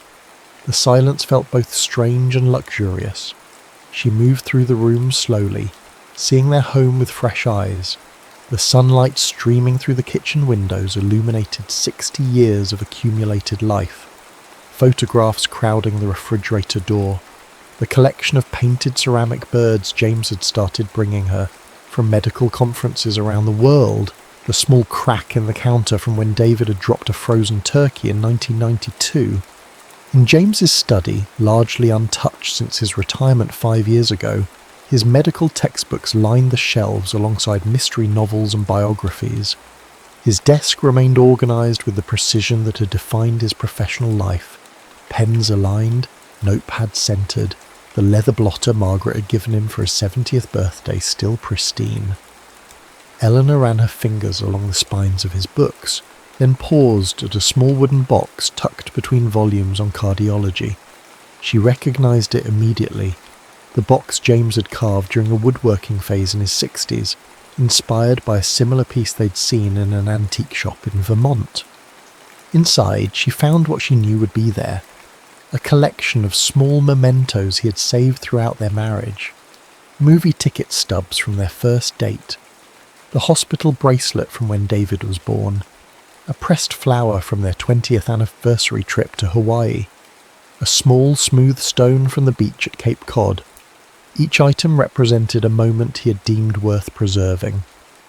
Eleanor held the stone in her palm, remembering the day he had found it, a perfect oval, streaked with white quartz that caught the light. Like your hair in the sun, he had said, tucking it into his pocket. She replaced the items carefully and returned the box to its spot. These tangible pieces of their history had always been important to James, as if he had somehow known that one day his internal archive of memories would begin to fail, and he would need these physical touchstones. The irony wasn't lost on Eleanor that she, who had spent 6 decades being teased for her terrible memory, "You'd forget your own birthday if I didn't remind you," James often joked, was now the sole keeper of their shared past. All those times she had relied on him to remember the name of a restaurant they had visited, or the year they had taken that road trip through New England, and now their roles were reversed. She glanced at her watch, realising she had spent nearly an hour lost in reminiscence. Vivian would be waiting at the cafe. Eleanor changed quickly into a blouse she knew James particularly liked, a soft lavender that brought out the green in her eyes, applied a touch of lipstick and grabbed her purse. The freedom of driving alone felt almost illicit after months of careful planning around James's needs. She rolled down the windows, letting the warm spring air tousle her silver hair, and impulsively turned up the radio when one of James's favourite jazz standards came on. Vivian was already seated at an outdoor table when Eleanor arrived, her dramatically red hair, dyed since her 40s, though she vehemently denied it, visible from the parking lot. The two women had been friends since their children were in elementary school together, their bond strengthened by shared experiences of motherhood, career transitions, and now widowhood for Vivian and caregiving for Eleanor. "Look at you," Vivian exclaimed as Eleanor approached. "You're positively glowing. Must have been some anniversary celebration." Eleanor slid into the chair across from her friend, accepting the glass of iced tea Vivian had already ordered for her. "It was extraordinary," she admitted. James was himself again, Viv. Really himself for hours. She described the evening, the dancing, James's speech, the moments of perfect clarity that had seemed like a miracle. Vivian listened with the attentiveness of someone who understood exactly what such a gift would mean. "Oh, Ellie," Vivian said when Eleanor finished, reaching across the table to squeeze her hand. "I'm so happy you had that. What a precious thing." "It was," Eleanor agreed, "and it made me realise something. I've been so focused on what we're losing, on all the ways his mind is failing, that I sometimes forget to appreciate what remains." Vivian nodded. The essence of him, the James underneath the confusion. "Exactly. And I need to take better care of myself if I'm going to be there for him properly." Eleanor sipped her tea. "I'm hiring some help, just a few hours a week to start." Vivian's eyebrows shot up in exaggerated shock. "Eleanor Callahan accepting help? Alert the media? Has hell frozen over?" Eleanor laughed, the sound surprising her with its freedom. When had she last really laughed? I know, but I'm trying to be sensible." "About time," Vivian pronounced, lifting her glass in a toast. "To sensible decisions and extraordinary men, even when they drive us crazy." "Even then," Eleanor agreed, clinking her glass against her friend's. They spent a leisurely 2 hours at the cafe, their conversation meandering from serious topics to gossip about mutual friends, punctuated by Vivian's irreverent humour. By the time Eleanor headed home, she felt lighter somehow, as if she had set down a burden she hadn't fully acknowledged carrying. She arrived back at the house just as David's car pulled into the driveway. Her son helped James from the passenger seat, and Eleanor was struck by how much they resembled each other, now that David had entered his 60s. The same tall frame, the same deliberate way of moving. "How was your afternoon?" she asked, meeting them at the front walk. "Great," David replied. "We drove by the hospital, saw the new wing they're building. Dad told me about delivering twins there in '83 during that big snowstorm, remember?" Eleanor glanced at James, surprised. "You remember De Peterson's twins? The ones born during the power outage?" James nodded, his expression animated in a way it rarely was these days. "Had to use flashlights," he said. "No power." "That's right," Eleanor confirmed, exchanging a look of wonder with David. "You used flashlights and delivered them both perfectly healthy." David stayed for dinner, the three of them eating on the back patio as the evening settled around them. James was unusually talkative, though his sentences remained simple and sometimes disconnected. More than once, he reached for Eleanor's hand across the table, a gesture so natural and familiar that she found herself blinking back tears. After David left, they sat outside a while longer, listening to the evening chorus of birds and watching the fireflies begin their nightly display. James seemed content, his face relaxed in the gathering darkness. "Good day," he said simply. Eleanor leaned over to kiss his cheek. "Yes, love, a very good day." Over the next few months, a new rhythm established itself in their lives. 3 times a week, a home health aide named Carmen arrived at 9 in the morning, bringing with her a cheerful efficiency and genuine affection for James that made Eleanor's initial hesitation about outside help seem foolish in retrospect. "Mr. C and I have big plans today," Carmen would announce, helping James with his coffee while Eleanor gathered her things for whatever outing she'd planned. Lunch with Vivian, a book club meeting at the library, or sometimes just a solitary walk through the park. "What trouble are you two getting into while I'm gone?" Eleanor would ask, teasing. Carmen would wink conspiratorially at James. "Oh, you know, wild parties, dancing on tables, the usual," and James would smile, sometimes playing along with the surprisingly coherent "Don't forget the motorcycles" or "and the poker game," revealing glimpses of the dry humour that had always been a cornerstone of his personality. These respites gave Eleanor space to breathe, to remember parts of herself beyond the role of caregiver. She joined a water aerobics class at the community centre, reconnected with former nursing colleagues for monthly luncheons, and even began volunteering 2 hours a week at the hospital where she and James had both worked for decades. Between Carmen's visits and the increased involvement of their children and grandchildren, the weight of James's care no longer rested solely on Eleanor's shoulders. The family had formed a loving constellation around him, each member playing their part in maintaining his connection to the world.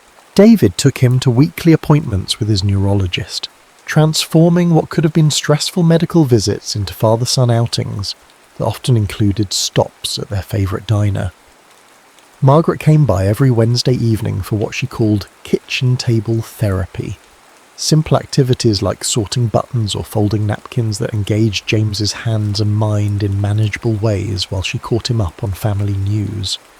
Michael, now pursuing a PhD in neuroscience, inspired, he admitted, by his grandfather's condition, called regularly on video chat, sometimes just to read aloud to James from the mystery novels he had always enjoyed. The younger grandchildren, Lily and Emma, visited on weekends, filling the house with the energy of youth and treating their grandfather with a natural acceptance that adults sometimes struggled to achieve. Through it all, Eleanor marvelled at how James continued to defy the usual progression charts his doctors had shown them. Yes, there were difficult days, mornings when he didn't recognise her at all, evenings when agitation overtook him and he paced the house looking for something he couldn't name. But there were also unexpected moments of connection, of recognition so profound they took her breath away. Like the afternoon in July when a summer storm knocked out the power, and she found James in the kitchen, methodically gathering candles and matches from the emergency drawer, a task he had always handled during outages throughout their marriage. Or the morning he suddenly pointed to a blue jay at the feeder and recited, word for perfect word, the poem he had written for her on their 25th anniversary, which had begun, "Blue as your eyes on our first morning, bright as your smile across decades." These moments came without warning and disappeared just as suddenly, like shooting stars across the darkening sky of his consciousness. Eleanor learned to appreciate them without expectation, to receive them as gifts rather than harbingers of recovery.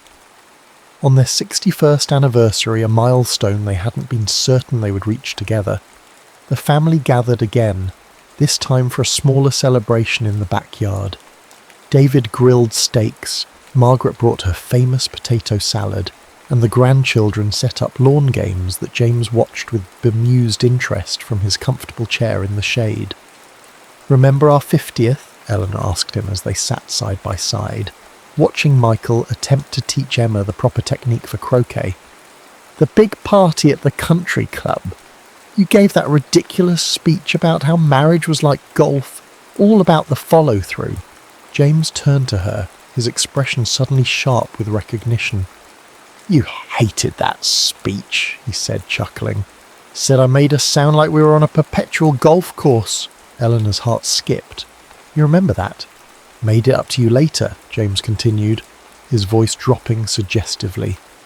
"New diamond earrings, and that weekend in Montreal."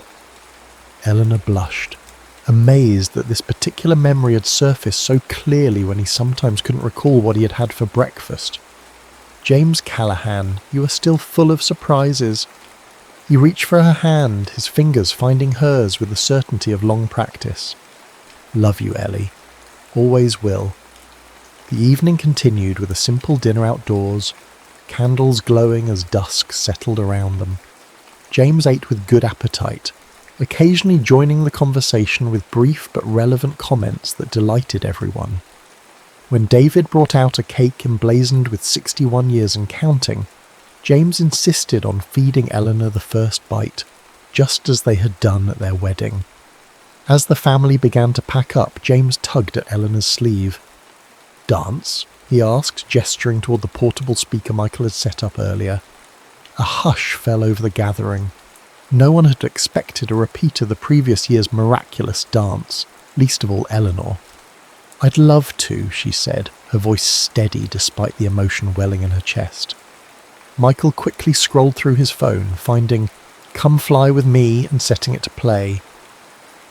James rose from his chair with David's subtle assistance, then stood before Eleanor, extending his hand with the formal courtesy that had charmed her since their youth. They moved together more slowly than the year before, James leaning slightly on her for support, their steps smaller and more cautious, but the essential grace was still there, the way his hand settled at the small of her back, the perfect pressure of his palm against hers, the rhythm they had shared through 6 decades of marriage. The family watched in silent awe as the elderly couple moved across the patio, in the soft glow of string lights and candles. Margaret wiped tears from her cheeks, and David stood with his arm around Tara, both of them witnessing something they understood went beyond words. When the song ended, James didn't immediately release Eleanor. Instead, he held her gaze with unusual intensity.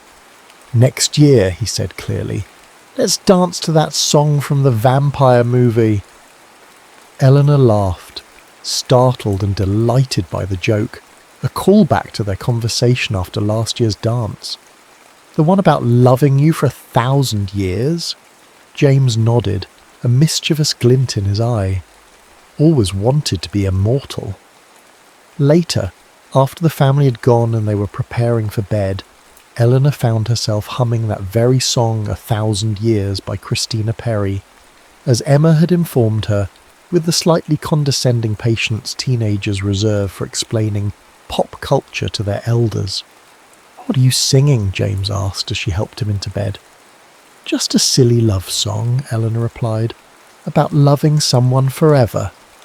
James settled against his pillow, his expression thoughtful. "Forever's not long enough," he said softly. Eleanor paused in the act of straightening his blankets, struck by the lucidity of the observation. "No," she agreed, "it isn't." She finished her own bedtime routine and slipped under the covers beside him, finding his hand in the darkness as she had done for more than 22,000 nights. His fingers curled around hers, warm and familiar. "Ellie," he murmured, already half asleep. "Yes, love?" "When I forget, you remember for both of us. Promise?" Eleanor pressed closer to him, resting her head against his shoulder. "I promise, James. Always." In the quiet darkness of their bedroom, surrounded by the artifacts of their shared life and the intangible presence of 6 decades of love, Eleanor made her silent vow. She would remember it all, every dance, every argument, every ordinary Tuesday, every extraordinary celebration. She would hold their history safe within her heart, preserving it against the inevitable losses that time and illness would bring. And in the moments when the fog lifted, when James returned to himself even briefly, she would be ready with their memories, waiting to dance with him again through the cherished landscape of their life together. Because love, she had learned, was not just in the remembering, it was in the constancy, the dailiness, the quiet acts of care that continued long after the grandest gestures had faded. It was in the space between heartbeats, in the gentle pressure of hands that had held each other through joy and grief, health and sickness, clarity and confusion. It was in the dance that continued, even when the music had changed, even when the steps grew slower and less certain, even when one partner sometimes forgot the rhythm, while the other remembered for them both.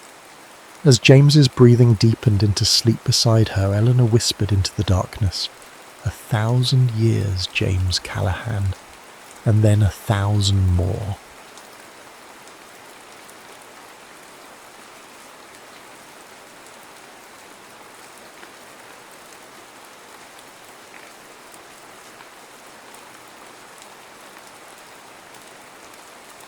Brianna Fitzgerald tapped her pen against her notepad as she studied the sleek, minimalist lobby of Synapse Love Labs.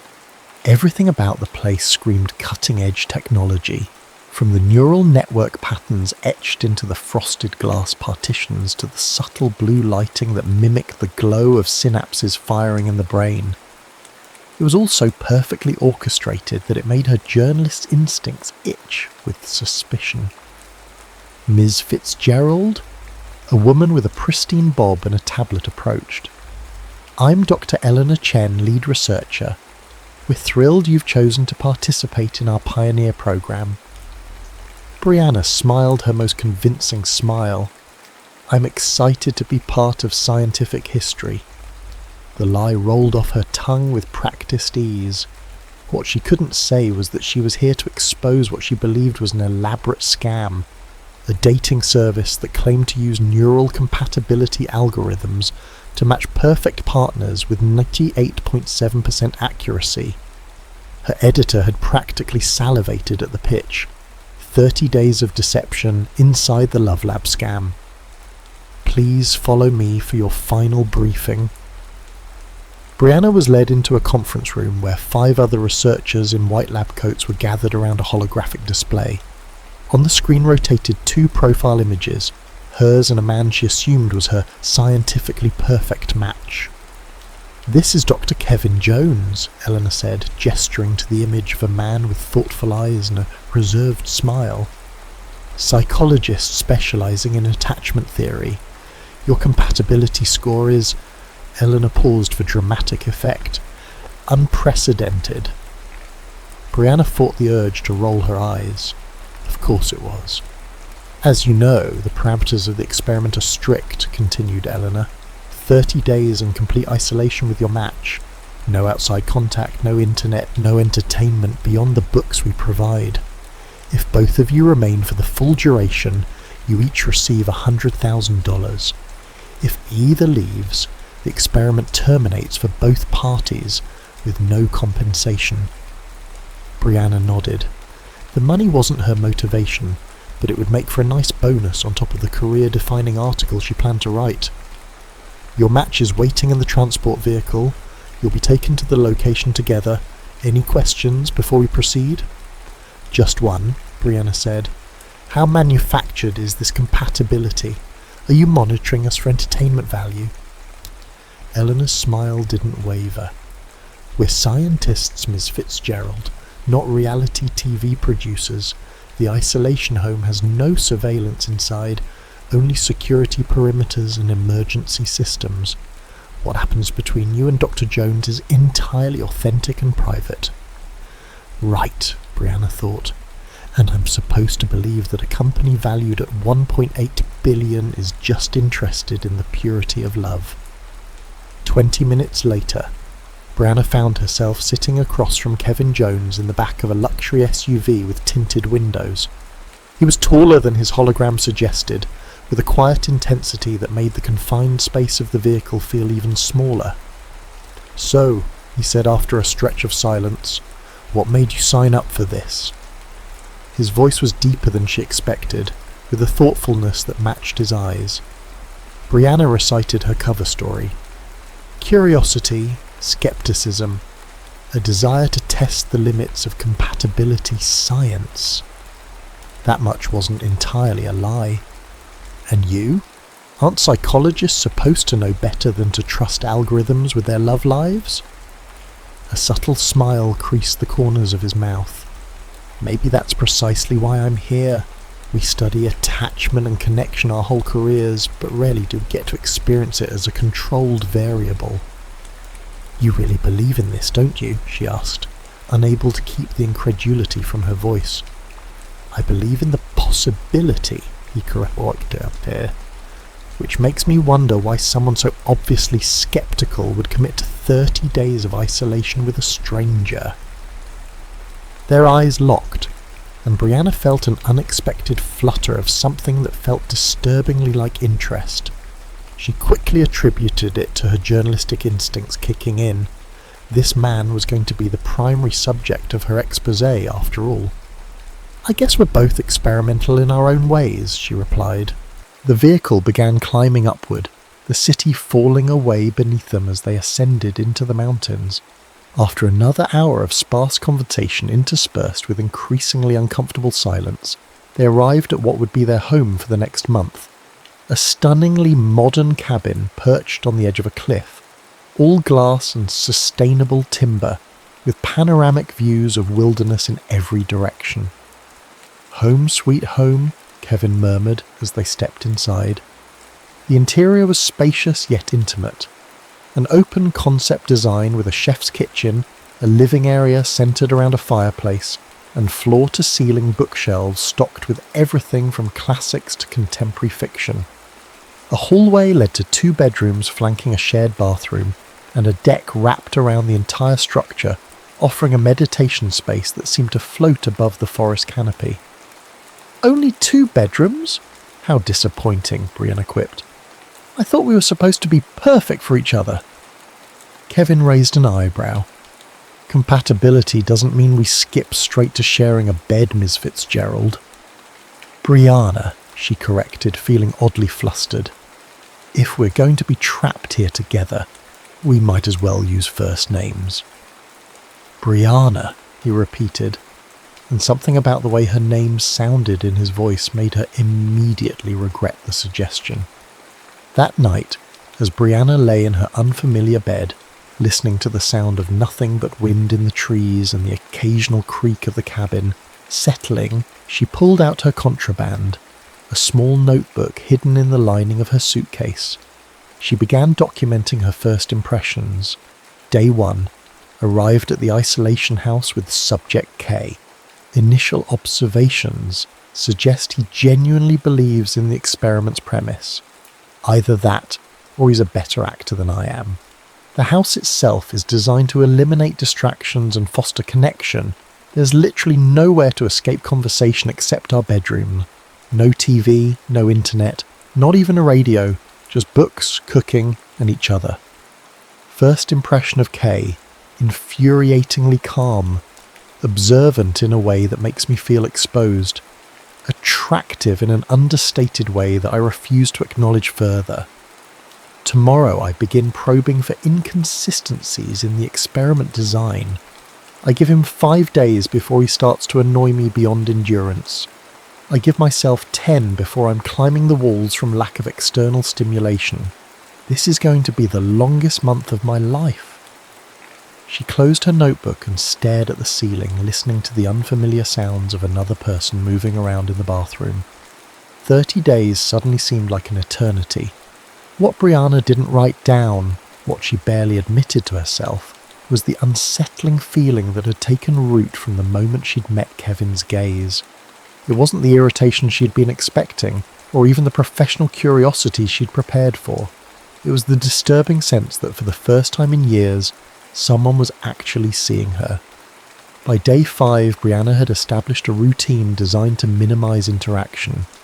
Early morning runs on the trails surrounding the cabin, followed by coffee and reading on the deck while Kevin meditated indoors. Afternoons were spent writing in her room or exploring the property's boundaries, carefully timing her kitchen appearances to avoid meal overlap. It was, she told herself, a strategic approach to maintain objectivity for her article. It had nothing to do with the discomfort she felt whenever Kevin's perceptive gaze lingered on her a moment too long. "You're very committed to avoiding me," Kevin observed on the morning of day 6, catching her as she returned from her run. He stood in the kitchen, methodically slicing fruit for his breakfast. "Which is impressive considering we're the only 2 people for at least 20 miles. Brianna grabbed a water bottle from the refrigerator.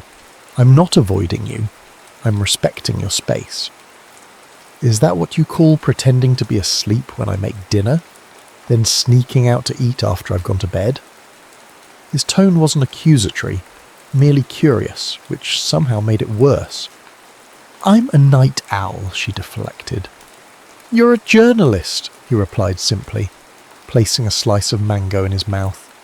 Brianna froze. "Excuse me?" "You're a journalist," he repeated, "not a marketing executive like your profile claims." The careful distance she'd maintained collapsed in an instant. "How did you—" "I recognized your name," he said, You wrote that series on tech companies exploiting psychological vulnerabilities in their users.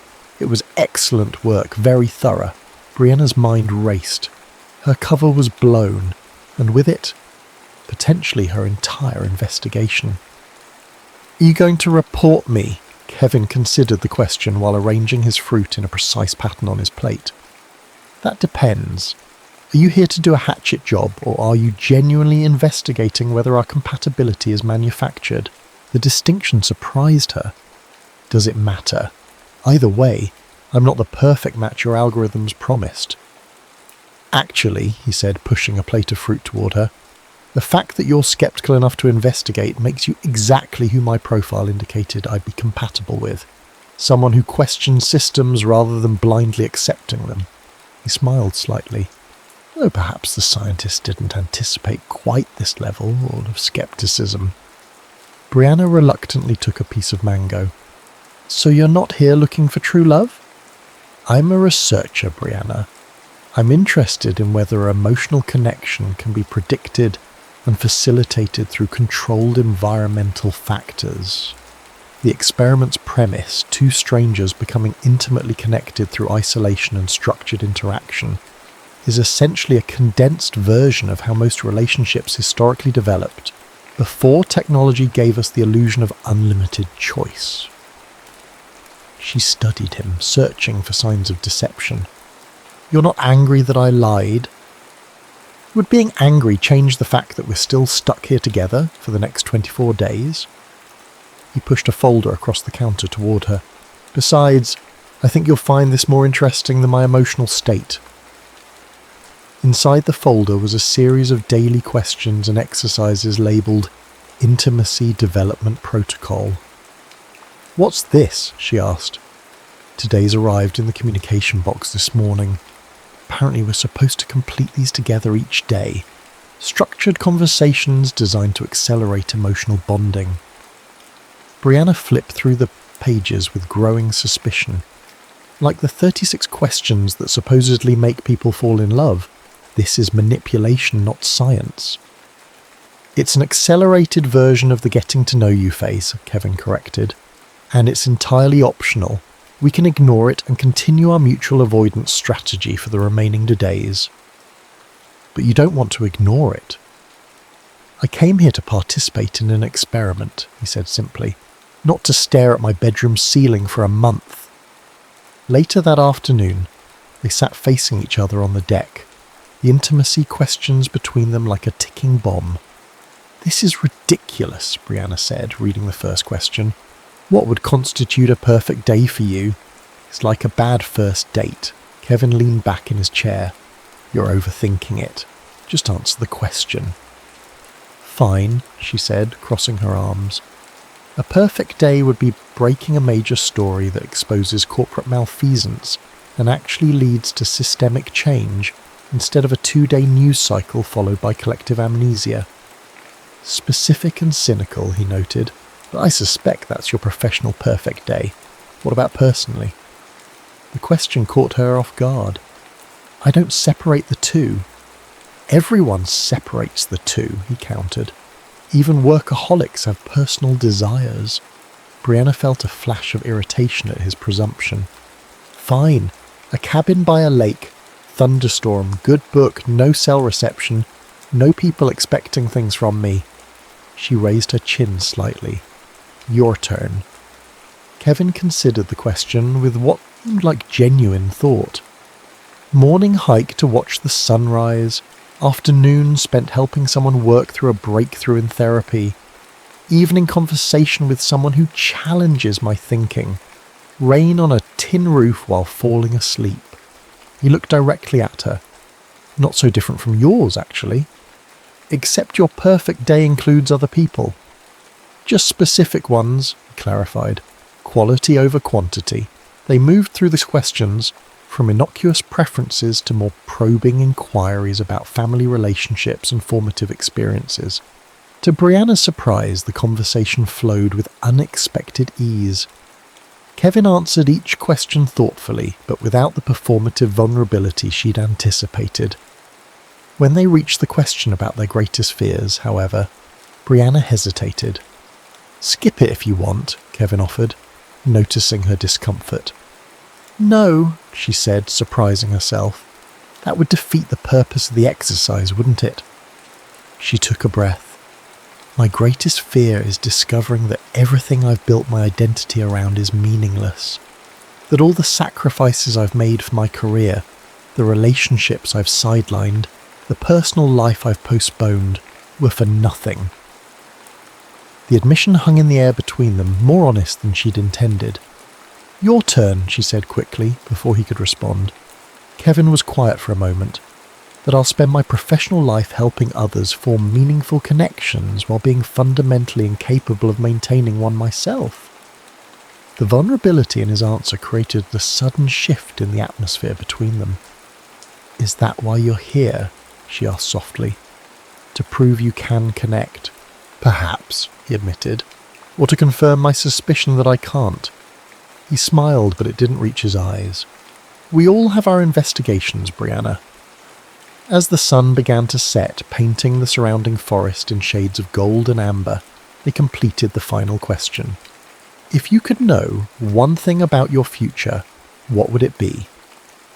"Whether anything I do actually matters," Brianna answered, without hesitation. Kevin studied her face in the fading light. "Everything matters, Brianna, just rarely in the ways we anticipate." "That's not an answer to the question," she pointed out. "I'd want to know if I find peace with my contradictions," he said after a moment. The desire for connection, battling with the need for solitude. The urge to understand others, fighting with the fear of being truly understood. As darkness fell and they moved inside, something fundamental had shifted between them. They prepared dinner together in a comfortable silence that felt entirely different from the awkward avoidance of previous days. Later, as Brianna updated her notebook, she found herself struggling to maintain her detached tone. Day 6. The structured interaction questions are clearly designed to accelerate artificial intimacy. The problem is they work. Kay revealed vulnerabilities that seemed genuine. Though I can't rule out strategic disclosure, the more concerning development is my own unexpected candor. Need to re-establish professional boundaries tomorrow. Additional observation. Kay knows I'm investigating the experiment but hasn't reported me. Either he's confident the experience will change my mind or he has his own agenda I haven't identified yet.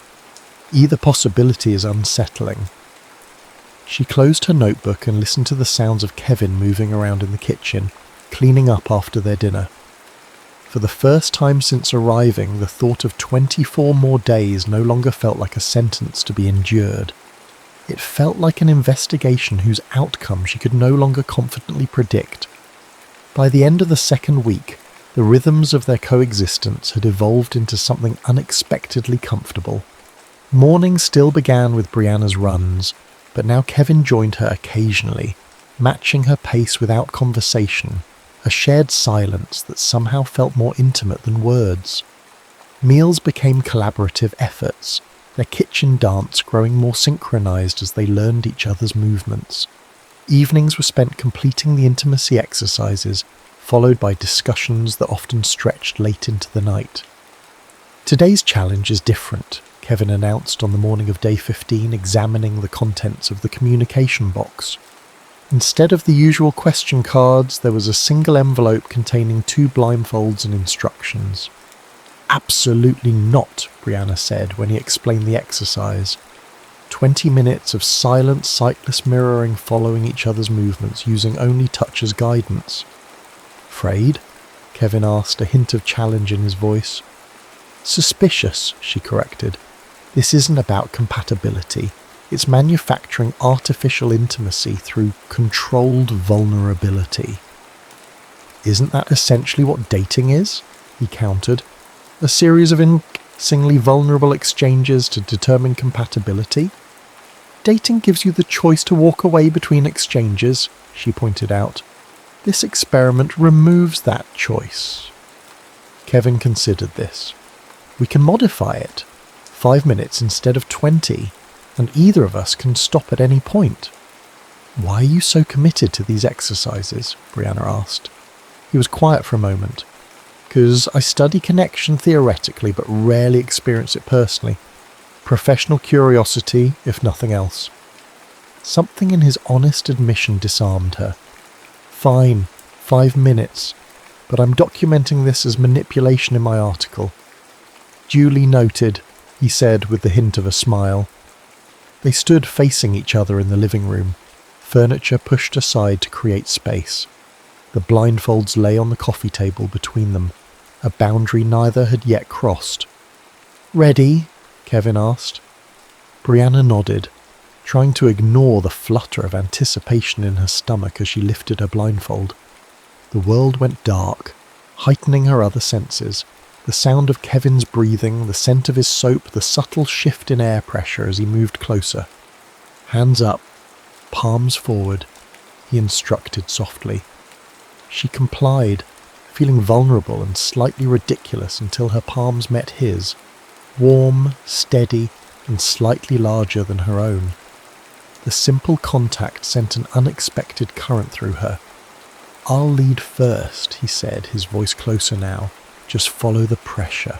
He began with simple movements, hands up, down, outward, which Brianna followed easily. As the minutes passed, the movements became more complex. Circles, waves, one hand leading, while the other followed a different pattern. Without sight, their entire focus narrowed to the points where their palms connected. "Your turn to lead," Kevin murmured after what felt like both seconds and hours. Brianna initiated a pattern, marvelling at how quickly he adapted to her rhythm. There was something oddly exhilarating about the wordless communication, the way their bodies learned each other without visual cues. When Kevin suggested they try mirroring without hand contact, just sensing each other's movements through the air between them, Brianna knew they had far exceeded the 5-minute limit but couldn't bring herself to stop. The exercise had transcended its artificial constraints, becoming something else entirely. A conversation without words, a negotiation of space and energy that felt strangely profound.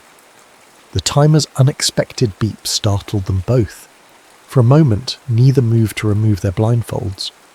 "That was," Brianna began, but words felt inadequate. "I know," Kevin replied simply.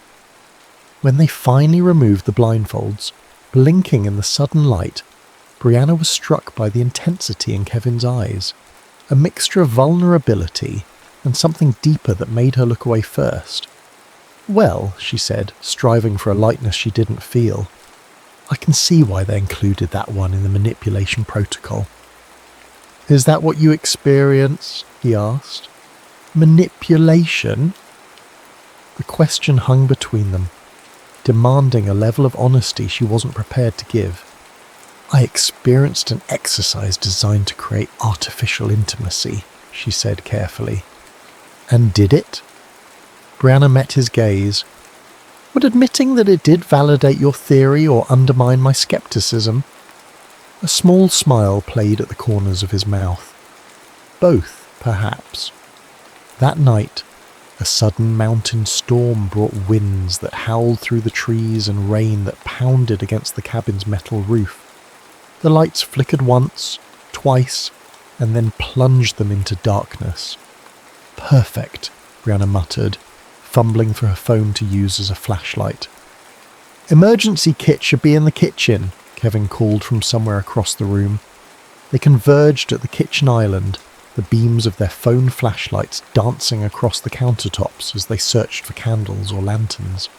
"Found it," Kevin announced, pulling a box from beneath the sink. Inside were emergency candles, matches, a hand-crank radio, and several foil emergency blankets. As they placed candles around the living room, the space transformed. Shadows danced on the walls, and the howling wind outside made the cabin feel smaller, more intimate. They settled on opposite ends of the couch, an emergency blanket wrapped around each of them. "At least it's not cold," Brianna observed, watching the candle flames flicker with each draft. "Wine?" Kevin suggested, holding up a bottle they'd left unopened since arrival. "Seems like the appropriate response to a power outage." 2 glasses in, Brianna found herself relaxing into the strange intimacy of the moment. The storm outside, the dancing candlelight, the absence of technological distractions, it created a pocket universe where normal rules felt suspended. Truth or dare, Kevin suggested, a playful glint in his eye that the candlelight accentuated. Brianna laughed. What are we, teenagers? Sometimes regression is psychologically beneficial, he replied, with mock seriousness. Truth or dare, Fitzgerald? Truth, she said, surprising herself. The wine had softened her edges just enough to make the game seem harmless. Why journalism, he asked. What drew you to exposing truths rather than creating them? It wasn't the light question she'd expected. My father was a marketing executive, she said after a moment. Brilliant at crafting narratives that made people want things they didn't need. I grew up watching him spin mediocre products into must-have items, and I hated how easily people believed the stories he told. She took another sip of wine. I guess I wanted to be the opposite, to strip away the stories people sell and find what's actually beneath them. Kevin nodded, his expression thoughtful. And what about you, truth or dare? Truth, he said. Earlier you said you rarely experience connection personally. Why is that for someone whose entire career is built around understanding human relationships? The question lingered in the candle-lit space between them. For a moment, she thought he might deflect. The same reason surgeons rarely operate on family members, he finally said. Emotional proximity clouds clinical judgment. I can map the attachment patterns of strangers with clinical precision, but in my own relationships, he paused, swirling the wine in his glass. Let's just say it's easier to analyze connection than to sustain it. That sounds lonely, Brianna said softly. Says the woman who listed no people as part of her perfect day, he countered with a gentle smile. Touché. She raised her glass in acknowledgement. Maybe we're both hiding from the same thing, just from opposite directions. And what would that be? He asked. The terror of being truly seen, she said, the words emerging from someplace deeper than conscious thought. You from the inside, me from the outside. The candlelight caught the surprise in his eyes, surprise that quickly shifted to something more complex, more dangerous. Truth or dare, Brianna? He asked, his voice lower now. Dare, she said, suddenly unwilling to risk another truth. Kevin placed his wine glass on the coffee table and leaned forward slightly. I dare you to stop documenting this experience as an investigation for 5 minutes. To be fully present, without filtering what happens through the lens of your article. How would you even know if I did that? She challenged. I wouldn't, he admitted, but you would. The simplicity of his answer disarmed her. Without her reporter's perspective, the mental notepad where she recorded observations, formulated analyses, maintained critical distance, what would be left?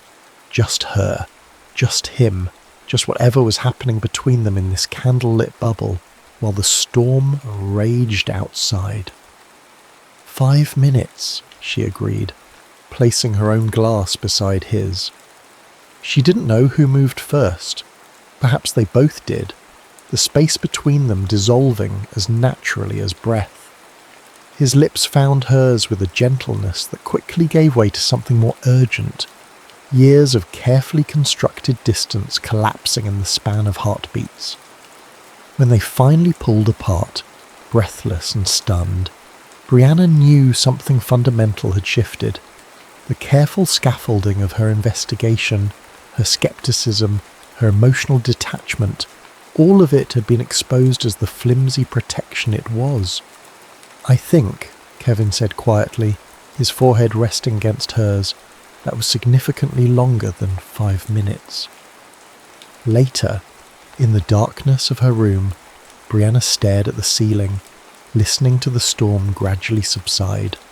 She didn't reach for her notebook. For the first time since the experiment began, she allowed herself to experience the moment without analysing it, without extracting its journalistic value, without armouring herself against its implications.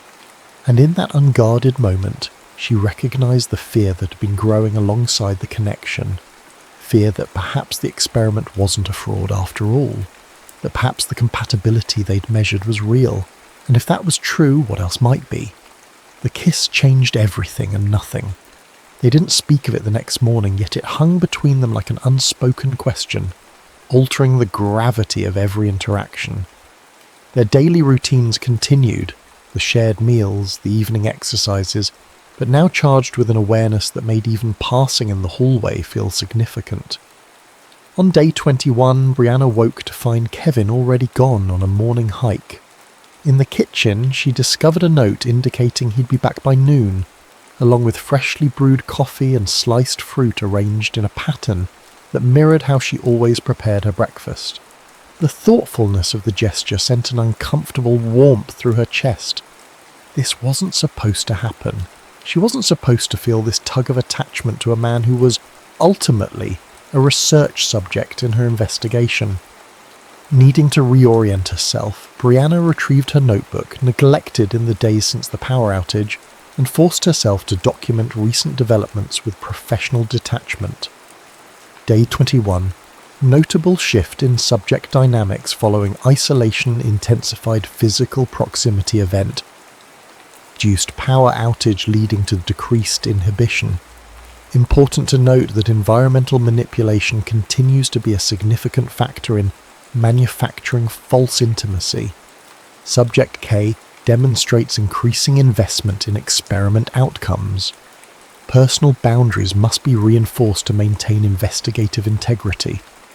She stared at the words, recognizing their defensive tone. Who was she trying to convince? Her readers or herself? When Kevin returned from his hike, Brianna had retreated to the deck with a book she wasn't actually reading. She sensed rather than saw him approach, her body attuned to his presence in a way that both thrilled and unnerved her. "I brought something back for you," he said, placing a perfect pine cone beside her. "Thought it might make a nice souvenir of your time in captivity." The gesture was simple, thoughtful, and it cracked something in her chest. "We need to talk about what happened," she said, closing her book. Kevin settled into the chair beside her. "Which part? The kiss, or what it might mean?" "Both," she admitted. "This situation, it's not real, Kevin. It's a pressure cooker designed to force an artificial connection. 2 more weeks and we return to our real lives." "And you think what we're experiencing isn't transferable to those real lives?" he asked, no defensiveness in his tone, just genuine curiosity. "I think it's manufactured, she said, the word sounding hollow even to her own ears. The isolation, the forced proximity, the carefully designed exercises, it's all creating a simulated intimacy that wouldn't exist under normal circumstances. Most relationships begin in artificial environments, he pointed out. Curated dating profiles, choreographed first dates, alcohol-lowered inhibitions. The difference is merely the degree of control and the transparency about the purpose." "Don't psychoanalyze me," Brianna said, a flash of irritation cutting through her confusion. "This whole setup, it's manipulation disguised as science." Kevin was quiet for a moment. "You're scared," he finally said, not unkindly. "Not of the experiment manipulating you, but of the possibility that what you're feeling might be genuine despite the experimental conditions." The accuracy of his assessment felt like a physical blow. "You don't know what I'm feeling." "No," he agreed, "but I recognize the pattern. The closer we get to something real, the harder you work to discredit it. It's a protective mechanism I understand intimately, because I've spent years doing the same thing from the opposite direction, intellectualizing emotional connections until they become safe, clinical, and ultimately meaningless." His honesty disarmed her anger. "What do you want from me, Kevin?" "Just acknowledgement that whatever is happening between us deserves to be explored rather than dismissed," he said. even if it began in an artificial environment, even if it might not survive outside of it. Before she could respond, the communication box chimed, signalling the arrival of the day's exercise. Kevin retrieved the envelope and opened it, his expression changing as he read the instructions. "What is it?" Brianna asked. "Today's exercise is called Truth and Consequences," he said, passing her the card. "We each write down a truth we haven't shared yet, then discuss the potential consequences of that truth for our compatibility." "Convenient timing," Brianna muttered. They retreated to separate areas to write their truths, agreeing to meet in the living room in 20 minutes. Brianna stared at her blank card, wrestling with what to reveal. The obvious truth, that she was developing feelings that contradicted her professional skepticism, felt too vulnerable. Instead, she wrote something equally true but less exposing. "I'm afraid of discovering that everything I believe about human connection is wrong." When they reconvened, Kevin suggested they exchange cards rather than reading their own truths aloud. Brianna's heart stuttered as she read his card. "I've known from the beginning that you were investigating Synapse's methods because I consulted on the development of their compatibility algorithms before agreeing to participate as a subject." The words hit her like a physical blow. She looked up to find Kevin watching her reaction carefully. "You helped design this experiment?" she asked, her voice barely controlled. "I contributed to the psychological assessment profiles they use for matching," he clarified. "I wasn't involved in designing the isolation protocol or the daily exercises. But you knew." The sense of betrayal was overwhelming. "You knew exactly what was happening all along, while I thought—" She stopped, unwilling to articulate what she'd begun to believe. "While you thought what?" he pressed gently. "It doesn't matter," she said, standing abruptly. "This proves my point exactly. This entire connection has been manufactured.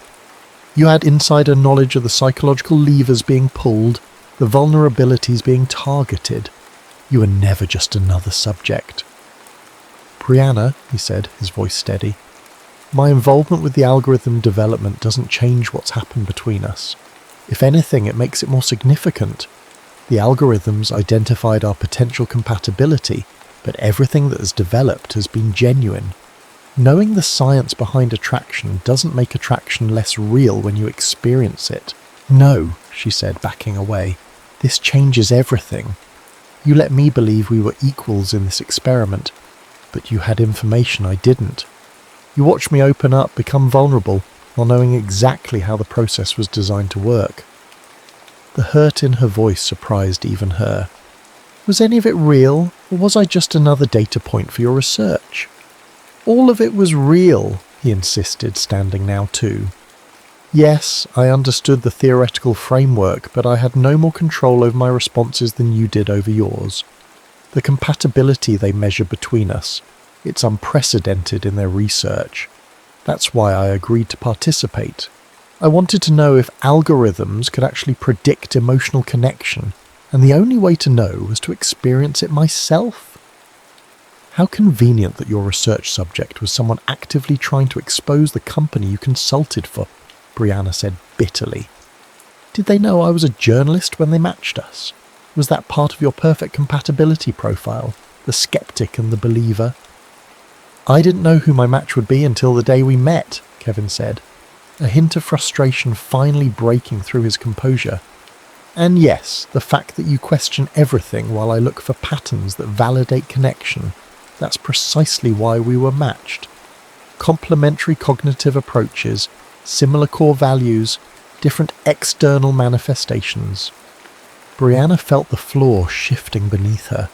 Everything she'd begun to feel recategorized as manipulation, data collection, experimental validation. "I need some air," she said, heading for the door. "Brianna, please," Kevin called after her. "Running away doesn't change what's happened between us." She paused at the door, not turning around. "What's happened is exactly what your algorithm predicted would happen. Congratulations on your successful experiment, Dr. Jones." Outside, Brianna followed the trail into the forest, walking until the cabin was no longer visible. She found a boulder overlooking the valley and sat, trying to untangle the knot of emotions choking her. The betrayal wasn't that Kevin had helped develop the algorithms. It was that he'd allowed her to believe their connection was developing organically when he'd had a map all along. Every moment of vulnerability, every sin, every tentative step toward trust, all of it now felt like data being collected, rather than intimacy being built. Yet beneath the anger was a more terrifying realization. Despite knowing the truth, despite recognizing the manipulation, she still felt drawn to him, still missed his presence even as she fled from it, still wondered what might have been if they'd met in the real world, without experimental parameters and hidden agendas. That evening, Brianna returned to the cabin to find it empty. A note on the kitchen counter informing her that Kevin had gone for his own walk to clear his head. For the first time in weeks, she ate dinner alone, the silence of the cabin oppressive rather than peaceful. She was already in bed when she heard him return, his footsteps pausing briefly outside her door before continuing to his room. The urge to go to him, to continue their conversation, was almost overwhelming, but pride and hurt kept her behind her closed door, staring at the ceiling until exhaustion finally pulled her into restless sleep. The next morning they moved around each other like ghosts, the easy rhythm of previous days shattered. Kevin made breakfast for both of them as usual, but they ate in silence, the weight of unspoken words filling the space between them. It was Kevin who finally broke the silence on the evening of day 23. "We have a week left," he said quietly, as they sat on opposite ends of the couch, pretending to read. "Do we really want to spend it punishing each other?" "I'm not punishing you," Brianna replied, not looking up from her book. "I'm processing the fact that our entire interaction has been built on uneven ground." "Has it?" he challenged gently. "I knew about the compatibility algorithms, yes, but I had no more insight into who you truly are than you had into me. I didn't know you'd make me laugh with your dry observations about classic literature. I didn't know you'd challenge my theoretical frameworks with practical counterexamples. I didn't know that watching you lost in thought while staring at the mountains would become my favourite part of each day." He paused, his voice softening. "The science might have predicted our compatibility, Brianna, but it couldn't predict how it would feel to experience it." Something in his quiet vulnerability cracked her defences. "I need to know something," she said, finally looking at him. "Was any of this real for you, or was it all just professional curiosity?" "It started as curiosity," he admitted, "but it became something else entirely, something I wasn't prepared for despite all my theoretical knowledge." He met her gaze directly. "I've spent my career studying connection from a safe distance. With you, for the first time, I don't want the distance. That terrifies me as much as it terrifies you." The honesty in his eyes dismantled the last of her anger, leaving only the confusion and longing beneath it. "I don't know how to separate what's real from what's been manufactured anymore," she confessed. "How much of what I'm feeling is just a response to the conditions we've been placed in?" "Does it matter?" he asked. "Most relationships begin in artificial environments.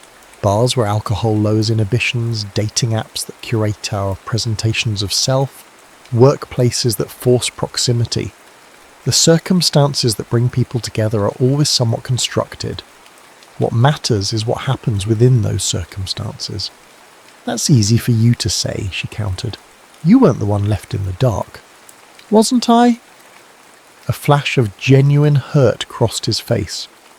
"I might have known about the compatibility framework, but I had no idea how it would feel to actually experience it. All my theoretical knowledge couldn't prepare me for." He hesitated. "You." The sincerity in his voice made something twist in her chest. She wanted to believe him, wanted to trust that what had developed between them transcended the experimental conditions that had brought them together. "I need time," she finally said. "We have 7 days," he reminded her gently. and then we go back to our separate lives, unless we choose otherwise.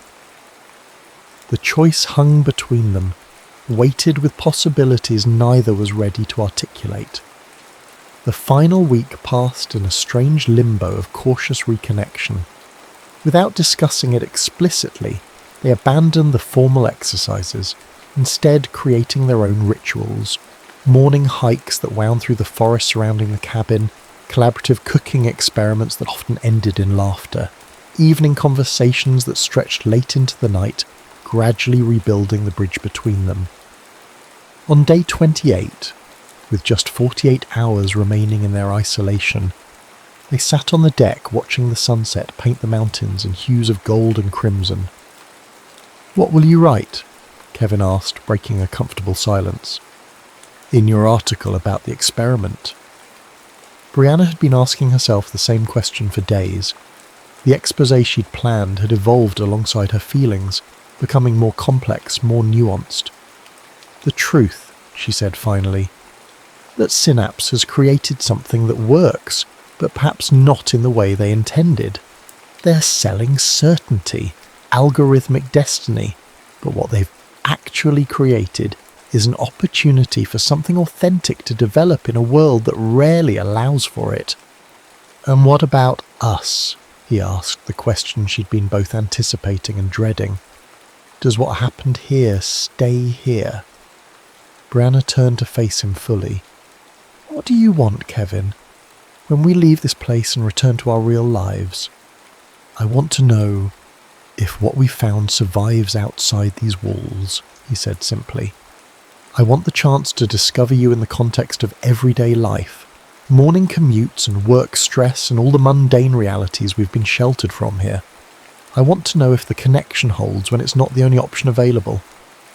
His honesty both thrilled and terrified her. "And if it doesn't, then we'll have learned something valuable about the nature of connection," he said. "But I think that's a hypothesis worth testing, don't you?" Brianna felt the familiar tug of resistance, the instinct to protect herself from potential disappointment, to maintain critical distance.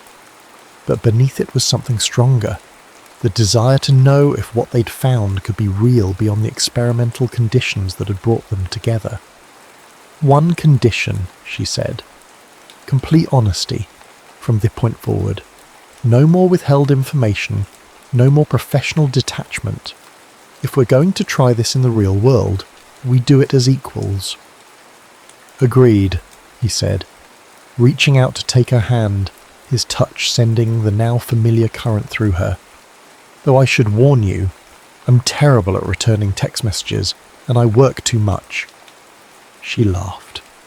"I leave dirty dishes in the sink, and I get obsessed with stories to the exclusion of everything else." "It's compatible to me," he said with a grin that made her heart skip. On their final night in the cabin, they sat before the fireplace, a bottle of wine between them, talking about what awaited them beyond tomorrow, her apartment in the city, his house in the suburbs, their respective careers that had been on hold for a month. "Are you nervous?" he asked, watching her profile in the firelight. "Terrified," she admitted. "What if it all falls apart the minute we step back into reality?" "What if it doesn't?" he countered. "What if the connection strengthens? What if we discover that what began as an experiment becomes the most authentic thing either of us has ever experienced?" The hope in his voice made her chest ache with possibility. She leaned against him, his arm coming around her shoulders as naturally as breathing. "There's something I've been meaning to give you," he said, reaching into his pocket and pulling out a small envelope. "I was going to wait until tomorrow, but now seems right." Inside the envelope was a single note card, identical to those used in their daily exercises. On it, he'd written a final question. "If you could know one thing with absolute certainty about us, what would it be?" Brianna felt tears prick at the corners of her eyes. "Whether this is real," she answered without hesitation, "whether what I'm feeling is genuine connection or just a perfect scientific construct." Kevin took her face in his hands, his eyes reflecting the firelight. "Science can create the conditions for connection, Brianna, but it can't manufacture the feeling itself. That part, the part that matters most, that's all us. When he kissed her, it felt different from their first kiss during the storm. Not desperate or urgent, but certain. A calm acknowledgement of something true they'd discovered together. The next morning, as they packed their belongings and prepared for the return journey, Brianna found herself lingering in each room of the cabin, memorising details. The view from the kitchen window, the way sunlight filtered through the pine trees onto the deck, the sound of the wind in the eaves. Having second thoughts? Kevin asked, finding her, staring out at the mountains one last time. Just making memories, she said, in case we need them. We won't, he said with a certainty that made her smile. This isn't an ending, Brianna. It's a hypothesis waiting to be tested in a new environment. When the Synapse representatives arrived to collect them, Chen handed each of them an envelope containing their compensation checks and final paperwork. Congratulations on completing the program, she said, her professional smile revealing nothing about whether their experience had met the company's expectations. Our follow-up team will contact you in 30 days for your post-experiment assessment. As they drove away from the cabin, Brianna watched it disappear around a bend in the road, a strange mix of emotions swirling within her. Nostalgia for the bubble they were leaving, anxiety about the uncertainties ahead, but beneath it all, a quiet hope that what they'd discovered might be even stronger in the light of everyday reality.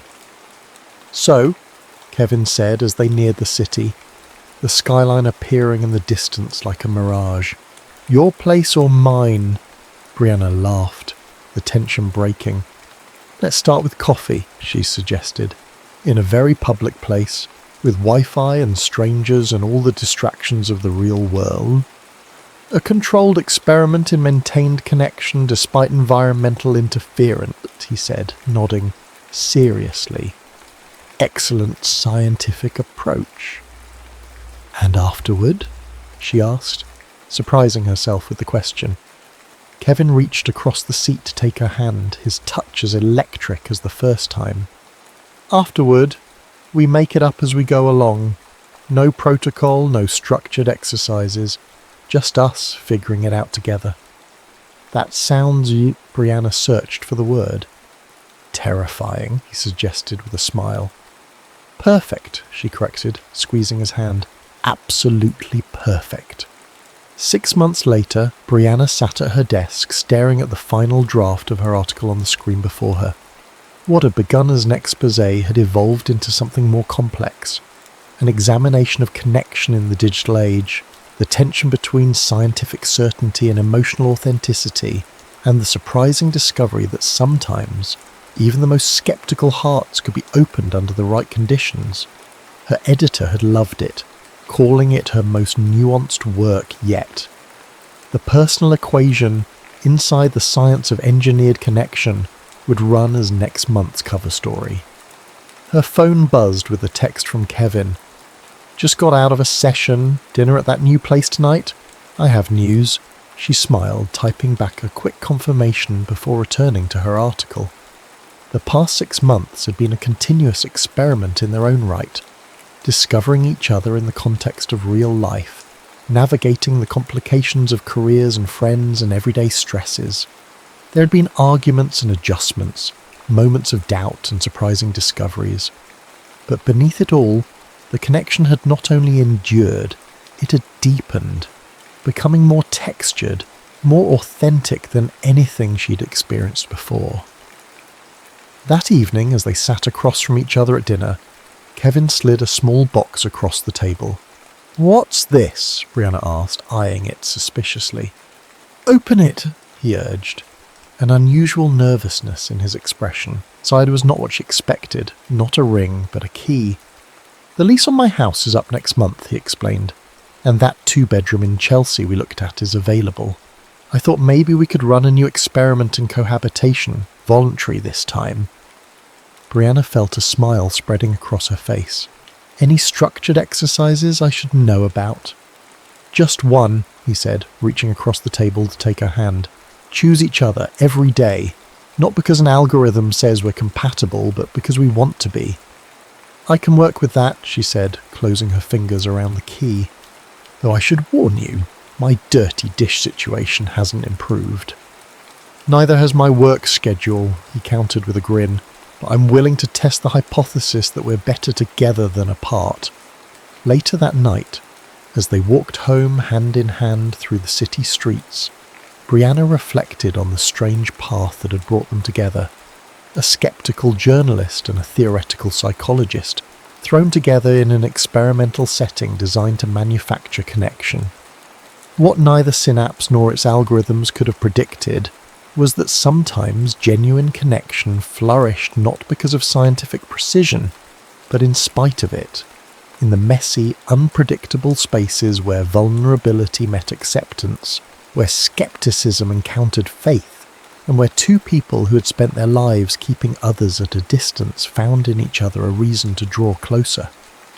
The experiment had ended, but their story was just beginning, undefined by protocols or theories, but written day by day in the language of chosen connection, of love that transcended its origins to become something entirely wonderfully real.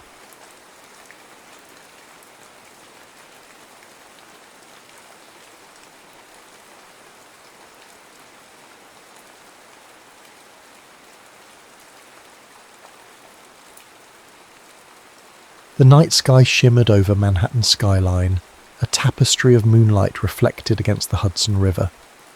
In an unassuming cellar beneath a row of abandoned storefronts, a clandestine jazz club thrived. Its name, the Blue Canary, had no sign out front, just a door guarded by a man who measured each newcomer with a discerning stare. Only the lucky or well-connected gained entry.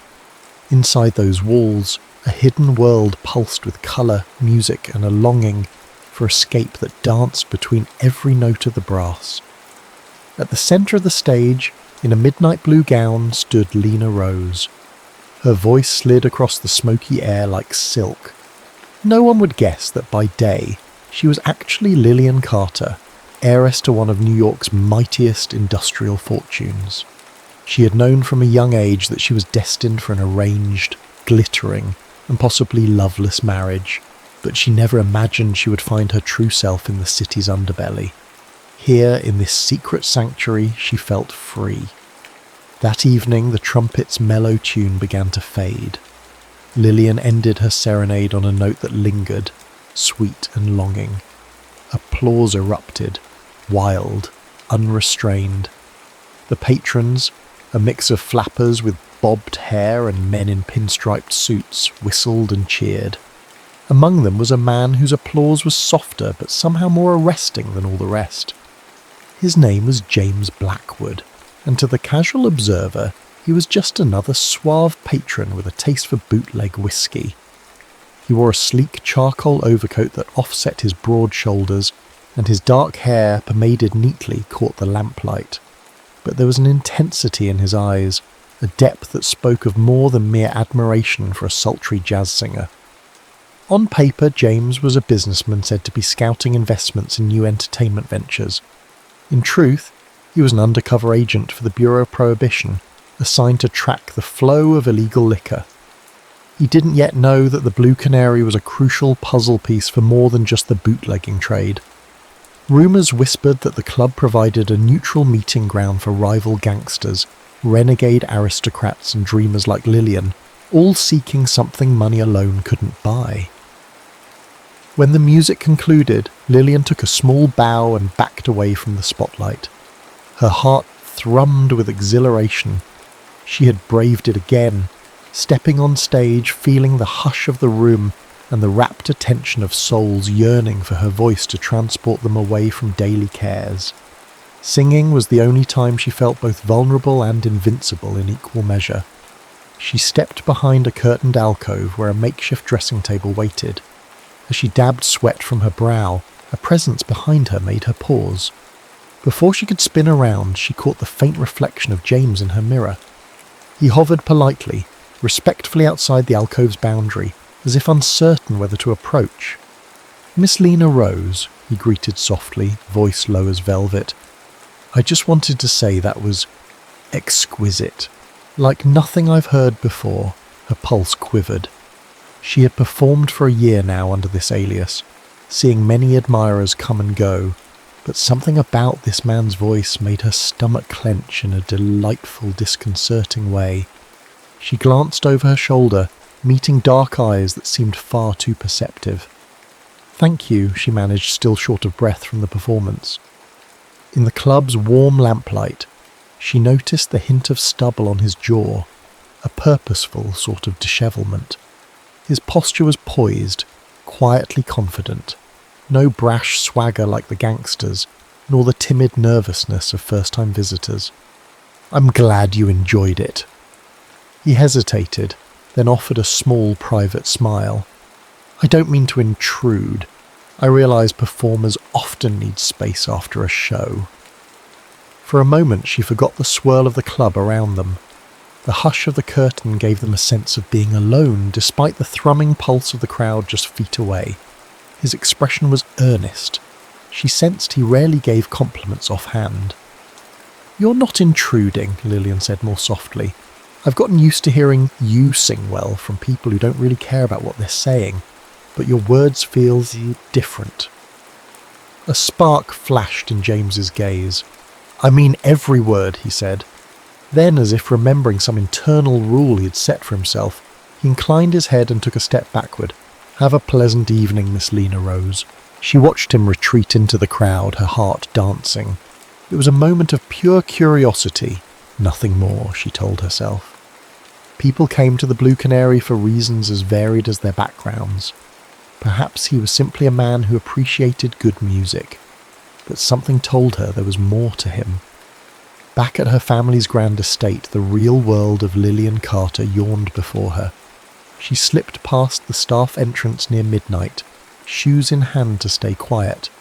Each ornate corridor reflected generations of wealth, from the gilded frames on the walls to the marble busts of Carter ancestors, all glaring down with disapproval. It was a prison masquerading as a palace. She tiptoed to her bedroom, her mind filled with images from the evening. She found herself humming the tune she'd performed earlier. Then she caught her reflection in the vanity mirror, an image so drastically different from Lena Rose. The transformation was thorough. The stage persona wore lush lipstick, eyelashes darkened with kohl, and gowns that showcased confidence. Lillian Carter, in her formal day attire, was more subdued, groomed to be the picture of polite society. The next morning she endured breakfast under the watchful eyes of her parents. Gordon Carter, her father, was a titan in the steel industry. He looked up from his newspaper, an imposing figure with iron grey hair and a clipped tone. "Lillian, your mother and I have been discussing the Harlow Gala next week. We expect you to attend with Clarence Fitzroy. The family is hoping to finalise your engagement soon." Lillian's mother, a genteel woman with meticulously coiffed hair, nodded in agreement. "We don't want to rush you, dear," she said, though her voice betrayed eagerness. "But these alliances are best made quickly. Clarence is suitable." Small rebellion flared inside Lillian. She'd met Clarence. They'd conversed politely once.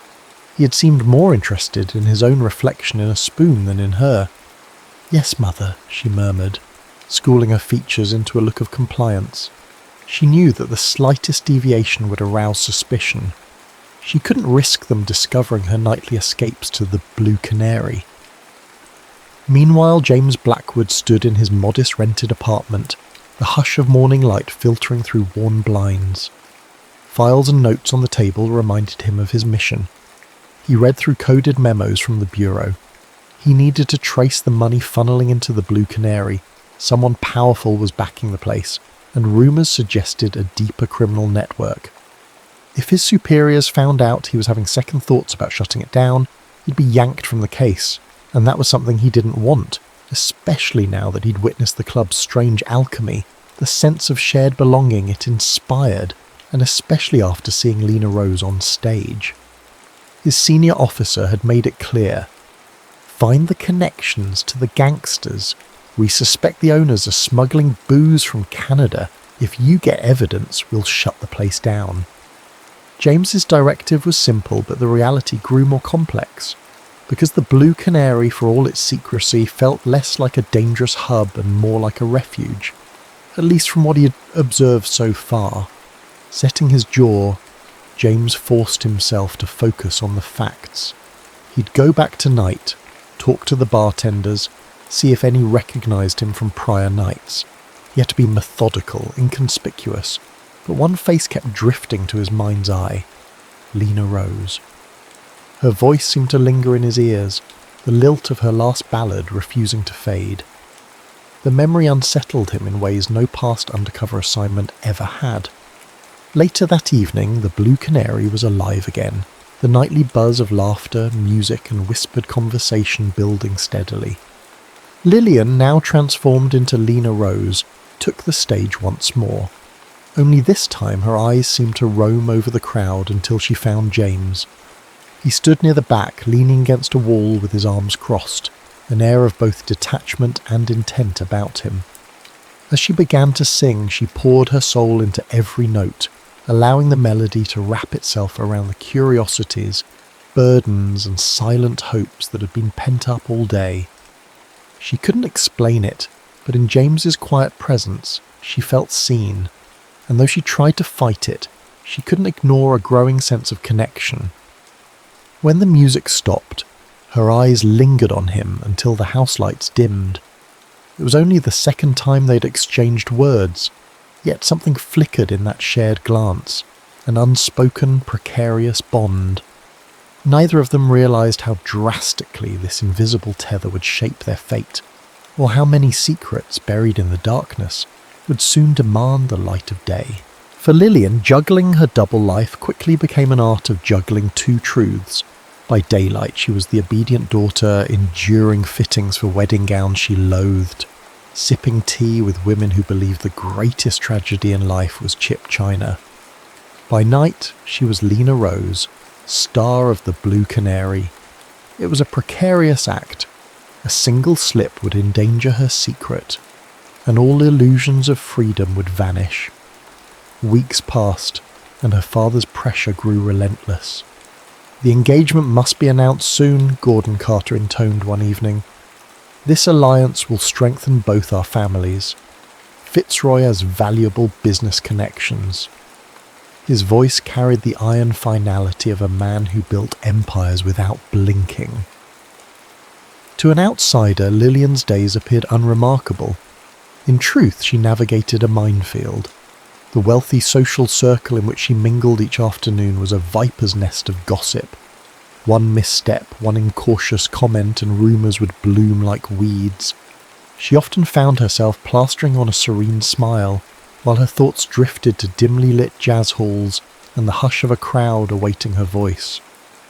Meanwhile, James Blackwood was mapping the labyrinth of connections around the Blue Canary. Most nights he quietly observed from the bar. The bartender, Vic, was a genial sort who often complained about heavy-handed managers looking for bigger profits. "We keep the ambiance refined," Vic insisted. "We're not like those rowdy clubs that cater to mobsters bragging about their hits." Yet James's bureau contact insisted the Blue Canary was entangled in unsavoury deals. He found no shortage of suspicious figures, from sharp-dressed men handing off envelopes in corners to society dames sipping contraband whiskey from porcelain teacups. Still, was that enough to condemn the place? One evening after Lillian's performance, James lingered in the hallway leading to her dressing alcove. The hush of backstage enveloped him in a sense of caution and anticipation. He was about to turn away, worried that confronting her again might blur the lines of his mission, when the curtain parted. They nearly collided, both pausing an inch away from each other. In the muted light, James could see the flush still high on Lillian's cheeks from her intense performance. She inhaled sharply, eyes flashing with surprise. Mr.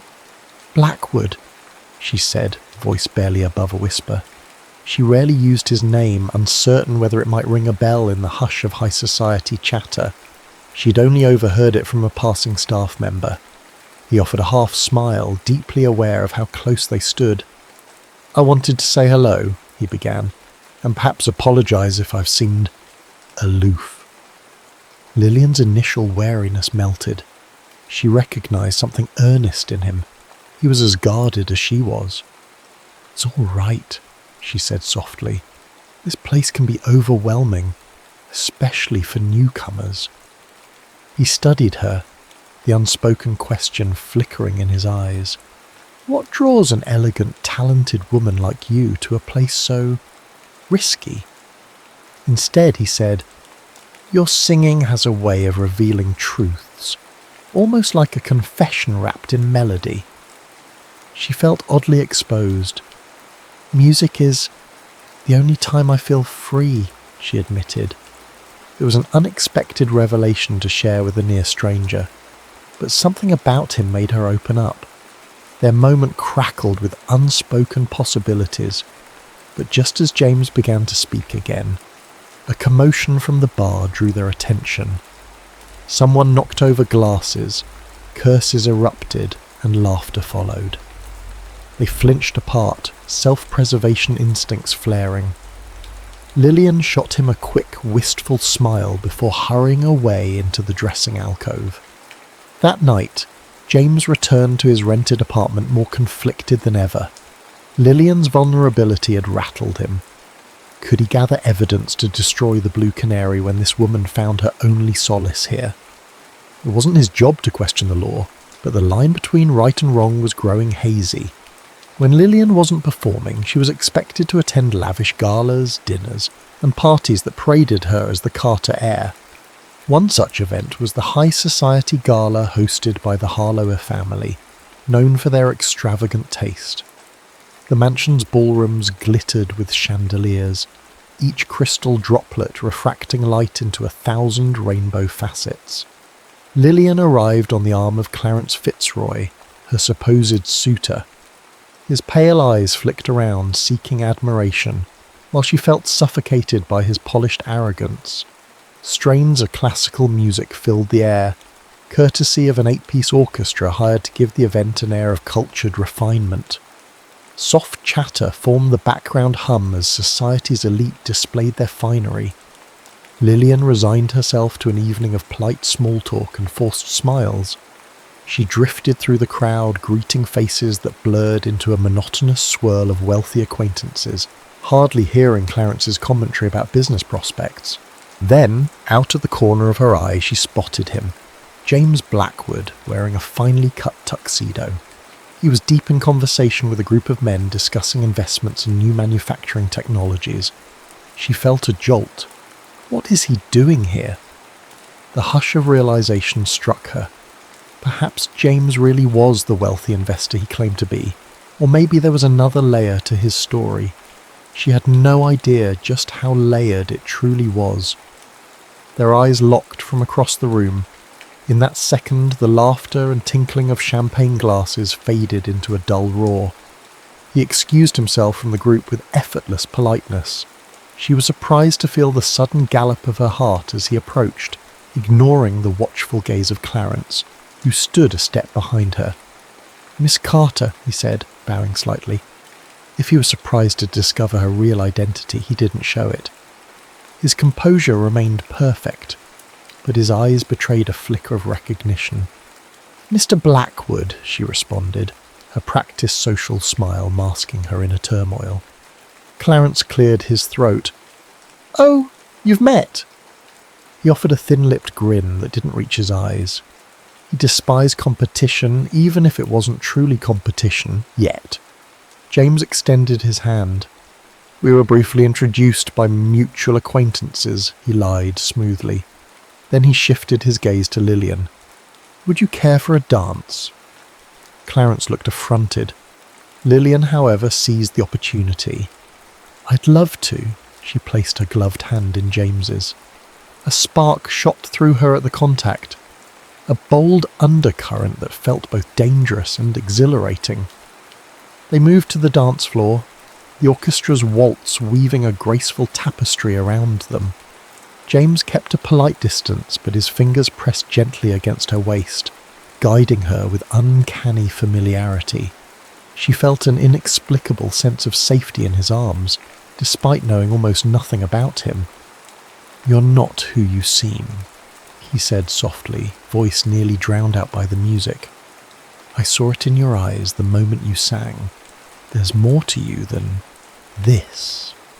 He gestured with a subtle glance at the bejeweled guests, the gold-laced curtains, the pretentious grandeur. She held his gaze, searching for a response that wouldn't give her away. "I could say the same about you," she finally breathed. "You carry yourself like a man with secrets." Their eyes locked, tension rippling between them. They were both living double lives, but neither voiced the confession pounding beneath their measured words, that each recognized a kindred spirit in the other. The dance ended too soon, and Lillian felt an ache at the thought of returning to Clarence's side. As James led her off the floor, the hush of polite applause followed them. They paused near a marble column. He opened his mouth to speak, but was interrupted by none other than Tabitha Harlow, the gala's hostess, a stately woman who believed her gatherings were the pinnacle of New York society. She gushed about Lillian's engagement to Clarence, forcing her to stand there, smiling politely, as an entire future was discussed like a business transaction. James stepped away, eyes unreadable. Later that night, after Lillian endured countless toasts to her bright future, the event finally wound down. She retreated to an empty corridor to catch her breath. As she leaned against the wall, she spotted James in a distant hallway, speaking in hushed tones to a man who handed him a stack of papers. They parted quickly. What was that about, she wondered, her curiosity piqued. But James disappeared into the swirl of departing guests. Within days, that question would become more urgent, because one fateful night at the Blue Canary, an unexpected raid changed everything. It began innocently enough. Lillian was on stage, mid-song, her voice mesmerizing the hushed crowd. Then came the crash of the front door, men in dark suits brandishing badges and firearms. Patrons scrambled in all directions, panic turning the smoky air electric. Bottles shattered, tables overturned, the music died in discordant shrieks. Lillian froze on stage, heart pounding. She saw the agents force themselves behind the bar, searching for evidence of illegal liquor. Club employees scattered, trying to hide contraband. She felt a rush of terror. Was this James's doing? Had he betrayed them? She scanned the chaos, and there he was, James, standing near the entrance with a stricken expression, as though he hadn't known the raid would happen. His eyes met hers, and she sensed a silent plea. "Run!" In that split second, Lillian darted off stage, pushing through the pressing crowd. She clutched her skirt and navigated the dark corridor that led to the alley exit, heart hammering. Shouts and banging footsteps echoed behind her. She nearly collided with crates of bootleg whiskey stacked precariously. A breathless second later, she stumbled onto the moonlit street, the roar of sirens close. She had no choice but to flee into the night, her heart twisted in confusion and dread. Everything was unravelling. How much did James know? If he was truly an agent, then everything, his gentle smile, the stolen moments, was built on deception. But she couldn't think about that now. With her secret identity teetering on the brink of exposure, she had to run. If the authorities discovered Lillian Carter was Lena Rose, her entire life and the Blue Canary would collapse in scandal. The morning sun found Lillian huddled in her bedroom, curtains drawn. She'd barely slept, her mind reeling with questions she had no answers for. She changed into a daytime persona, forced herself to endure a silent breakfast with her parents, and somehow managed to conceal the turmoil beneath a carefully composed face.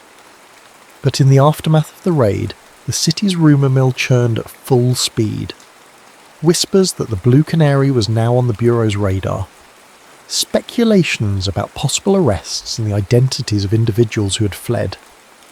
For the first time since she began singing there, Lillian seriously considered the danger she was courting. She finally decided she needed answers. From James. If he really was a federal agent, Why had he looked so distraught when the club was raided?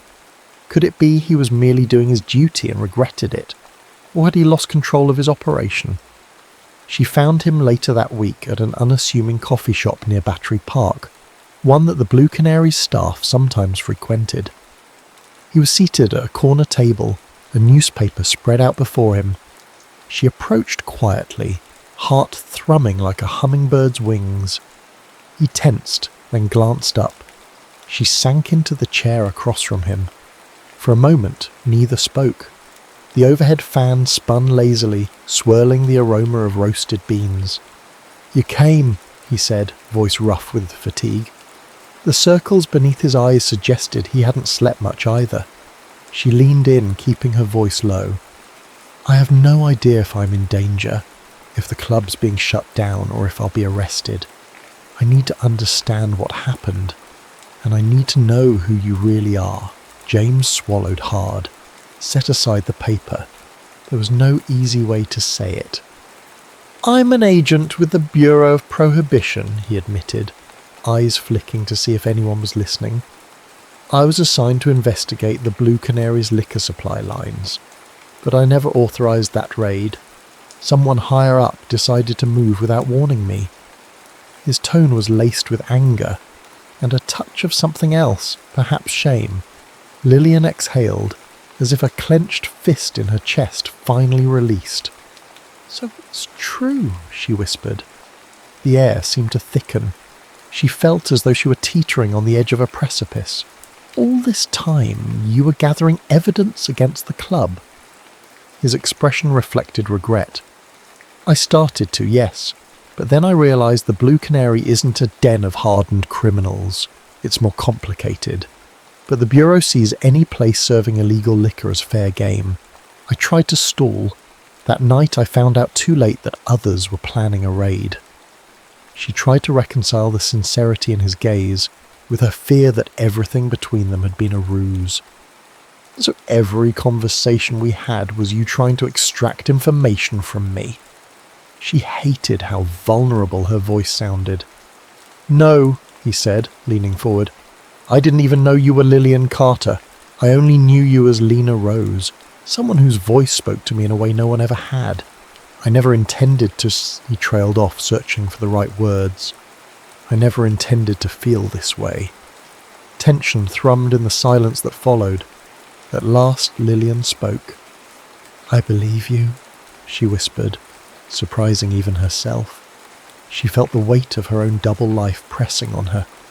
"And I'm not exactly who you thought I was either." James nodded, eyes sober. "Your real identity, if it's discovered." She gave a small bitter smile. "I'm supposed to be engaged soon to a man I don't love, to secure a business alliance from my father.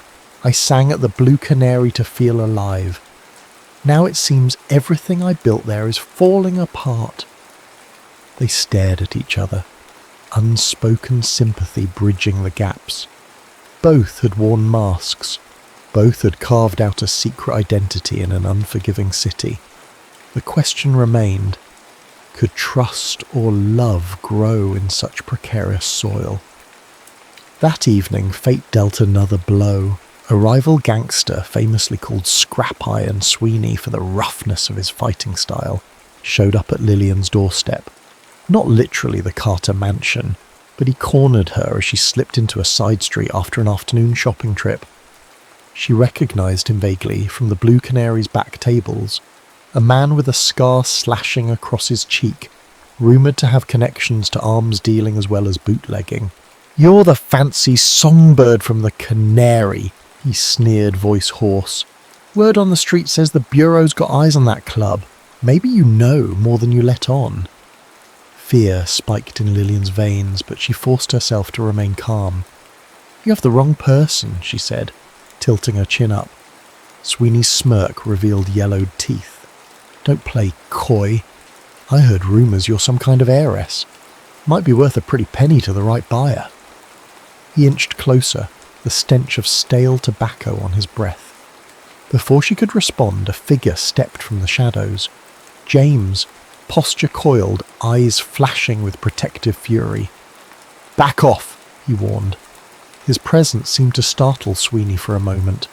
The gangster looked at him appraisingly, as if weighing the risk. "This ain't your concern," Sweeney growled. James advanced a step. "You threaten her again. It becomes my concern. Now leave." Sweeney surveyed James's broad shoulders, clenched fists, then spat on the ground. "You're messing with a big fish you don't want to tangle with," he hissed, but he backed away. Fixing Lillian with a final glare, he vanished into the alley's gloom. As soon as he was gone, Lillian released a breath she hadn't realised she was holding. "Thank you," she murmured, heart still pounding. James's brows knitted. "He recognised you. You're not safe." She gave a tight nod, remembering Sweeney's warning. Her double life was unravelling. If criminals discovered her real identity, she could be kidnapped for ransom or worse.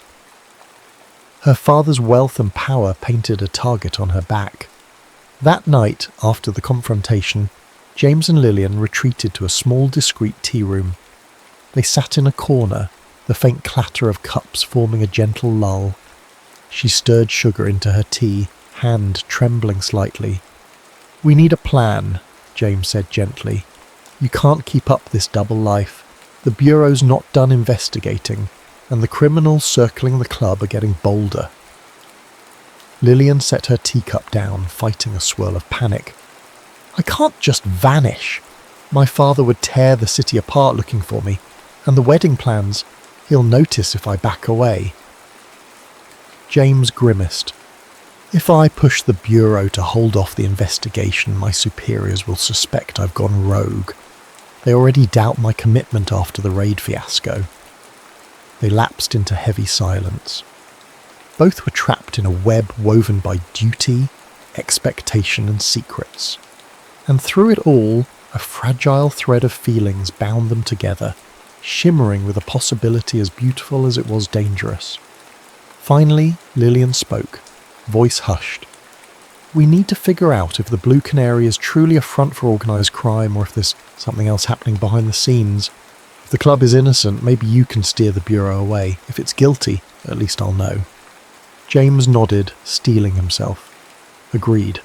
I'll do one final deep dive, quietly. Meanwhile, keep your head low. It might mean stepping away from the stage for a time."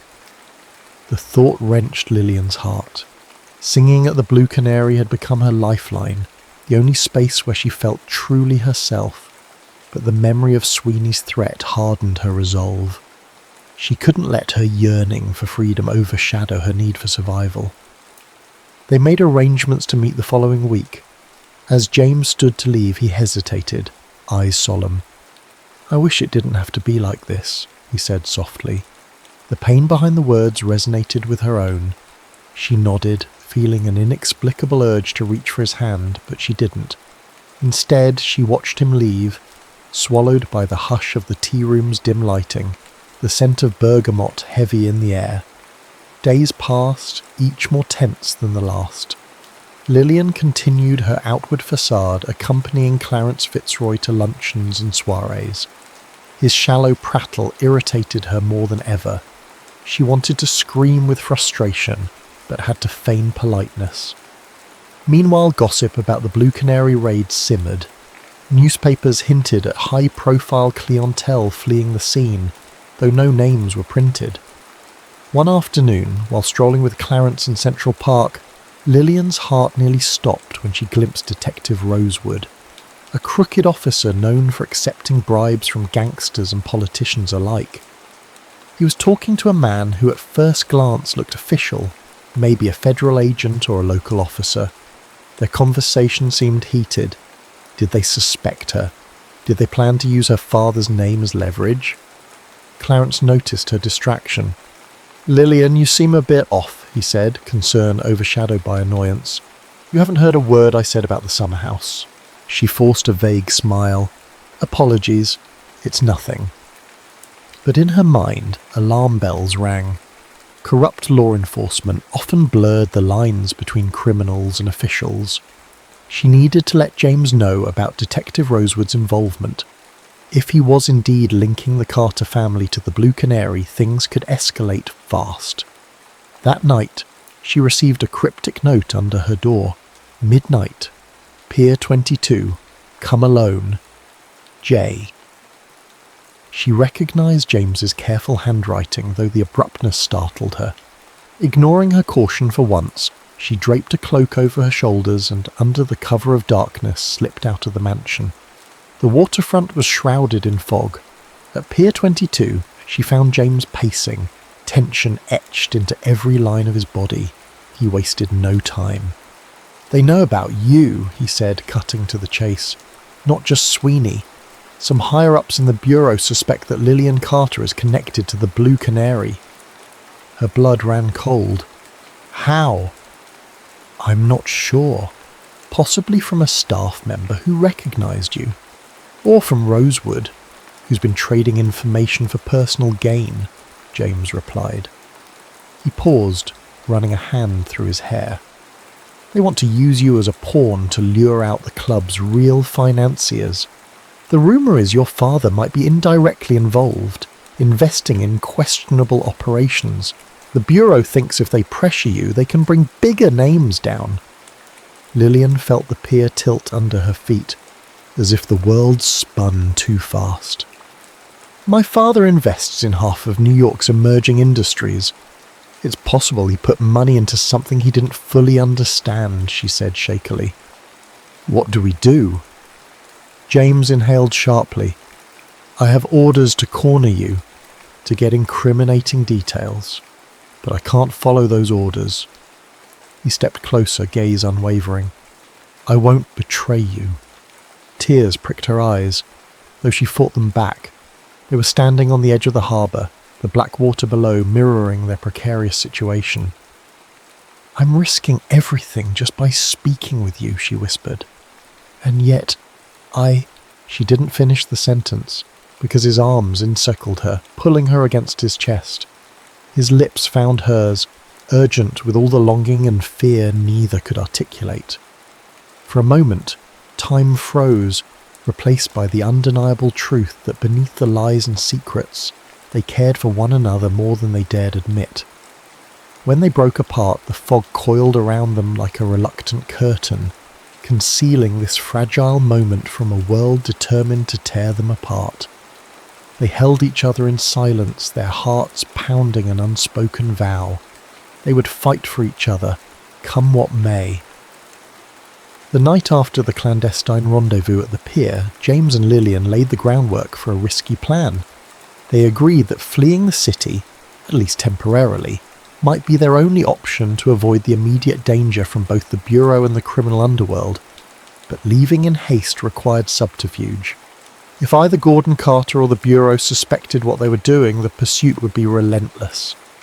They met at dawn on the outskirts of the city, near a discreet road that led north. Lillian carried a small suitcase hastily packed with clothing and a few sentimental keepsakes, a locket belonging to her late grandmother, an old photograph of her parents before wealth and ambition hardened them. James brought only the basics, fresh clothes, his wallet, and the sense of duty he couldn't entirely shake. They drove through winding roads, the city's skyline fading behind them like a receding memory. Each mile felt like a fragile reprieve. Lillian tried to ignore the knot in her chest, the guilt of leaving behind her mother, who, for all her social climbing ways, had once read her bedtime stories with genuine affection. And James wrestled with the knowledge that deserting his post could be considered treasonous. Yet the quiet warmth between them in that car was undeniable, a comfort that softened the edges of their fear. The journey ended at a remote countryside inn, nestled in the valley, where the landscape rolled out in gentle hills dotted with wildflowers. The inn's proprietors, an elderly couple, offered no judgment, merely polite smiles. Lillian and James rented 2 modest rooms under assumed names. It was the safest arrangement they could manage. For the first time in weeks, Lillian breathed the crisp country air and felt hope flicker. That evening, they took a walk along a meadow, the sun's amber glow spilling over tall grass. A hush enveloped them, broken only by the distant chirping of crickets. It was a far cry from the glitz of Manhattan or the frenetic energy of the Blue Canary. "Do you think this could be our life?" Lillian asked quietly, stopping near a small stream. In her simple linen dress, with the wind teasing her hair, she looked more like a village girl than a steel magnate's daughter. James stood beside her, studying her face. "It might be someday, but not until we settle the danger in the city. We can't run forever." She nodded, gazing at the lazy flow of water. "Sometimes I wish we could hide here and forget everything else." Her tone was wistful, but reality pulled at her mind like a stubborn anchor. They sat on a fallen log. For the first time, they spoke candidly about the future. James explained that the Bureau, if they caught him, would charge him with dereliction of duty, or worse, if they believed he had aided a suspect. Lillian admitted that her father would almost certainly disown her if he discovered she had run away, tarnishing the Carter name. Yet within these confessions, they found a surprising comfort in each other's presence. The illusions were gone. All that remained was truth, and the fragile, fierce love growing between them. Back in New York, chaos brewed. Detective Rosewood and his corrupt associates capitalized on James's sudden disappearance. They told the Bureau that James had turned traitor, running off with a valuable witness.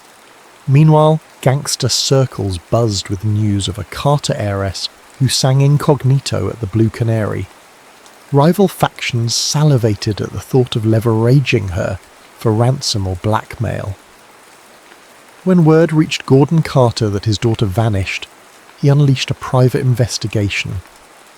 Clarence Fitzroy spread the rumour that she had been abducted or lured away by an unsavoury character, hoping to paint himself as a concerned fiancé. In truth, Clarence was more outraged at the humiliation of being jilted than worried about Lillian's well-being. All of this simmered in the city's underbelly, growing more volatile each day. At the countryside inn, nights were calm, but James and Lillian knew they were living on borrowed time. One afternoon, as they shared a quiet meal in the inn's small dining room, they overheard a traveller mention an upcoming charity gala in Manhattan, an event the press would surely cover. The mention of the gala triggered an idea in Lillian's mind. She leaned across the table, her voice low. "If we return during the gala, I might use the attention to expose the real criminals, those who are truly profiting from the illegal liquor trade. It could force the Bureau to redirect their focus, proving the Blue Canary isn't the main culprit." James considered this carefully. "But that's dangerous. The people behind this trade have power and resources. You'd be walking into the lion's den." She reached for his hand, expression resolute. "I can't live in hiding forever, James. Maybe we can't dismantle the entire corrupt system, but if we can reveal the truth, enough of it to shift blame away from the Blue Canary and end the threats toward me, then maybe we'll have a chance at a real life." He recognized the fire in her eyes. Lillian Carter was done running. He nodded slowly. "All right, but we'll need a plan. We can't just waltz in without proof or a strategy to keep you safe." A fierce determination settled between them. For the next 2 days, they made discreet calls to contacts James still trusted in the Bureau. They found meagre help.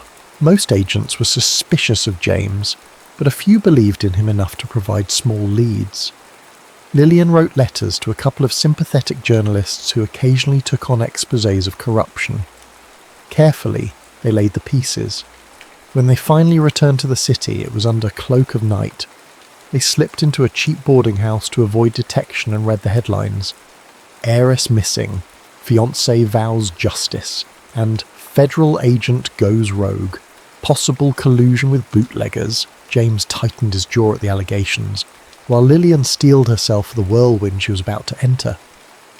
The next evening, Lillian disguised herself in a modest gown and ventured alone to the Blue Canary, its door battered by the raid but still operational, albeit under heavier caution. She found the place subdued, the usual vibrant energy stifled by fear of another crackdown. The owner, a jittery woman named Dolores, rushed over. "What are you doing here?" Dolores hissed, wringing her hands. "It's too dangerous. Agents still lurk around." Lillian took Dolores aside, voice soft but determined. "I came to sing one last time, but first I need to gather information. Ledgers, supply lists, any receipts that might show who's really profiting. If we can prove the Blue Canary is just paying off gangster middlemen, not controlling the liquor, we can shift suspicion where it belongs." Dolores hesitated, tears brimming in her eyes. "We've tried to keep this place afloat, but the bribes, the taxes, we're barely hanging on. The real crooks are men in fancy offices and detective badges, not us. Do you really think we can expose them?" Lillian gently grasped her shoulders. "We have to try. I won't let them pin everything on innocent people." Her own guilt flared. She had performed so many nights, unknowingly benefiting from these shady deals. Now she saw a path to redemption. They spent hours rummaging through dusty ledgers in Dolores's back office, uncovering consistent payments to a shell corporation linked to a known gangster, Ring. Another set of suspicious payments led directly to accounts rumoured to belong to Detective Rosewood. Lillian's hands shook as she realised how deep the conspiracy ran. Cops, local officials and unscrupulous investors pocketing money while letting speakeasies like the Blue Canary take the fall. She carefully copied the relevant entries. Dolores pressed a small locked chest into her hands. "Here, this is the original ledger. If anything happens, the truth's in here. Please be careful." James waited for her in an abandoned warehouse across the street. Heart pounding, Lillian slipped in, clutching the ledger under her coat. He exhaled with relief at her safe return. She showed him the evidence. This ties crooked law enforcement, bootleggers, and possibly even powerful investors to the entire operation. "We can't blow this open alone, but it's a start." His admiration shone through. "You're braver than any agent I've worked with." Their plan hinged on one last perilous step. A final performance at the Blue Canary on the same night as the city's biggest charity gala. Under cover of chaos, they would leak the evidence to the press and to the honest agents James had managed to contact. The night arrived and tension hummed in the air. Lillian stepped onto the Blue Canary's stage one more time, the spotlight illuminating her slender form in a silver gown. The hush was absolute as the small crowd realised the star singer had returned, defying danger. She began to sing, a haunting ballad that spoke of trapped souls yearning for truth.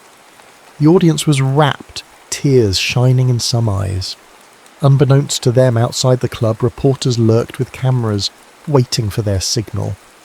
A handful of federal agents loyal to James were also stationed, ready to confront any corrupt officers who tried to interfere. Mid-song, the door burst open.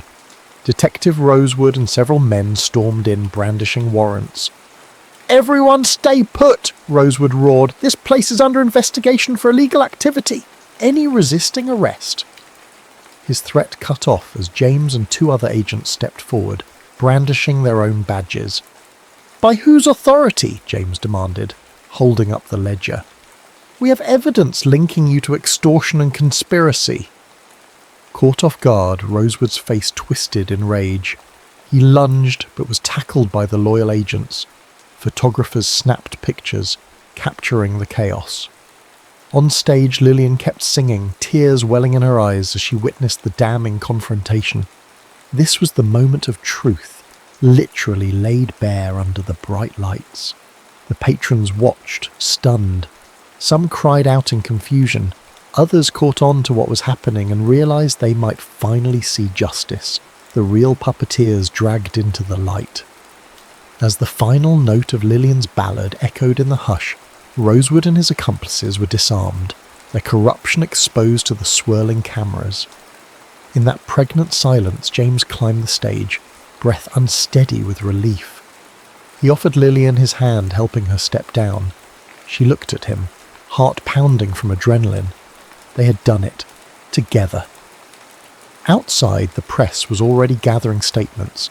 The Bureau's honest officials had found enough evidence to implicate major players in the bootlegging ring, clearing the Blue Canary of being a ringleader. Lillian caught sight of her father's driver gawking from behind the crowd, a stunned expression on his face. Clearly he had recognised her. News of her singing identity would reach Gordon Carter soon enough. Let it, she thought. She was done living in secrets. James squeezed her hand. "We still have a long road ahead," he murmured, "but at least now we have a chance." Lillian nodded, feeling the enormity of what they had just accomplished. Then her gaze flicked up to the neon sign of the Blue Canary flickering valiantly in the night. This place had given her a voice, literally. Now she'd used it to bring light into darkness. They exchanged a smile, wordless in its promise. The next steps would be fraught with uncertainty, but they would face it together. The revelations from that night toppled corrupt figures like dominoes. Newspapers ran front-page stories detailing Detective Rosewood's bribes, gangster-led extortion rings, and the suspicious business dealings that tied them all together. While the Blue Canary had indeed skirted the law by serving illegal liquor, it became clear the real profiteers were far higher up the chain. A wave of public sympathy emerged for the modest jazz clubs that had become havens for marginalised artists and dreamers.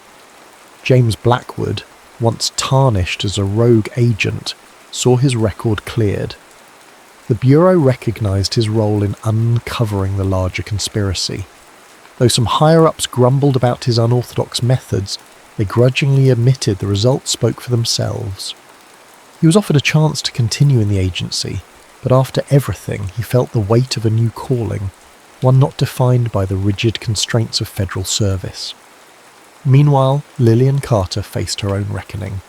Her father, outraged by the scandal, tried to muzzle the press and hush everything up, but the story had already taken on a life of its own. Society pages gawked at the revelation that the Carter heiress had been singing incognito in a speakeasy, and her broken engagement to Clarence Fitzroy sealed the end of that ill-fated alliance. Furious and humiliated, Gordon Carter demanded that Lillian abandon her foolishness and assume her rightful place in the family business. Lillian refused. She saw in her father's arguments the same cold pragmatism she had grown to despise.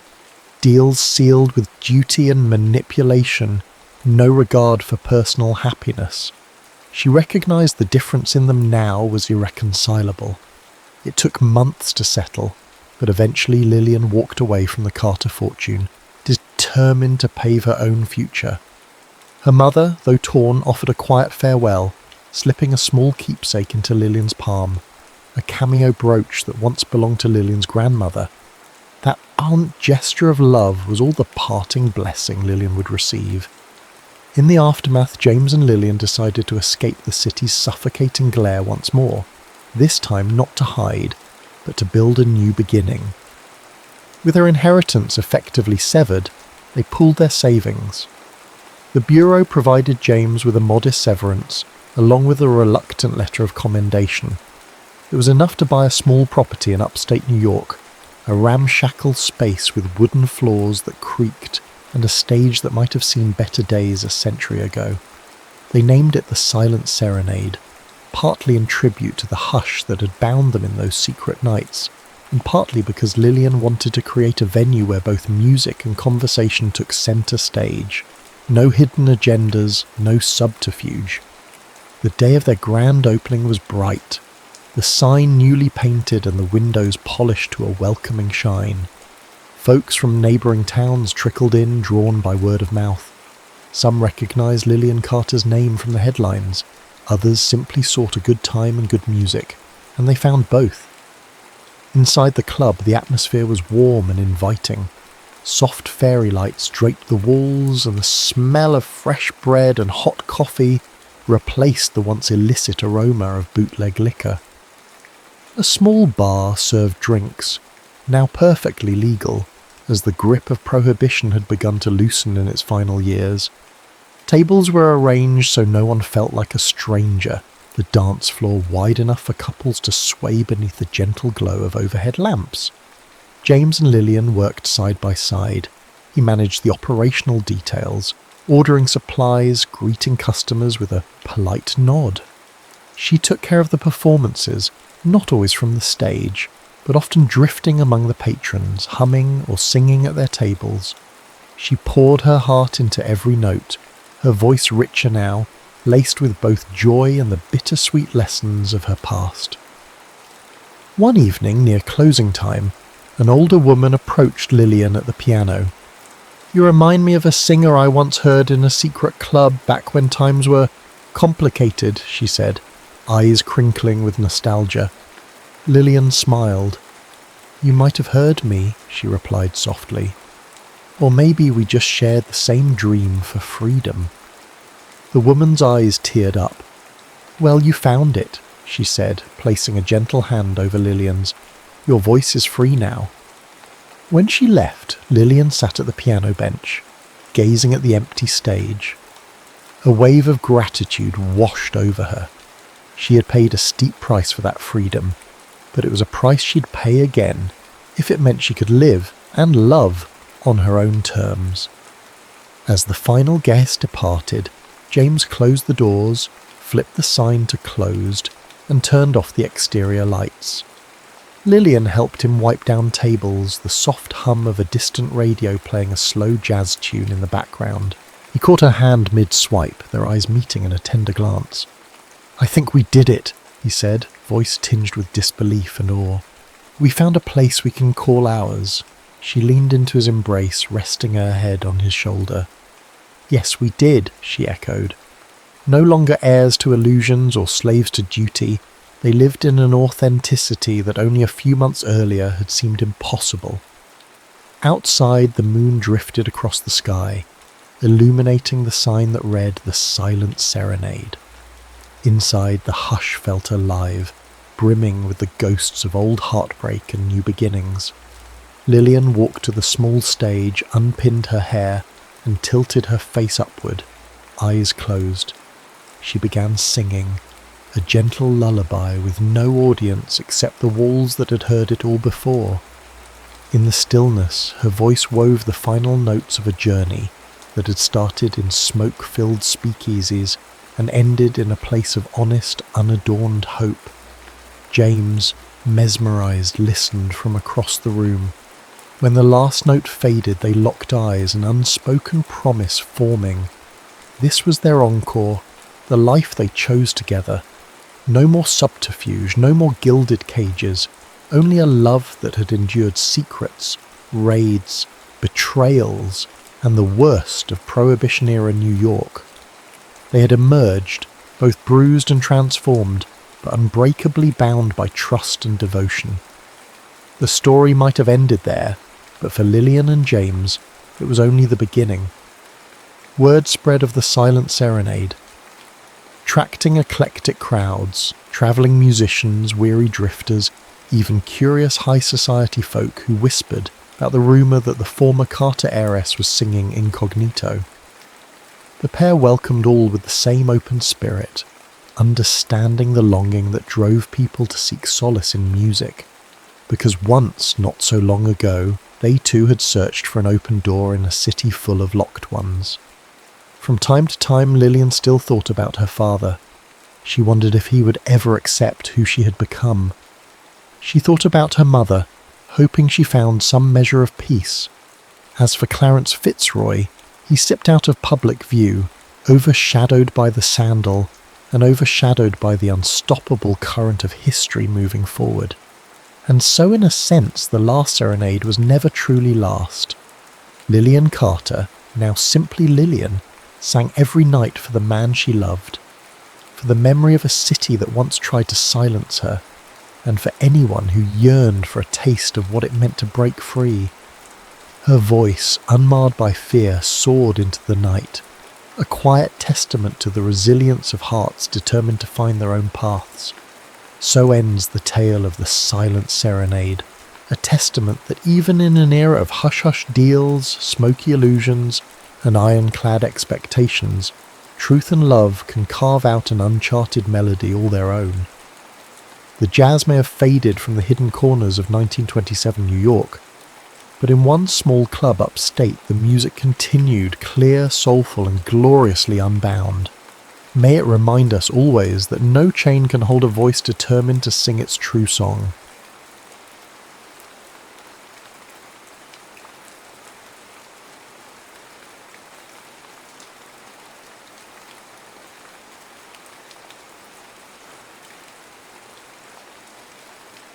The poppies weren't red like blood, as the poets always claimed. Juliette Moreau knew better. They were the colour of sunset through closed eyelids, of wine held to candlelight, of the blush that had once coloured William's cheeks when she'd first kissed him beneath the ancient oak. As she knelt in the field that June morning in 1925, the flowers bowed around her, like silent mourners, their black centres staring back like 100 unblinking eyes. "I found you," she whispered to the weathered wooden cross, her voice breaking the reverent silence. The historian's letter had arrived 3 weeks ago, the envelope thin but heavy with finality. Inside, a single photograph and the sketch, her face as it had been a decade ago, immortalised by the hand that now lay beneath the earth she touched. A warm breeze stirred the field, carrying the narcotic sweetness of the flowers. For a moment, Juliette closed her eyes, allowing her mind to drift backward through the years, past the artillery shells and gas attacks, beyond the desperate letters and sleepless nights, to that summer when the world still remembered how to dream. The summer of 1914 had been unusually warm in Belleville-sur-Meuse, the kind of heat that ripened the wheat early and dried the laundry before noon. Juliette had been hanging sheets when she first saw him, a lanky figure at the edge of her father's property, an easel before him, and the afternoon sun burnishing his brown hair to copper. She'd watched him for nearly an hour, the laundry forgotten on the line, fascinated by the methodical strokes of his brush and the peculiar way he'd step back from the canvas, head tilted like a curious bird. "It's impolite to stare," he'd called suddenly, his accent unmistakably English, though his French was surprisingly competent. "Unless you're offering to model." Juliette had nearly fled then, mortified at being caught, but something in his smile, crooked, with a chip in his front tooth, had anchored her in place. "I'm not a model," she'd replied, lifting her chin, "and you're trespassing." "Ah, but beauty knows no boundaries," he'd said, gesturing toward his canvas, "and neither does art." She'd approached cautiously, expecting to see herself in the painting. Instead, she found the old oak tree that marked the boundary between her family's farm and the neighbouring property. He'd captured it perfectly, the gnarled branches, the way the light filtered through the leaves, casting dappled shadows on the ground below. "It's our tree," she'd said, surprised by the sudden possessiveness in her voice. "Your tree?" He'd raised an eyebrow. "Does it have your name on it then?" "Not yet," she'd answered, the words escaping before she could reconsider them. The next day she'd found him carving her name into the lowest branch, Juliette, in careful block letters. When she'd protested, he'd merely shrugged and added his own beneath it, William Ellis, the letters smaller but equally precise. "Now it's our tree," he'd said, and something in the way he'd claimed joint ownership of this living landmark had thrilled her in a way she hadn't anticipated. Their courtship unfolded in whispers and stolen moments. Will, as he insisted she call him, was staying in the village, renting a room above the baker's shop while he completed his series of French countryside paintings. He was 26, the second son of a London barrister, using an inheritance from his maternal grandmother to finance what his father called a ridiculous artistic indulgence. "He wanted me to follow him into law," Will explained one afternoon as they sat beneath the oak, his sketchbook open on his lap. "I lasted exactly 3 months at his firm, before I sold my pocket watch and bought a train ticket to Paris." "And your father allowed this?" Juliet asked, unable to imagine defying her own father so completely. Will's pencil paused mid-stroke. He said I'd come crawling back when hunger taught me sense. A smile tugged at his lips. I sent him a portrait of Notre Dame with my first earnings. He keeps it in his study, though he'd never admit it. As July ripened into August, they mapped each other's histories through stories. Juliet told him about losing her 2 brothers to influenza, leaving her the reluctant heir to the family farm. Will spoke of his mother's death, the emptiness it had left, and how art had become his way of filling the void. They avoided speaking of the future directly, though it lurked between them like a third presence, the knowledge that summer would end, that Will would return to England, that Juliet was tethered to Belleville by obligation and circumstance. Then came the news that Archduke Franz Ferdinand had been assassinated in Sarajevo. Will had scoffed at first, dismissing the political tensions as sabre-rattling that would come to nothing. But as July progressed, the headlines grew darker, the conversations in the village cafe more urgent. "Come to London with me," Will said suddenly one evening, as they walked the perimeter of her father's wheat field. "Before this madness begins in earnest." Juliet had stopped walking, the weight of his words anchoring her feet to the earth. "I can't leave my parents," she said, the familiar excuse tasting bitter on her tongue. "You can't, or you won't." His voice had an edge she hadn't heard before. "Both," she admitted. "What would I do in London? I can't paint, I can't speak English. I'd be dependent on you entirely." "You'd learn," Will insisted, taking her hands, "and I'd teach you to paint. You have an eye for detail that most trained artists would envy." She'd pulled away, the familiar panic rising. "My father is 67. My mother's health is fragile. The farm is all they have." "And what do you have, Juliet?" Will had asked, his voice softening. "What is yours alone?" She had no answer then, only the hollow sensation that had accompanied her for years, the knowledge that her life was not entirely her own, that duty had claimed her youth before she'd had the chance to spend it freely. On August 3rd, Germany declared war on France. The following day, Britain joined the conflict. Will appeared at her door before dawn, his face pale in the early light. "I'm going back," he said simply. "They'll need every able body." Juliet felt the world tilting beneath her, the ground she'd thought solid suddenly unstable. "You don't have to go," she whispered fiercely. "You could stay here, help with the harvest. No one would know." But she could see in his eyes that he'd already made his decision. The artist who had spoken so dismissively of national pride and politics just weeks earlier now stood before her, transformed by some internal alchemy she couldn't comprehend. "I've arranged for my paintings to be stored with Monsieur Fournier," he said, referring to the village baker. "There's one for you, the oak tree. I'll come back for the rest when it's over." "When will that be?" Juliet demanded, tears threatening despite her determination to remain composed. Will smiled, though it didn't reach his eyes. "The papers say we'll be home by Christmas." He kissed her then, beneath her parents' watchful gaze. A brief, chaste press of lips that conveyed nothing of the passion they'd shared in private. Then he was gone, his figure receding down the dusty road, the morning sun casting his shadow long behind him. Juliet waited until he was out of sight before allowing the first tear to fall, unaware that she was standing at the threshold of a waiting that would stretch across years, across battlefields, across the vast and terrible expanse of a war that would devour a generation of men, including the one who had carved her name into the living heart of an oak. The first letter arrived 6 weeks after Will's departure, the envelope smudged with dirt and bearing the marks of military censors. Juliet carried it to the oak tree before breaking the seal, her fingers trembling slightly as she unfolded the single sheet of paper. "My dearest Juliet, they say letters from the front should maintain an uplifting tone, so I'll begin with this.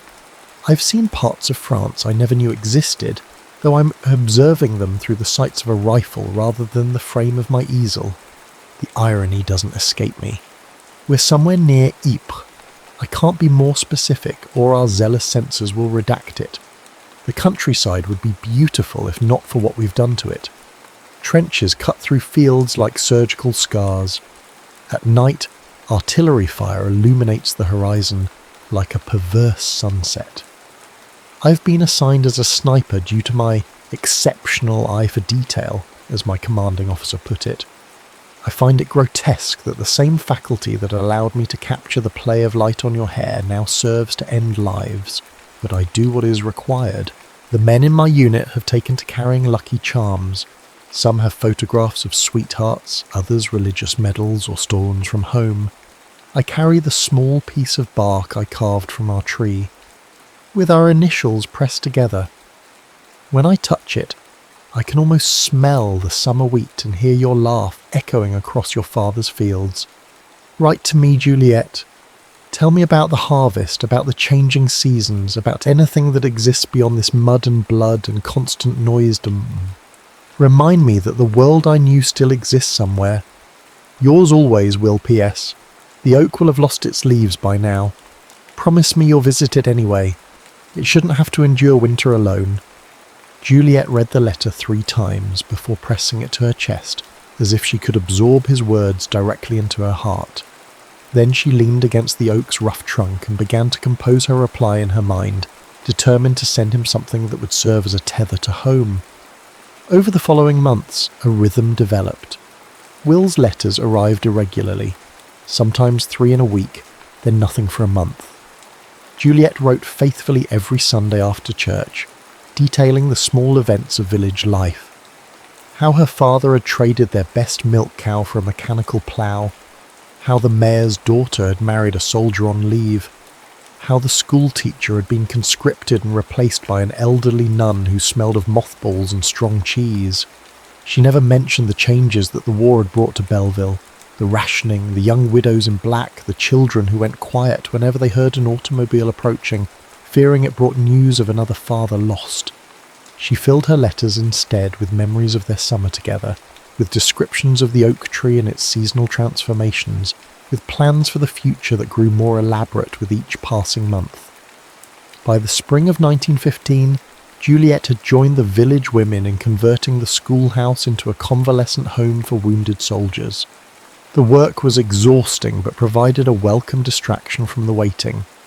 Each evening she would walk to the oak tree and read Will's latest letter, or reread an old one if no new correspondence had arrived.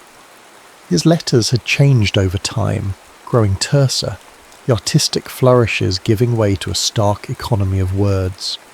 He rarely mentioned battles directly, but Juliet learned to read between the lines, to understand that we've been busy meant heavy fighting, that lost some friends signified casualties, that move to a new position often indicated a retreat. In June 2015, nearly a year after his departure, Will wrote of poppies. "The strangest thing has happened," sobbed Juliet. "Poppies are blooming in no man's land. Thousands of them, their red heads nodding between shell craters like drunken revellers. Our botanically inclined captain says it's because the soil has been churned up, exposing dormant seeds to light. The men have different theories. Some say the flowers are feeding on blood. Others believe they're the souls of the fallen, pushing up through the earth to see the sky once more. I prefer to think they're messages from another world, bright reminders that beauty persists even in desolation. I've pressed one between the pages of my sketchbook for you. Its colour has faded, but then so have many things. Do you remember the day we picnicked by the stream and you wove a crown of wildflowers for my head? You said I looked like a pagan god. I felt like one too, with you looking at me as if I'd hung the sun in the sky. I think of that day often. If something should happen to me, Juliet, and I'm not being morbid, merely practical, look for me where the poppies grow thickest. I will have found my way there, and I will be waiting for you. Yours in this life and whatever follows, Will." The pressed poppy fell from between the pages as Juliet unfolded the letter its crimson petals now a fragile, translucent brown.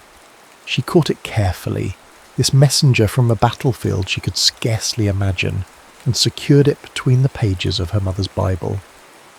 That night, she dreamed of Will, lying in a field of blood-red flowers, his eyes closed as if in sleep, his skin as pale as milk. She woke gasping, her nightgown damp with sweat, and did not sleep again until dawn.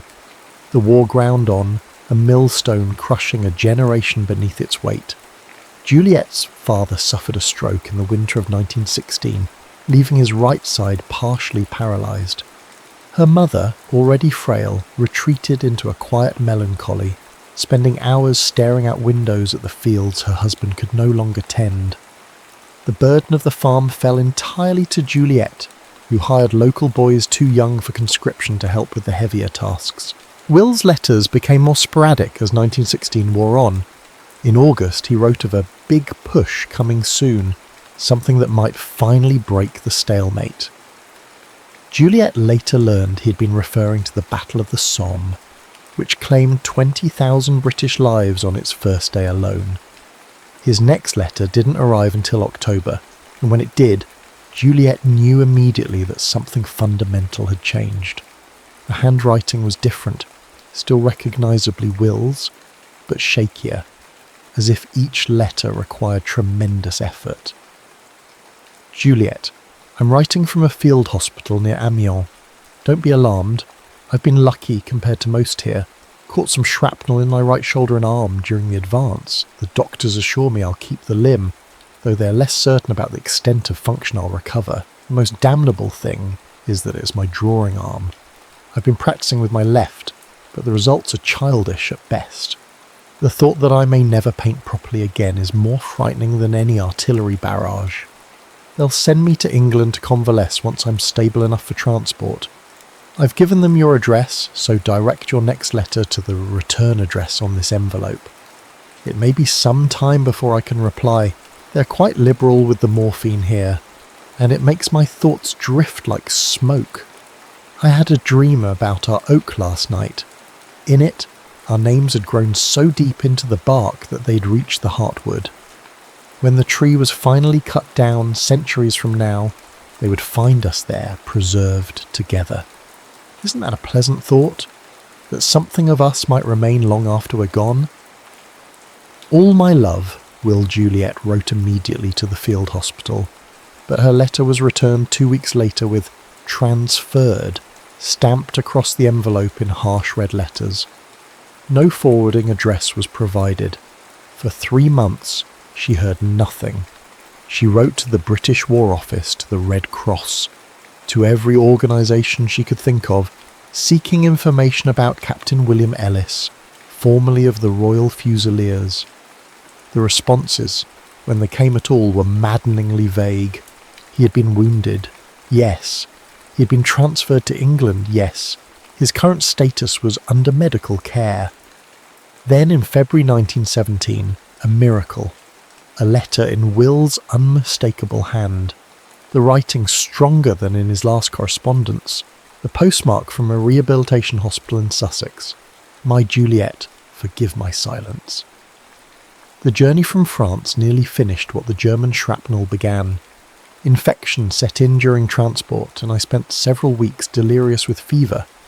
The doctors later told me they had prepared my parents for the worst. But I am stubborn, as you well know, and I had compelling reasons to fight my way back. Chief among them, a promise to return to a certain oak tree and the extraordinary woman who shares its guardianship. My recovery progresses slowly. The shoulder has healed poorly. I will always carry a map of Flanders in my scar tissue, but my hand improves daily. I've enclosed a sketch of the view from my hospital window. It's rudimentary, but you can see the improvement from my earlier left-handed attempts. The doctors speak of sending me back to the front once I'm fit. I listen and nod and say all the right patriotic things. But between you and me, Juliet, I don't think I could bear to return to that hell. Something in me was damaged there that no surgeon can repair. There are whispers of a final push coming in the spring. They're calling men back from convalescence earlier than they should. desperate to replace the mounting losses. I've seen men leave here who can barely hold a rifle, much less aim it. If they send me back, I will go, not for king and country as the recruitment posters proclaim, but because refusing would mean a court-martial, and I cannot bear the thought of my father witnessing such disgrace. But know this, I am no longer the idealistic boy who left you that August morning.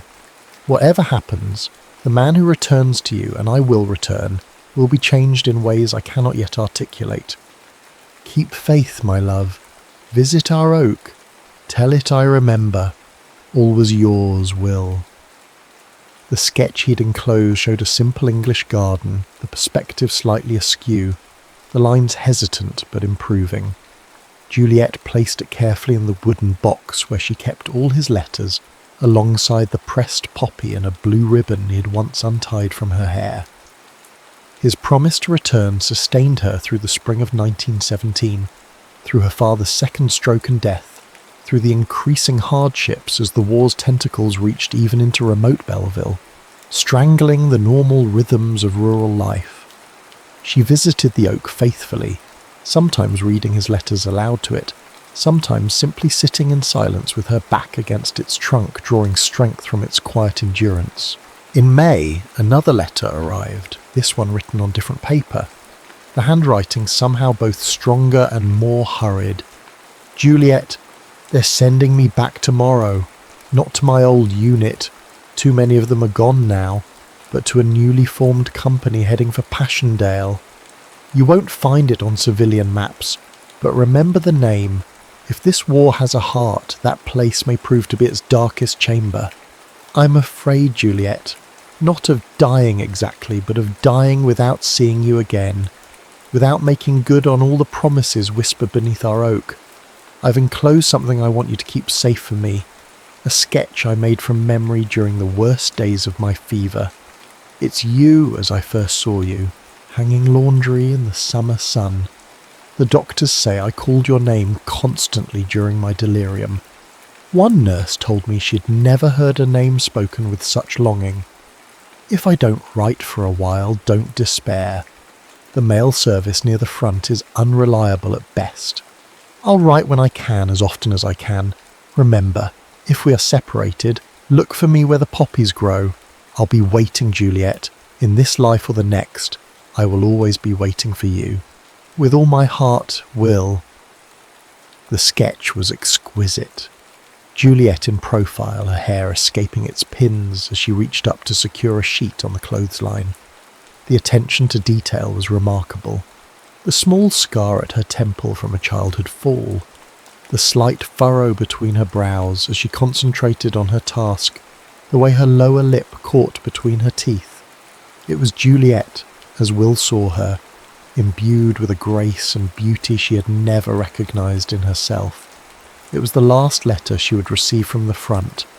Autumn 1917 arrived in Belleville with an unseasonable chill, as if winter was impatient to descend.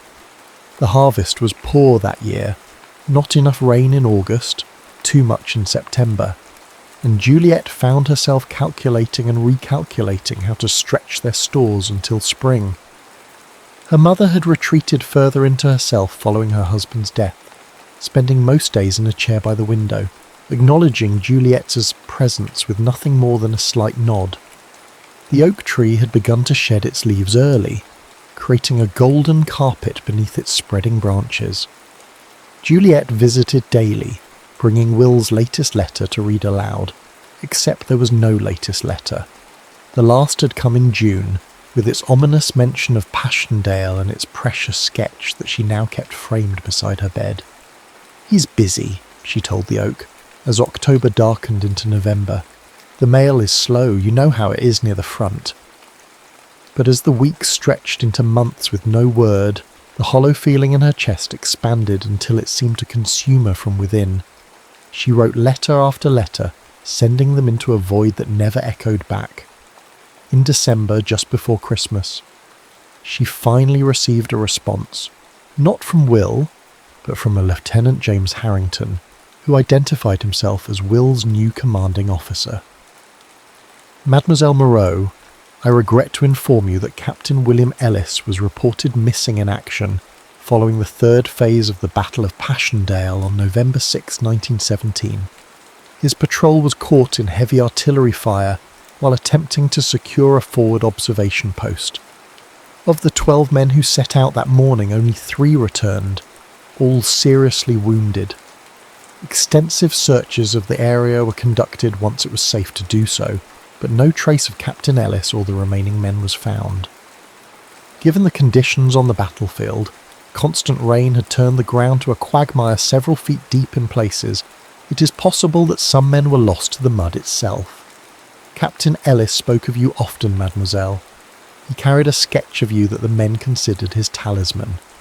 He was well respected by his company for his courage and his unwavering compassion, even in the most dire circumstances. In accordance with military protocol, Captain Ellis's personal effects recovered from his quarters have been sent to his family in London. However, knowing of his attachment to you, I have taken the liberty of enclosing the last page from his field sketchbook, which he asked me to send to you should anything happen to him. The War Office will contact you if any further information comes to light regarding Captain Ellis's fate. Until such time, he remains classified as missing in action rather than confirmed killed. With deepest sympathy, Lieutenant J. Harrington, Royal Fusiliers. The enclosed page contained not a sketch but a poem written in Will's increasingly confident left-handed script, where poppies dance on unmarked graves and sunlight dapples blood-soaked ground. That's where you'll find me, patient, still, my love for you both lost and found. Not in the mud, not in the shell that once held life and breath and voice, but in the space between your thoughts where memory makes its quiet choice. So if you seek me, seek not there among the crosses, row on row, but listen for me in the wind that stirs where crimson poppies grow. Juliet read the letter and poem once, then carefully folded them and placed them in her coat pocket. She walked to the oak tree through falling snow, her boots leaving a solitary trail across the white fields. When she reached the tree, she sat at its base, unmindful of the cold seeping through her clothes, and stared unseeingly at the winter-bare branches above. She did not cry. The pain was too vast for tears, too fundamental. It was as if someone had removed her heart and replaced it with a block of ice that would never melt. Missing is not dead, she told the oak, her voice flat. Missing means they simply haven't found him yet. She sat until darkness fell and the temperature dropped further, until her mother's worried calls finally penetrated her grief-induced trance. As she rose to leave, her numb fingers brushed against the carved names on the trunk, nearly hidden by the tree's continued growth. Juliet William Ellis. He promised, she whispered to the oak, resting her forehead against the rough bark. He promised he would return. The winter of 1917-1918 was the harshest in living memory, as if nature itself had aligned with the brutality of the human conflict. Juliet moved through the days mechanically, tending to the farm's reduced needs, caring for her increasingly frail mother, visiting the oak to read Will's letters aloud, as if the repetition of his words might somehow summon him back. She refused to wear black, refused to acknowledge the sympathetic looks from villagers, refused the clumsy condolences of the parish priest. He's missing, she would say with quiet certainty, not dead. There's a difference. In March 1918, she made a decision. The farm had become an increasingly onerous burden, with no men to help and wartime restrictions limiting what she could grow and sell. Her mother needed more care than Juliet could provide while also managing the land. It was time to make a change. She sold the farm to her nearest neighbour, retaining only the small cottage where she had been born, and a plot of land that included the oak tree. With the proceeds, she hired a local widow to look after her mother, and purchased a motorcycle, an unheard-of extravagance for a woman, especially in rural France, but Juliet was beyond caring about propriety. Her plan was simple. She would find Will, or find what had happened to him. Lieutenant Harrington's letter had mentioned Passchendaele. That's where she would begin. The journey to Belgium was arduous, complicated by the military checkpoints and the general chaos of a continent at war. Juliet had sewn her papers and precious francs into the lining of her coat, along with Will's last letter and the sketch he had made of her. She wore men's clothing, easier for riding the motorcycle, and less likely to attract unwanted attention, and cut her hair short beneath a flat cap. It took her nearly 2 weeks to reach Ypres, the gateway to the Passchendaele battlefield. The ancient cloth town had been reduced to rubble by years of shelling, its famous medieval cloth hall now a skeletal reminder of former glory. Refugee camps sprawled on the outskirts, housing displaced civilians from across the Western Front. Juliet found lodging with an elderly Belgian couple who had remained in their partially damaged home despite the danger, charging exorbitant but not unreasonable rates to the steady stream of journalists, officials, and grieving families who passed through the area. "You look for someone?" the old woman asked on Juliet's first evening, noting the photograph of Will that Juliet had placed on the small table beside her bed. "My fiancé," Juliet replied, using the term for the first time. "He's missing since November. Passchendaele." The woman crossed herself reflexively. "Passchendaele," she repeated, the word carrying the weight of a curse. "Many missing there. The mud, you understand, it swallowed men whole." Over the following days, Juliet systematically visited field hospitals, military administrative offices, and casualty clearing stations. She showed Will's photograph to anyone who would look, asked endless questions, filled out countless forms. Most officials were politely unhelpful. A few were genuinely sympathetic, but equally powerless to provide information. "The records are chaotic, mademoiselle," one British medical officer explained gently. "Men were brought in without identification, transferred between facilities without paperwork, buried in mass graves when identification wasn't possible. And Passchendaele," he shook his head. "The conditions there were apocalyptic. I'm sorry." After a week of futile searching, Juliet's funds were dwindling and her hopes with them. She had one last lead, an address for a convalescent home where, according to a nurse at the main field hospital, some survivors from Will's company had been sent to recover. The facility was housed in a former monastery about 20 kilometres from Ypres, its stone walls remarkably intact despite the war that had raged around it. A Red Cross flag hung limply in the still spring air as Juliet approached, her motorcycle sputtering on the last of its fuel. The matron was reluctant to allow Juliet access to the patients, citing regulations and the men's need for undisturbed rest. But something in Juliet's face, the hollow-eyed determination perhaps, or the barely contained desperation, eventually softened the woman's professional reserve. 20 minutes, she conceded. "No more. And if any man seems distressed by your questions, you will leave immediately. Understood?" Juliet nodded, clutching Will's photograph more tightly. The ward was a long, high-ceilinged room that might once have been the monastery's refectory. 2 rows of beds lined the walls, most occupied by men in various states of injury and recovery. The smell of antiseptic barely masked the underlying odours of infection, unwashed bodies, and despair. Juliet moved from bed to bed, showing Will's photograph, asking the same questions in her accented English. Most men shook their heads. Some were too lost in their own suffering to acknowledge her at all. She was nearing the end of the row, her 20 minutes almost expired, when a thin voice called out from a bed she had passed. "Ellis? Captain William Ellis." Juliet turned to see a young man, barely more than a boy really, propped up against his pillows. Half his face was obscured by bandages, and his right arm ended in a heavily wrapped stump just below the elbow. "You knew him?" Juliet asked, returning to his bedside. The young soldier nodded slowly. "Jenkins, miss. Private Thomas Jenkins. I was in his company at Passchendaele." His unbandaged eye studied her face. "You're her, aren't you? The French girl from his sketches. Something between a laugh and a sob escaped Juliet's throat. "Yes," she managed. "I'm Juliet. Juliet Moreau." Jenkins's face softened. "He spoke of you often, miss. Showed us your picture when things got bad.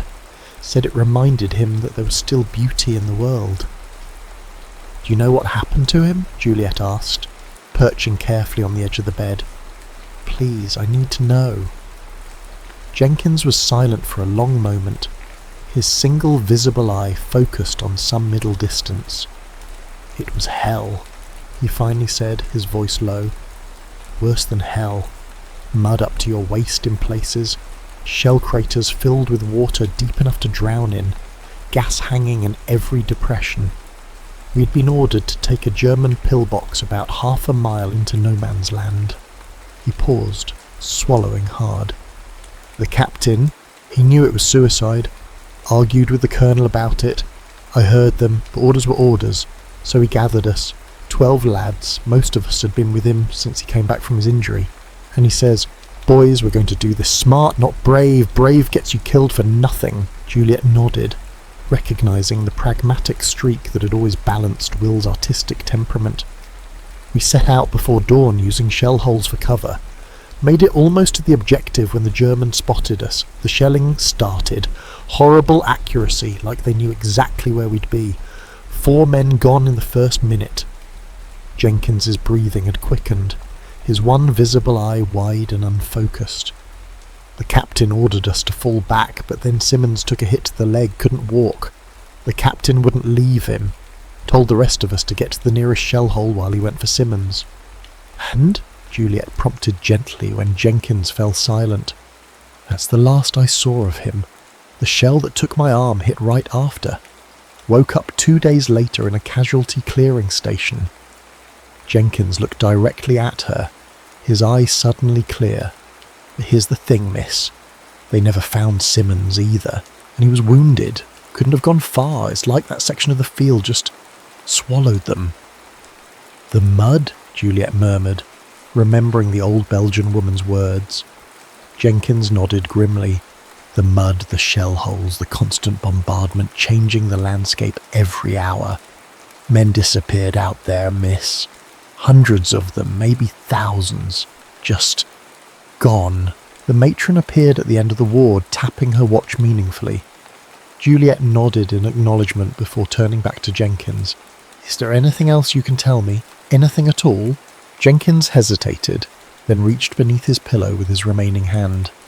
"I kept this," he said, withdrawing a small mud-stained leather case.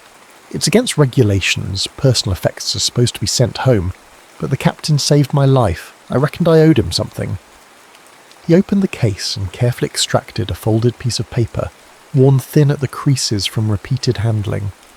"It's the last sketch he made, the night before the patrol. He showed it to me, said if anything happened to him, I should try to get it to you." Juliet accepted the paper with trembling fingers, unfolding it carefully to reveal a drawing of the oak tree, rendered with remarkable precision despite having been created from memory. In the foreground stood 2 figures, Will and Juliet, their backs to the viewer as they gazed up at the tree. Beneath the drawing, in Will's distinctive handwriting, were the words, "Where we began, where we will end. All between is just the journey." "Thank you," she whispered, carefully refolding the sketch and tucking it into her coat. "You've given me more than you know." Jenkins nodded, his eye already drooping with exhaustion. "He was a good man, miss. The best officer I served under. Whatever happened out there, I want you to know he never lost himself, never became hardened like some did. He remained human." The matron was approaching now, her expression brooking no further delay. Juliet squeezed Jenkins's hand gently before rising. "If you ever find yourself near Belleville-sur-Meuse," she said, "there is an oak tree there where you would be welcome." She left the convalescent home with the weight in her chest both heavier and somehow more bearable. There were no answers, no certainty, but there was confirmation that Will had remained Will until the end, that he had carried her image with him into the darkness, that his last act had been one of loyalty and compassion. Juliet returned to Belleville the following week, her quest for answers unresolved, but her heart strangely settled. She resumed her life, caring for her mother, tending to her small garden, visiting the oak tree daily. The war ground on for another 7 months before finally sputtering to its exhausted conclusion in November 1918. The armistice brought no news of Will. His status remained missing in action, neither confirmed dead nor miraculously found alive. Juliet continued to write to the War Office periodically, but the replies became increasingly formulaic as the years passed. In 21, Will's parents visited Belleville, making the journey from London with the solemn purpose of seeing the place their son had loved so well. They were formal, reserved people who carried their grief with British stoicism, but Juliet recognised in their faded blue eyes, so like Will's, the same hollowed-out quality that she saw in her own mirror each morning. "He wrote to us about you," Will's mother said as they stood beneath the oak tree. "Not everything, I suspect, but enough that we knew you were important to him." "He spoke of you as well," Juliet replied. "He treasured your letters, especially during his convalescence." Will's father ran his fingertips over the carved names, now partly obscured by the tree's natural healing. "He was our second son," he said quietly, "the one who always questioned, always challenged. I never told him how much I admired his courage to live as he chose." They left the following day, extending an open invitation for Juliet to visit them in London. She never did, sensing that such a visit would close a door that she wasn't yet ready to shut. Life in post-war France settled into new patterns. Belleville, spared the worst of the fighting, recovered more quickly than villages closer to the front. Juliet's mother passed away peacefully in the winter of 1923, leaving Juliet truly alone for the first time in her life. At 31, she was considered firmly on the shelf, a war widow without having been a wife, too independent to attract the few eligible men who had survived the conflict. She supported herself by teaching English to local children, her fluency hard-won through years of reading and rereading Will's letters. In January 25, a letter arrived bearing the letterhead of the Imperial War Graves Commission. Juliet opened it with the dull expectation of another non-committal response to her periodic inquiries. Instead, she found a brief note from a Dr. Émile Fournier, a French historian working with the Commission to document and identify the war dead. "Mademoiselle Moreau, your name has been in the files of the Commission for some years as the designated contact for information regarding Captain William Ellis. Missing, presumed killed, November 1917, Passchendaele. As part of our ongoing work to identify and properly commemorate the fallen, we have been examining artefacts recovered from battlefield clearance operations. Among items found near what we believe was formerly a German pillbox sector BV-7 was a British officer's identity disc bearing Captain Ellis's name and service number. Subsequent excavation of the area revealed partial remains that, based on associated artefacts, we believe to be those of Captain Ellis and Private James Simmons. Both men had been listed as missing in action following a patrol on November 6, 1917. The remains have been interred in the New Tynecott Cemetery near Passchendaele. A standard Commission headstone has been erected, bearing Captain Ellis's name, rank, unit and date of death, along with the inscription chosen by his family. His art captured beauty, his sacrifice preserved it. During the recovery operation, a weather-resistant folio was found among the remains containing what appears to be personal papers. Though damaged by time and the elements, some contents remain legible. As the Commission completes its documentation, these items will be sent to Captain Ellis's family in London. However, among the recovered items was an envelope addressed to you, apparently intended to be posted but never sent. Given the circumstances, I have taken the liberty of enclosing a copy with this letter, rather than sending the original through the regular mail system. I hope this information, though coming so many years after Captain Ellis's disappearance, may provide some measure of closure. With sincere condolences, Dr. Emile Fournier, Historical Documentation Division, Imperial War Graves Commission. The document was a single sheet of paper, its edges ragged, the penciled writing faded but still legible in most places. It bore no date, but appeared to have been written shortly before Will's final patrol, My Juliet, Dawn Approaches, and with it our orders to move out. The men are preparing now, checking equipment, writing last letters home, engaging in the small rituals soldiers develop to ward off fear. I have my own ritual. I close my eyes and walk the path from the village to our oak tree, counting the steps, feeling the summer sun on my face, hearing your laughter carried on the breeze. I confess I am afraid, not of dying itself, but of all I would leave unfinished. The paintings never completed, the places never seen, the children we might have had, growing up in the shade of our oak. Last night I dreamed of poppies, thousands of them, swaying in a gentle wind. You were walking among them, your hands brushing their scarlet heads, searching for something, searching for me, I think. It was peaceful, that dream, comforting somehow. If I don't return from this patrol and something tells me I won't, look for me there, among the poppies. Some essence of us survives, Juliet. I believe that with certainty. And whatever remains of me will find its way back to you one way or another. Remember me as I was that summer, not as the war has made me. Remember the man who sat beneath the oak with you, dreaming impossible dreams that seemed, for a few golden weeks, entirely within our grasp. I love you without beginning or end. Always, Will P.S. I've enclosed a final sketch, our tree as I remember it, with us beneath it. Keep it with you, so we're never truly parted.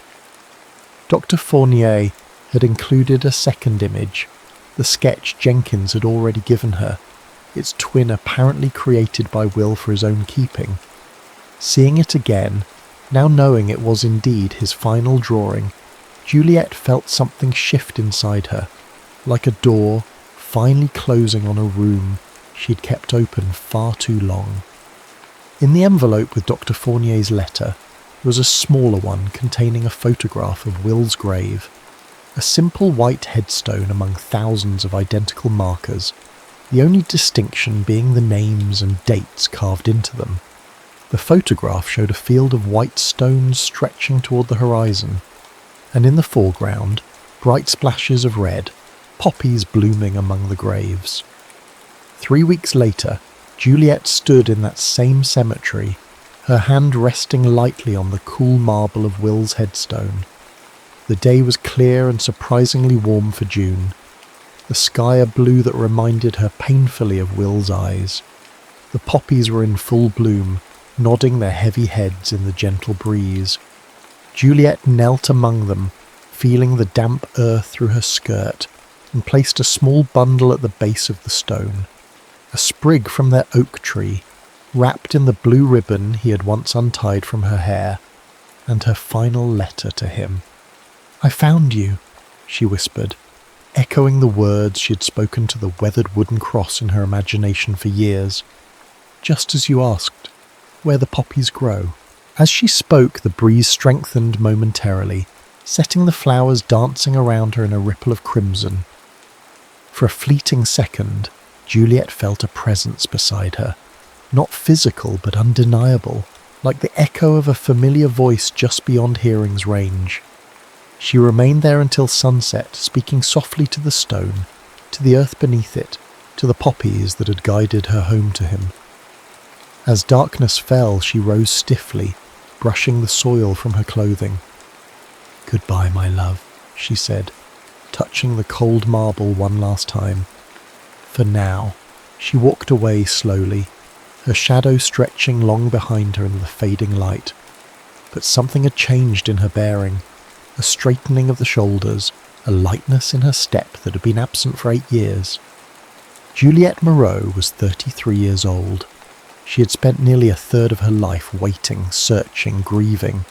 Now, with the finding, came the possibility of beginning again. As she reached the cemetery gate, she paused and looked back at the field of stones and flowers, at the one marker that held the remains of the man she had loved. The setting sun bathed everything in amber light, turning the poppies to liquid fire. "Until then," she whispered, "I will live well, for both of us." Turning away, she walked toward the waiting world, carrying within her the memory of a summer beneath an oak tree, of love letters crossed with mud and blood, of promises kept across the boundaries of time and death. And as she walked, it seemed to her that the poppies nodded in agreement, their paper-thin petals catching the last golden light of day, whispering back, "Until then."